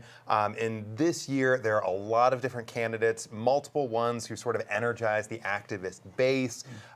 Democrats are really motivated to beat Trump. They're enthusiastic. We saw this in the turnout in the 2018 midterms. So all these indicators pointed towards better turnout than 2016 for the caucuses, but that is not what we've seen in this statement. Now, it's worth remembering that, these are all provisional and we don't have the votes yet to make strong inferences. Maybe turnout looks different, but it's a very different situation than what I think we were all expecting. Right. Well, those expectations are going to be the thing that drives us through the rest of the night. We're still hoping that we're going to start getting votes here at any point from the Iowa Democrats. And when we do, we're going to have plenty of stuff to show you and plenty of insights to be able to give you a little peek behind the curtain and see what's going on there. But until then, we're going to have to kick it back to Iowa and you, Libby. All right, great. Thank you so much. We may be in for a long night. Well, joining us now, Alexander Theodoridis, Assistant Professor of Political Science from the University of California, Merced. Thank you so much for being here. We are waiting to see the results tonight, and this is a bit unusual to have the pause button on. What does leaving Iowa mean with a potential lot of tickets spread out among the field? What does that mean for New Hampshire and on down into Super Tuesday? Yeah. I think a lot of this probably means that the real winner of Iowa may be Donald Trump, in the sense that the more candidates there are, we don't know what the sort of rank order is going to be, and that's what everybody fixates on, even though chances are most of the candidates are going to be pretty close. Most of the viable candidates are going to be pretty close to each other in terms of percentages and therefore delegates. But the perception will be very much dictated by what the order is, and we won't know that. Maybe we'll know it tonight. Maybe we won't know it tonight. But that tends to be what sort of shapes things. And if that shapes up in such a way that lots of candidates are still in the race, and lots of candidates have these ability to claim a ticket to New Hampshire and then on to the other early states, then that makes it more and more difficult for the party to coordinate on a particular candidate, and that's really what the party is sort of trying to do in this process. It's also great news for Mike Bloomberg. You know, Mike Bloomberg's Right. strategy is skip the early states, hope that there's a muddle, that no one comes out the clear favorite from Iowa, that Biden seems sort of weak and unable to consolidate the field, and then come in on Super Tuesday, spend hundreds of millions of dollars. So I think even just kind of the confusion and the mess tonight helps Bloomberg. Is it an opportunity for candidates, though, Eugene? Well, I think it's certainly an opportunity for them to continue to get their message out there and to, revisit any ideas they may have had that they questioned maybe weren't as effective, maybe implement some new strategies in New Hampshire that could be more winsome. I think one thing that'll be really interesting about tonight, we don't know yet, but I wonder if part of the reason why they're just checking accuracy is because there maybe was an increase in turnout.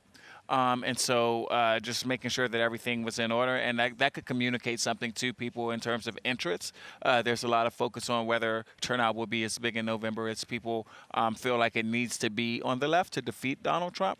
And so I think we don't know yet what this means. I mean, it's the problem of the reality of like talking about these things in real time without having a lot of answers to the problems. No, Eugene, you brought up a great point tonight of how this can be a road test for candidates' messaging to figure out, as they see the results and really dig into the nitty-gritty of them, how did my message play with people in this part of Iowa where they're, rural and there's a real agricultural presence? Or how did my message play where in colleges and universities? And so this gives them another chance to sort of retune as they hit the road and continue on. Especially because they're probably going to have to retune anyway because these states are But they different. get another chance. Yeah, They they get a get new a chance chance. to. And I mean, Iowa, we have a story I saw online about how Iowa and New Hampshire and Nevada and South Carolina obviously are very different, but together they actually reflect America a little more than people I think would realize. And so it'll be really interesting to see what they do to try to be more attractive to voters. So to Professor Theodoridis' point, James, the Trump campaign has already come out with a statement sort of poking and pushing at the Democrats. And I'll read from it. Brad Parscale, the Trump campaign manager, and sort of a characteristically Trump statement says, Democrats are stewing in a caucus mess of their own creation with the sloppiest train wreck in history. It would be natural for people to doubt the fairness of the process, and these are the same people who want to run our entire healthcare system. Tonight, President Trump posted a record performance in the well-run GOP Iowa caucuses with record turnout for an incumbent. And that gets at something, a scab that they're trying to pick at, which is in the speech that Senator Sanders gave, he said, he expressed a pretty high degree of confidence. He didn't say we won, but he said, I think things are going to look really good once we get the numbers. And if indeed the numbers do come out, say tomorrow, and Sanders had kind of a decisive victory for whatever reason, the Sanders people will, be very upset about that. They'll feel like they were wronged, that maybe they were doing quality assurance in part because they didn't believe the numbers, and that will fuel that sort of mistrust between the party establishment and the Bernie wing of the party. And I think that that's a division that's a scab that the Trump campaign, I know from reporting, is very, very eager to pick as much as possible.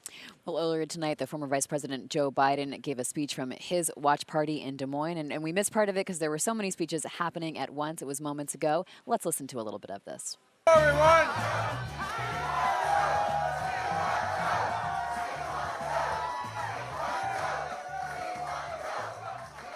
Folks, well, it looks like it's going to be a long night, but I'm feeling good. I want to thank you all our supporters, and all those incredible people who hold public office in this state that endorsed us, and all the endorsers from all across the country, my colleagues in the Senate, in the House, and from the Vice Presidency, all of you, and all the people from Delaware, California, all the people came from all over to campaign here. I want to tell you.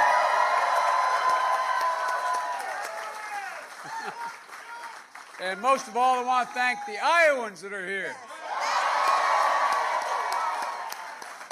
Well, the Iowa Democratic Party is working to get this result, get them straight. And I want to make sure they're very careful in their deliberations. And indications are, from our indications, it's going to be close.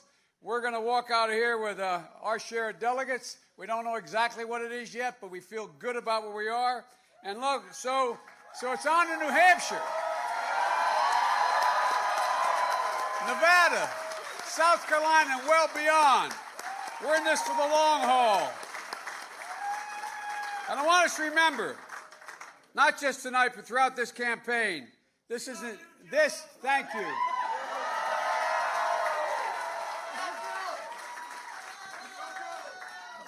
This isn't just another election. This is well beyond our party. This is about ending an era of, ending an era, God willing, of a president who, look, this is bigger than any of us. It really is. We cannot allow Donald Trump to be reelected to the United States presidency again. I'm ready to give him a new nickname. The former President Trump, Chris. The former President Trump. And folks, as I said, it's bigger than any candidate, bigger than any party. And folks, I said from the outset, Jill and I both said, we're in a battle for the soul of the nation. And that's not hyperbole. We really believe that, and I think it's been demonstrated every single hour he remains as President of the United States. Folks, each and every one of us knows that deep in our bones that everything this nation stands for is at stake. And I really mean it. 4 more years of Donald Trump will fundamentally alter the character of this nation. And character is on the ballot. That's what this is. Everything that makes America is at stake, and literally our democracy is at stake, in my view, our view. I say our view because you've been doing as hard as I have. Folks,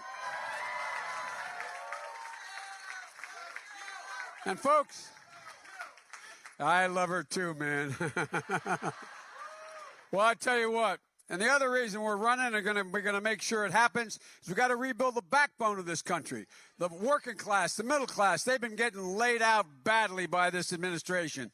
The middle class is being hurt very badly. But look, you know what? We have to unify this country as well. Everybody understands that CEOs and Wall Street bankers didn't build America. Ordinary, hardworking people led by unions built America. Unions. And folks, we need a president who's not only ready to fight, but is also ready to heal this country. We can't hold grudges. We've got to be able to go out and unify the country because the president is supposed to heal as well as fight. And that's exactly what I plan on doing, we plan on doing, all of us in this hall plan on doing. Ladies and gentlemen, I'm going to go all over this country, every part of the Democratic Party, and unite it. Men, women, gay, straight, everyone, black, brown, a whole universe of people out there. Because, folks, there's nothing we've ever failed at when we've tried to do it together. Nothing America's ever failed at. And so, ladies and gentlemen, all my friends, and by the way, I want to take a special thanks again to Al Shapeberg and the firefighters. You've been incredible to us. You've been incredible to us. But folks, everybody knows who Donald Trump is. Well, it's fortunate they do know now. They didn't know last time, I don't think. But they know now. And folks, we got to let them know who we are. We choose hope over fear. We choose science over fiction. Unity over division. And compassion over cruelty. And maybe most importantly of all, truth over lies. Folks, we're going to do this. I promise you. I promise you we're going to get this done. And God willing, we'll do it together. May God bless you all and may God protect our troops. Thank you, thank you, thank you, thank you. On to New Hampshire.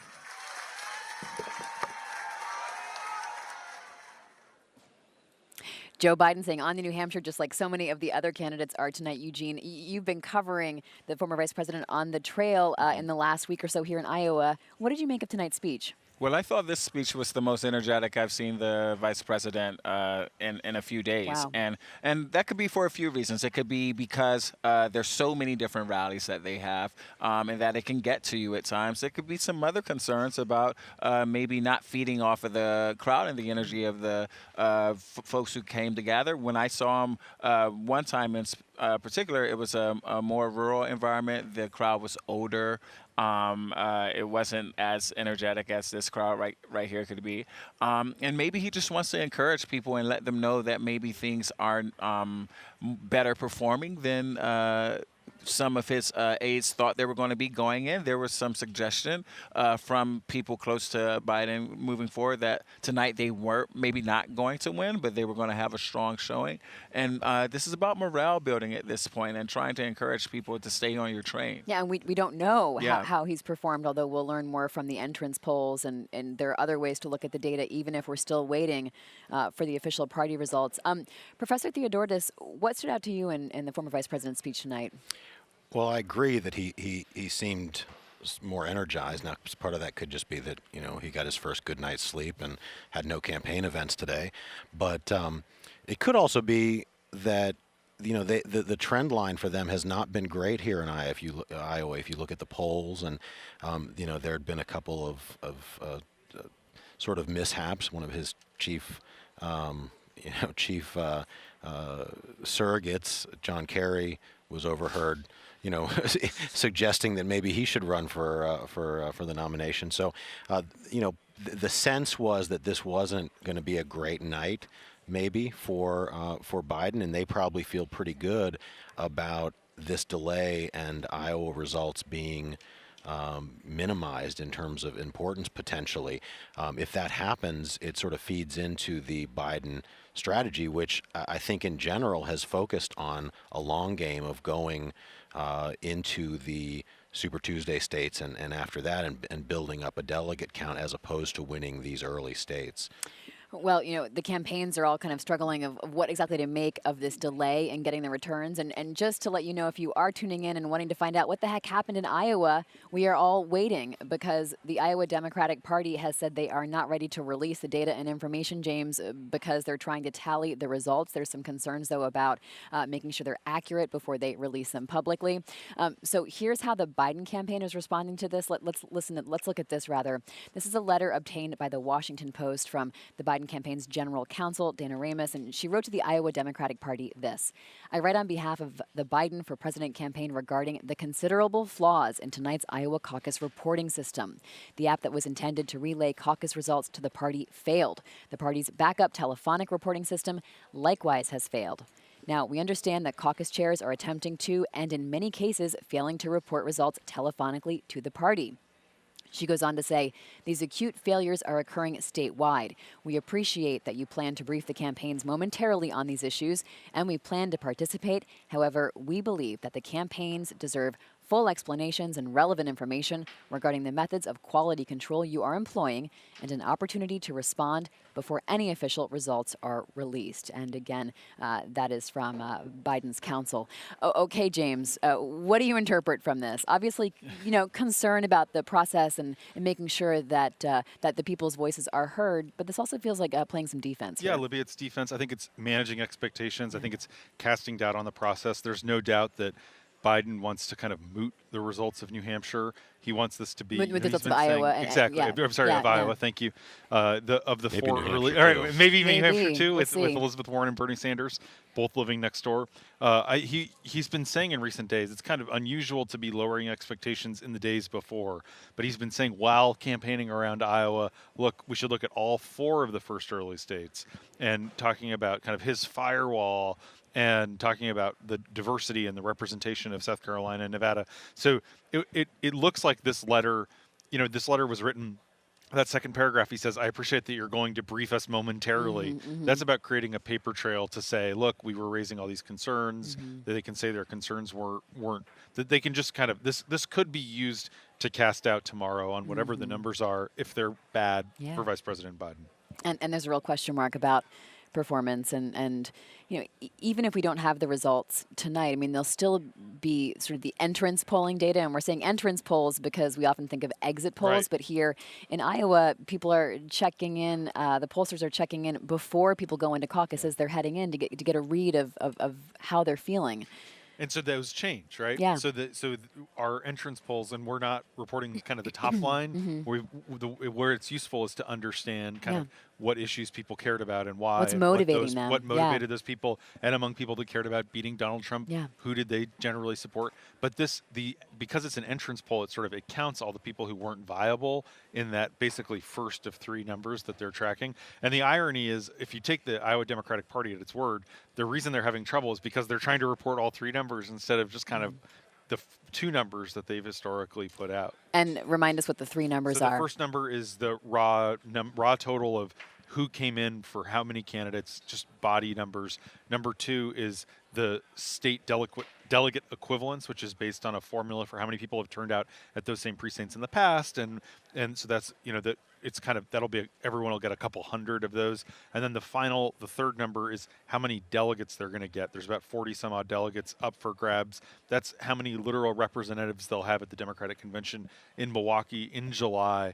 It's possible for the first time ever 5 candidates, especially based on these speeches, 5 candidates could come out with at least one delegate from tonight.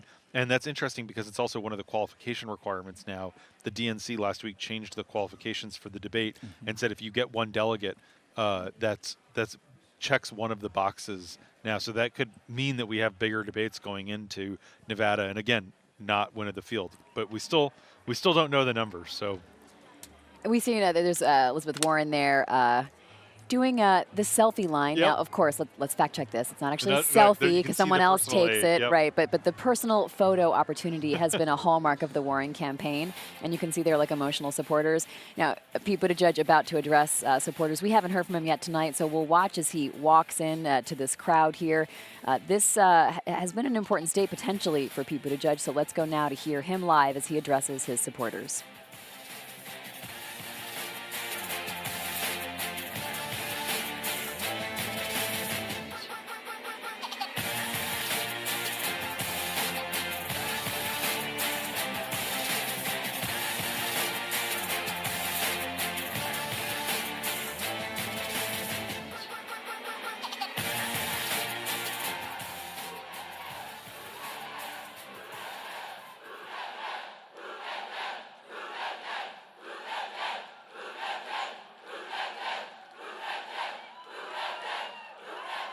Thank you. Thank you, Iowa. Thank you.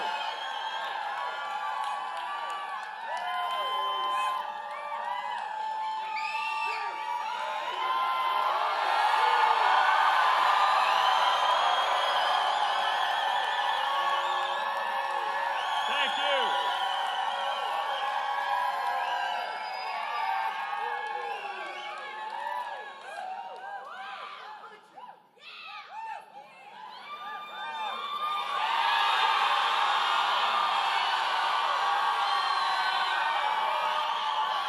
Thank you. What a night. Because tonight, an improbable hope became an undeniable reality.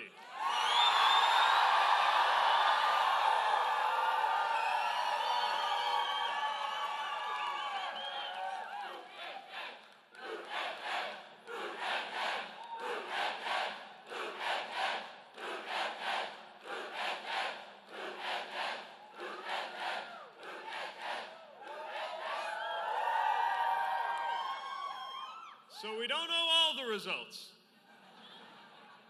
But we know by the time it's all said and done, Iowa, you have shocked the nation.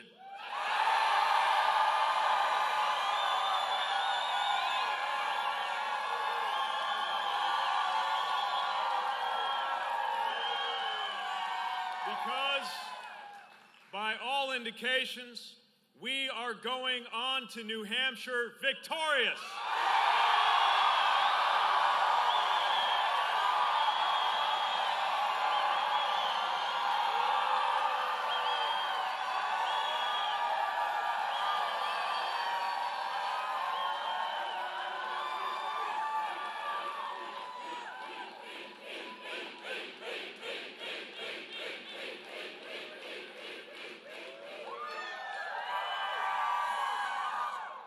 1 year ago, it was in the deep freeze of an Iowa January where we began this unlikely journey to win the American presidency.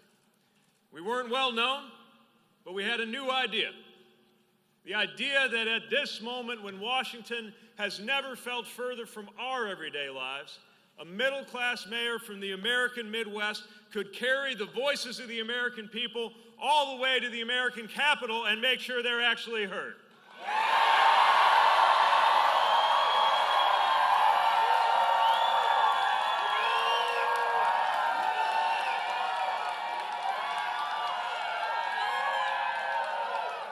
We had the belief that in the face of exhaustion and cynicism and division, in spite of every trampled norm and every poisonous tweet, that a rising majority of Americans was hungry for action and ready for new answers.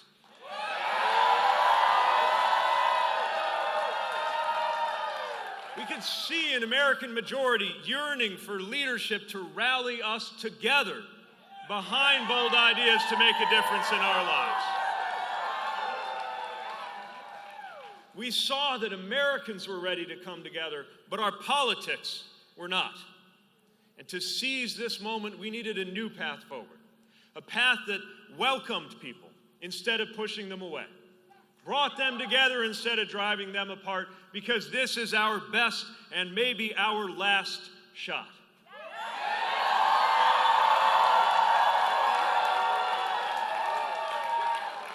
We knew that with this American majority, we are on the cusp of changing the game for ordinary Americans, but that we could not win or govern if we wrote people off who didn't agree with us 100% of the time. But that if we could come together, the future that we know is possible would start on January 21st, 2021.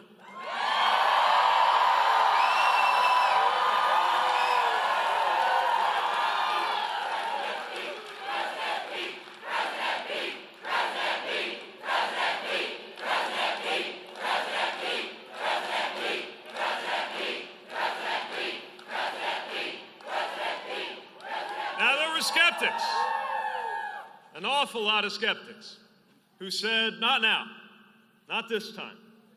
All this talk of belonging and of bridging divides is too naive, too risky. So tonight I say with a heart full of gratitude, Iowa, you have proved those skeptics wrong.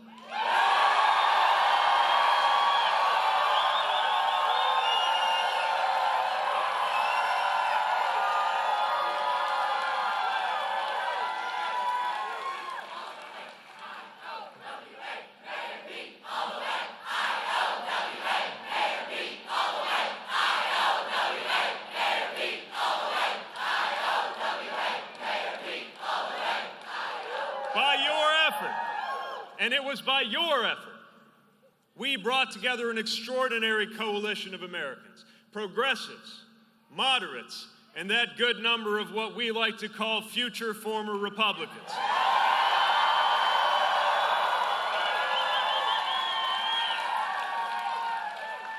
And that's how we're going to win in November. Because it's about adding people to our cause, adding to our majority. That is how we will guarantee that on the day Donald Trump leaves office, we'll be ready to move America forward into the era that must come next.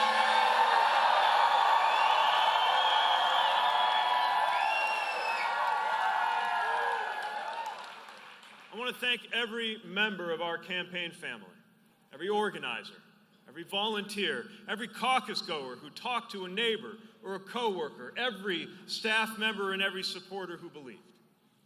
And anyone who shares our vision can join the 750,000 grassroots supporters fueling our movement and chip in right now at PeteForAmerica.com.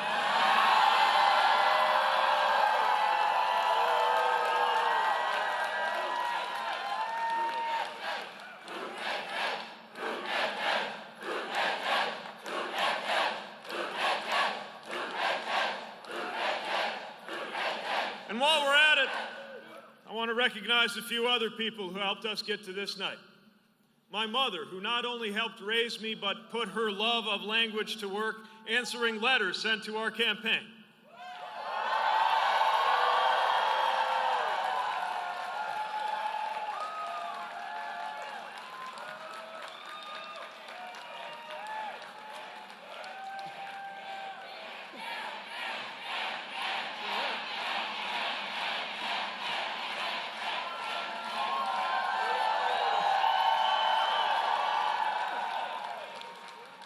My father, who left us just in the very early days of this journey, but whose own journey to this country made tonight possible in the first place.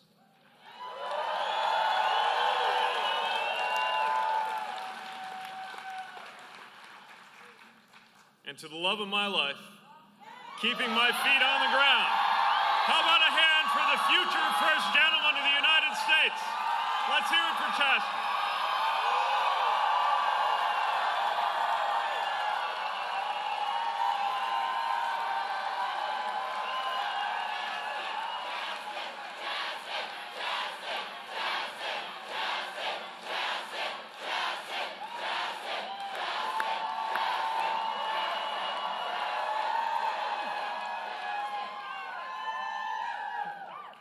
I also want to congratulate my fellow Democratic competitors in this diverse and formidable field.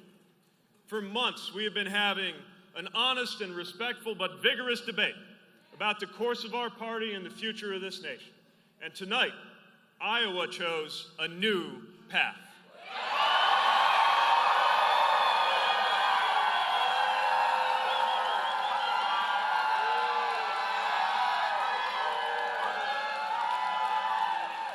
From river to river, in churches and community centers and high school gyms, you joined your neighbors to say that the time has come to turn the page and open up a new chapter in the American story.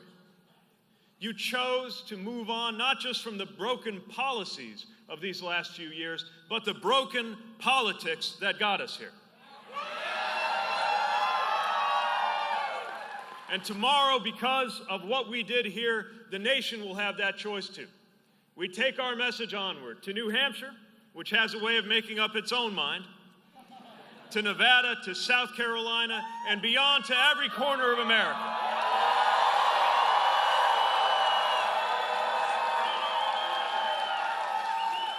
And as we do, we will be building the movement that not only will win the election against Donald Trump, but win the era for our shared values.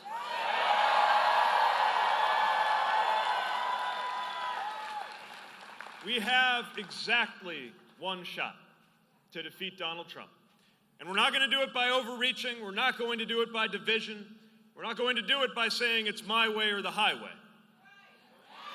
This is our shot, our only shot to galvanize an American majority to win. And make no mistake, ours is the campaign that will defeat this president.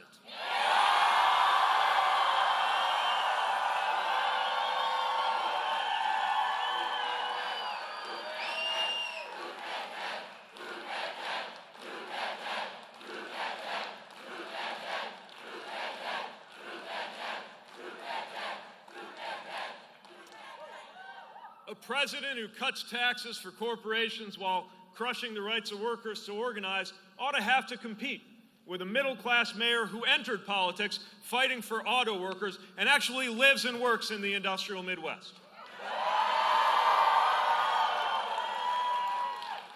A president who tries to cloak himself and his wrongdoing in religion should have to debate a candidate not afraid to remind America that God does not belong to a political party.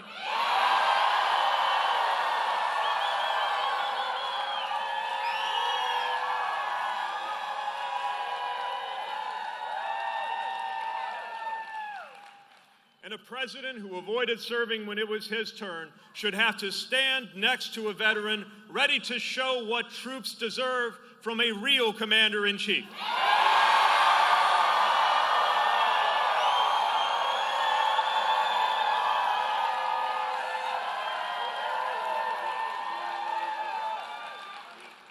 Now, Now, this president may get a pass on the floor of the Senate, but this November, the verdict will be up to us.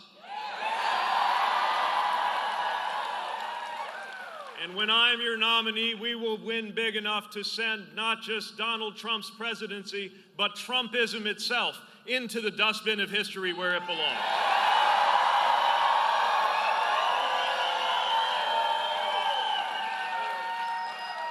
Something is stirring in America right now. You can feel it. We saw it tonight in the bluest counties and the reddest, in rural towns and industrial cities, in big communities and small, and the suburbs in between.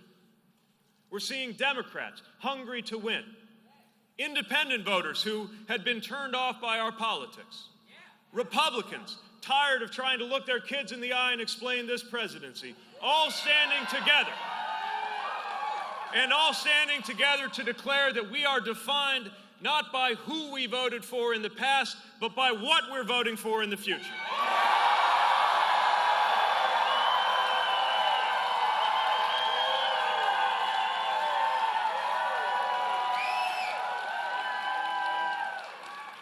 This is the coalition that no pundit saw coming. And it's the coalition the president won't see coming either.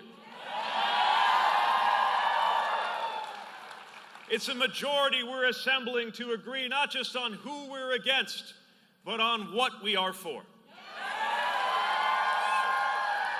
We are unifying a rising American majority ready to raise wages and empower workers in this fast-changing economy.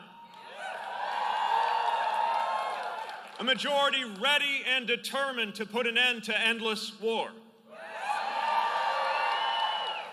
A majority committed to bringing about a day in America where your race has no bearing on your health, your wealth, your access to education, or your relationship with law enforcement.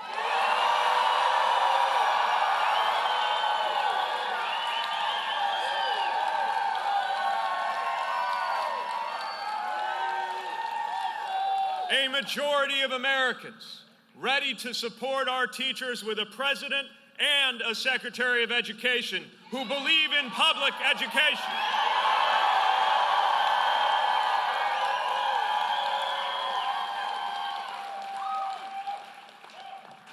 Those Americans are counting on us to come together and act, and they cannot wait. I've met Americans not even yet old enough to vote, but who know that we cannot wait. An 11-year-old asking how his family will be able to afford the insulin he needs. He can't wait for a president who will ensure there is no such thing as an uninsured American or an unaffordable prescription.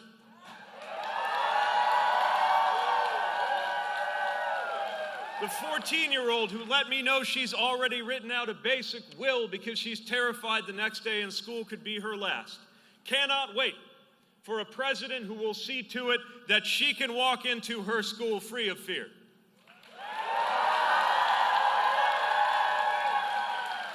A 10-year-old who let me know he expects to be around in 2100 and look back at whether we acted fast enough to secure his future. He cannot wait for a president prepared to enlist every American in the fight for our climate.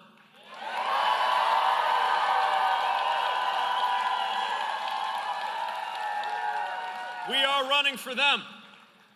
This campaign is giving voice to them, and it has room for everyone, because no matter who you voted for in elections past, and for that matter, no matter who you caucused for tonight, we welcome you in our campaign, and you belong in the future that we are building for America.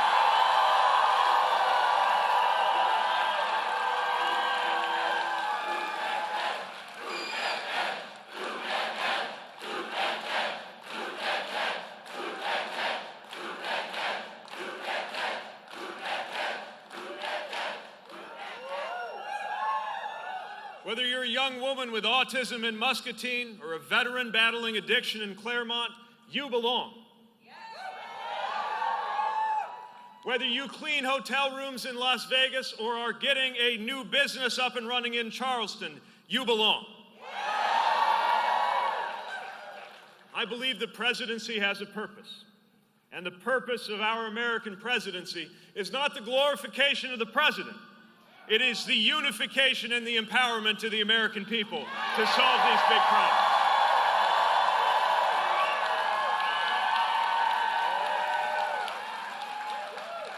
America has a place for everyone. And I believe this not because of my age, but because of my experience.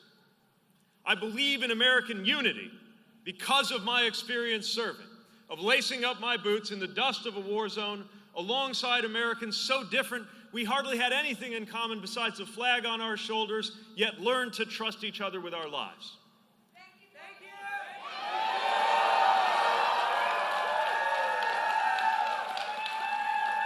I believe in American boldness because of my experience governing, guiding a city once called dying out of the shadows of our empty factories and into a brighter future.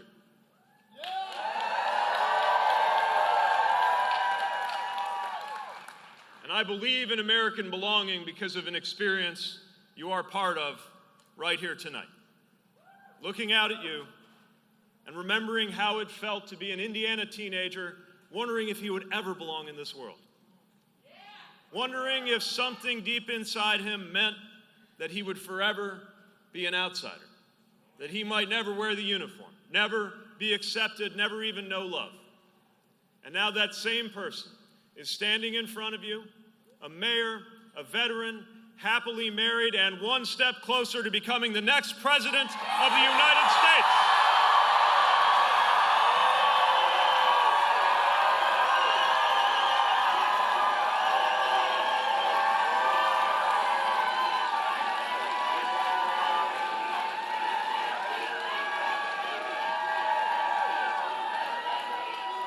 That is the America we are building. That is the America so many Iowans chose tonight. If you are ready to build an American life defined by belonging, this is our chance. If you're ready to build an American politics defined by boldness, this is our chance. And if you are ready to build an American future defined by unity in the face of our greatest challenges, this is our chance. So with hope in our hearts and fire in our bellies, we're going on to New Hampshire, on to the nomination, and on to chart a new course for this country that we love. Thank you. Thank you, Iowa. Thank you so much. Thank you.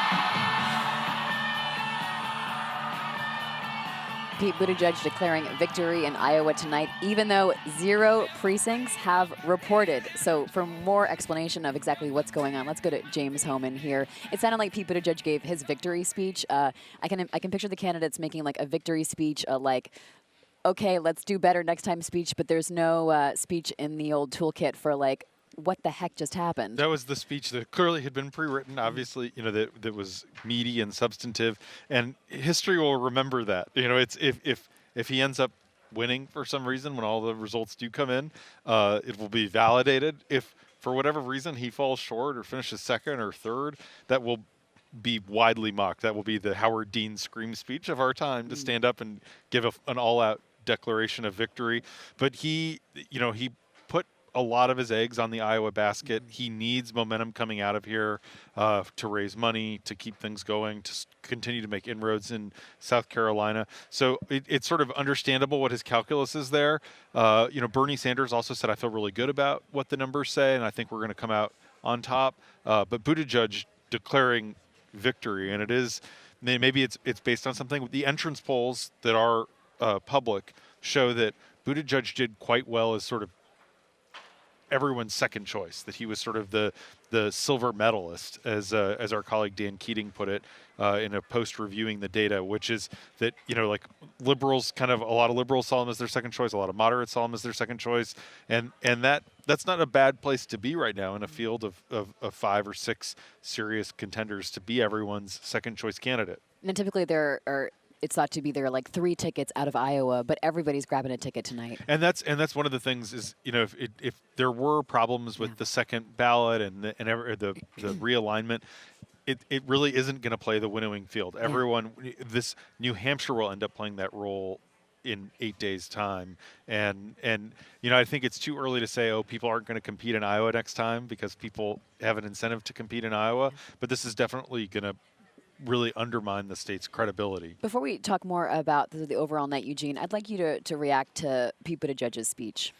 Well, it was inspiring for his supporters, but it was confusing because it wasn't really clear what he was citing as being the source of his victory. And so I think people, you know, the reaction on social media, especially from people outside of Buttigieg's camp, they were upset and just mocking him. And it'll be really interesting to see when everything is said and done, what it was that he was citing specifically, because I trust that his campaign is looking at something that led them to respond the way that they did. It's just not clear to us right now what it is. And when everything is said and done, it could be very possible that he's right, but it could also be possible that this speech perhaps was written without full knowledge of how everything panned out tonight. But Eugene, I mean, I guess the question is, once we do know the results, can they say, if they come in not first, but somewhere in that, like the top 3, that is victory for us because we came in as the underdog, a mayor from South Bend, like succeeding in this is the quote unquote victory, right? Well, the metric is debatable. I think it's true. I mean, when everything is released and made public, if they do see a path that suggests that they were victorious, they will point to it. Professor Theodoridis, I'd like to get your reaction. Elections without results, like we just had, are great. It's like children's sports. Everybody gets a trophy. Everybody tonight got a trophy. Everybody tonight claimed whatever they wanted to claim. And they're right to do it, I think, because you know what? By every minute that passed tonight, Iowa's results became less and less important. People have tuned out now. People are not paying attention. Tomorrow you have the State of the Union. You've got impeachment coming after that. The first contest this year is, frankly, New Hampshire at this point. You know, we will get results. We will, you know, try and compare those results to the different stories that everybody had. But in the end, I think the results from Iowa are not going to be all that important. And now you see all of these candidates basically turning toward New Hampshire, you know, Nevada, South Carolina. And let's remember, you know, if Iowa doesn't matter except for the fact that it's first, except for the fact that it creates this momentum, all 4 of these states are only producing less than 4% of the delegates in this contest. And so it's really, it's not at all the case that these results, when they come out, if they're slightly different from the way somebody presented them on election night, are going to be taken particularly seriously. So, frankly, I think, again, what I said before, and I think you were right too, James, that, you know, Bloomberg, I think, is a winner out of this. The closer we get to the Super Tuesday states, without a clear winner, without the party having a sense of, you know, who is the alternative, let's say, to Bernie Sanders or Joe Biden, which candidates are doing well, resonating with voters. The longer we go into that, the better that is for somebody like Bloomberg, who's sort of waiting there, hoping that maybe Biden, you know, doesn't do particularly well. And the winner beyond that is Donald Trump, because this may very well be the thing that pushes us into what we may have had anyway, but this maybe makes it more likely a very long, drawn-out process where a lot of people build up a lot of delegates and stay in the race for a very long time. Eugene, as we look at winners and losers, and it can sometimes be reductive, but it's still part of the sort of the political conversation. Real concerns about the Iowa Democratic Party tonight, how things went. But is Iowa also a bit of a loser? Because there has been this question, like Julian Castro has raised, about how relevant is Iowa, how reflective is it to the national Democrats, you know, people who live across the country? Yeah, and Castro tweeted tonight during all of this, he said, this is a mess. And it is confusing, and it's not really clear to a lot of folks. And I think people are left asking themselves, why did a caucus need to happen? what are these new rules? Are they effective? Do they work in the best interest of everyone involved? And I think Iowa has put itself in a position where it has to make a case for itself again after a night that didn't finish the way they were hoping it would. And they may not be able to convince people next time that this is the best option. Final thoughts from you tonight, because we are going to wrap up despite the fact that we have no results to report.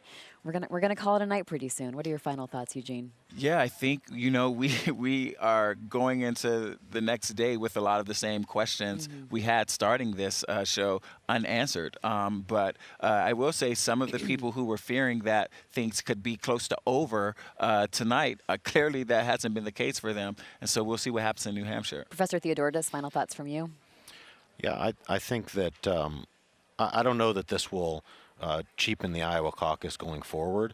I suspect that that's not the case. Candidates will always sort of, if it's the first caucus, candidates will always sort of, come here and make their pitch and hope that they can pull a Jimmy Carter by, appearing out of nowhere and ending up winning the nomination.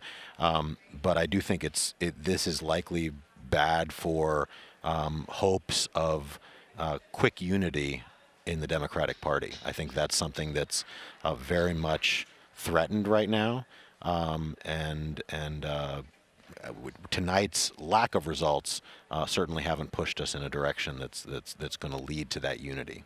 One question I have, though, James, is short memories versus long memories. The last Democratic caucus, of course, had only two real contenders, three technically. But the last Republican the last Republican contest it took a while. Like, it was a sort of raucous roiling, who's really going to come out on top. It took many states, many primaries to get to somewhere. Are we expecting too much too soon? Well, it is interesting. I mean, a lot of states have front-loaded their primaries to Super Tuesday. So the 4 states are supposed to winnow the field. So that's, in 2016, frankly, the reality of what you just explained was Donald Trump won.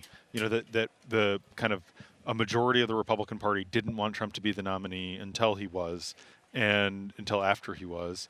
But they couldn't agree whether that should be John Kasich or Marco Rubio or Ted Cruz to stop him, because the first states didn't really winnow the field. Yeah. Trump was sort of unstoppable, and so he just kept accumulating delegates. And you could have a situation here Bloomberg's going to, I bet tonight will prompt Bloomberg to spend $100 million more on TV ads than he was already spending.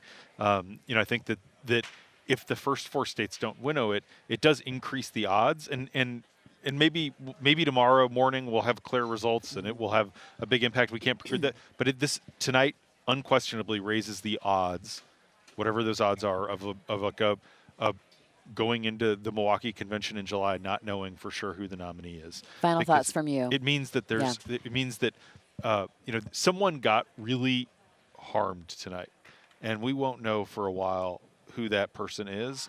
If Klobuchar did really well and could have had a real moment, she was denied that. If Biden did really poorly, he was kind of saved. If Buttigieg, it's one of those things where once we won't know until we get the results, but someone was denied their opportunity to really claim the national spotlight, and that it's unfortunate for the process, because they've spent $40 million on TV ads in Iowa. They've spent a year campaigning, and then to kind of someone won. To not be able to take that victory lap, it for any of them would be deeply frustrating. Well, thank you so much to all of you for joining us tonight. James Hohmann, thank you so much. Eugene Scott, thank you. And Alex Theodoridis, thank you for being here as well. And thank you for joining us on what has turned out to be a frustrating and confusing caucus night. Instead of results, the headline tonight is this: inconsistencies. And instead of crowning a winner, the Iowa Democratic Party ends caucus night begging for patience as it conducts quality checks. And it's only Monday in Iowa. Buckle your seatbelts, folks. We will be live for the State of the Union tomorrow night at 8 p.m. with the Washington Post. We'll also be live for the impeachment vote on Wednesday with coverage starting at 3 p.m. Eastern, and live from New Hampshire next Tuesday for that primary night. So thank you for choosing to start this wild 2020 week with us at the Washington Post. I'm Libby Casey. Have a good night.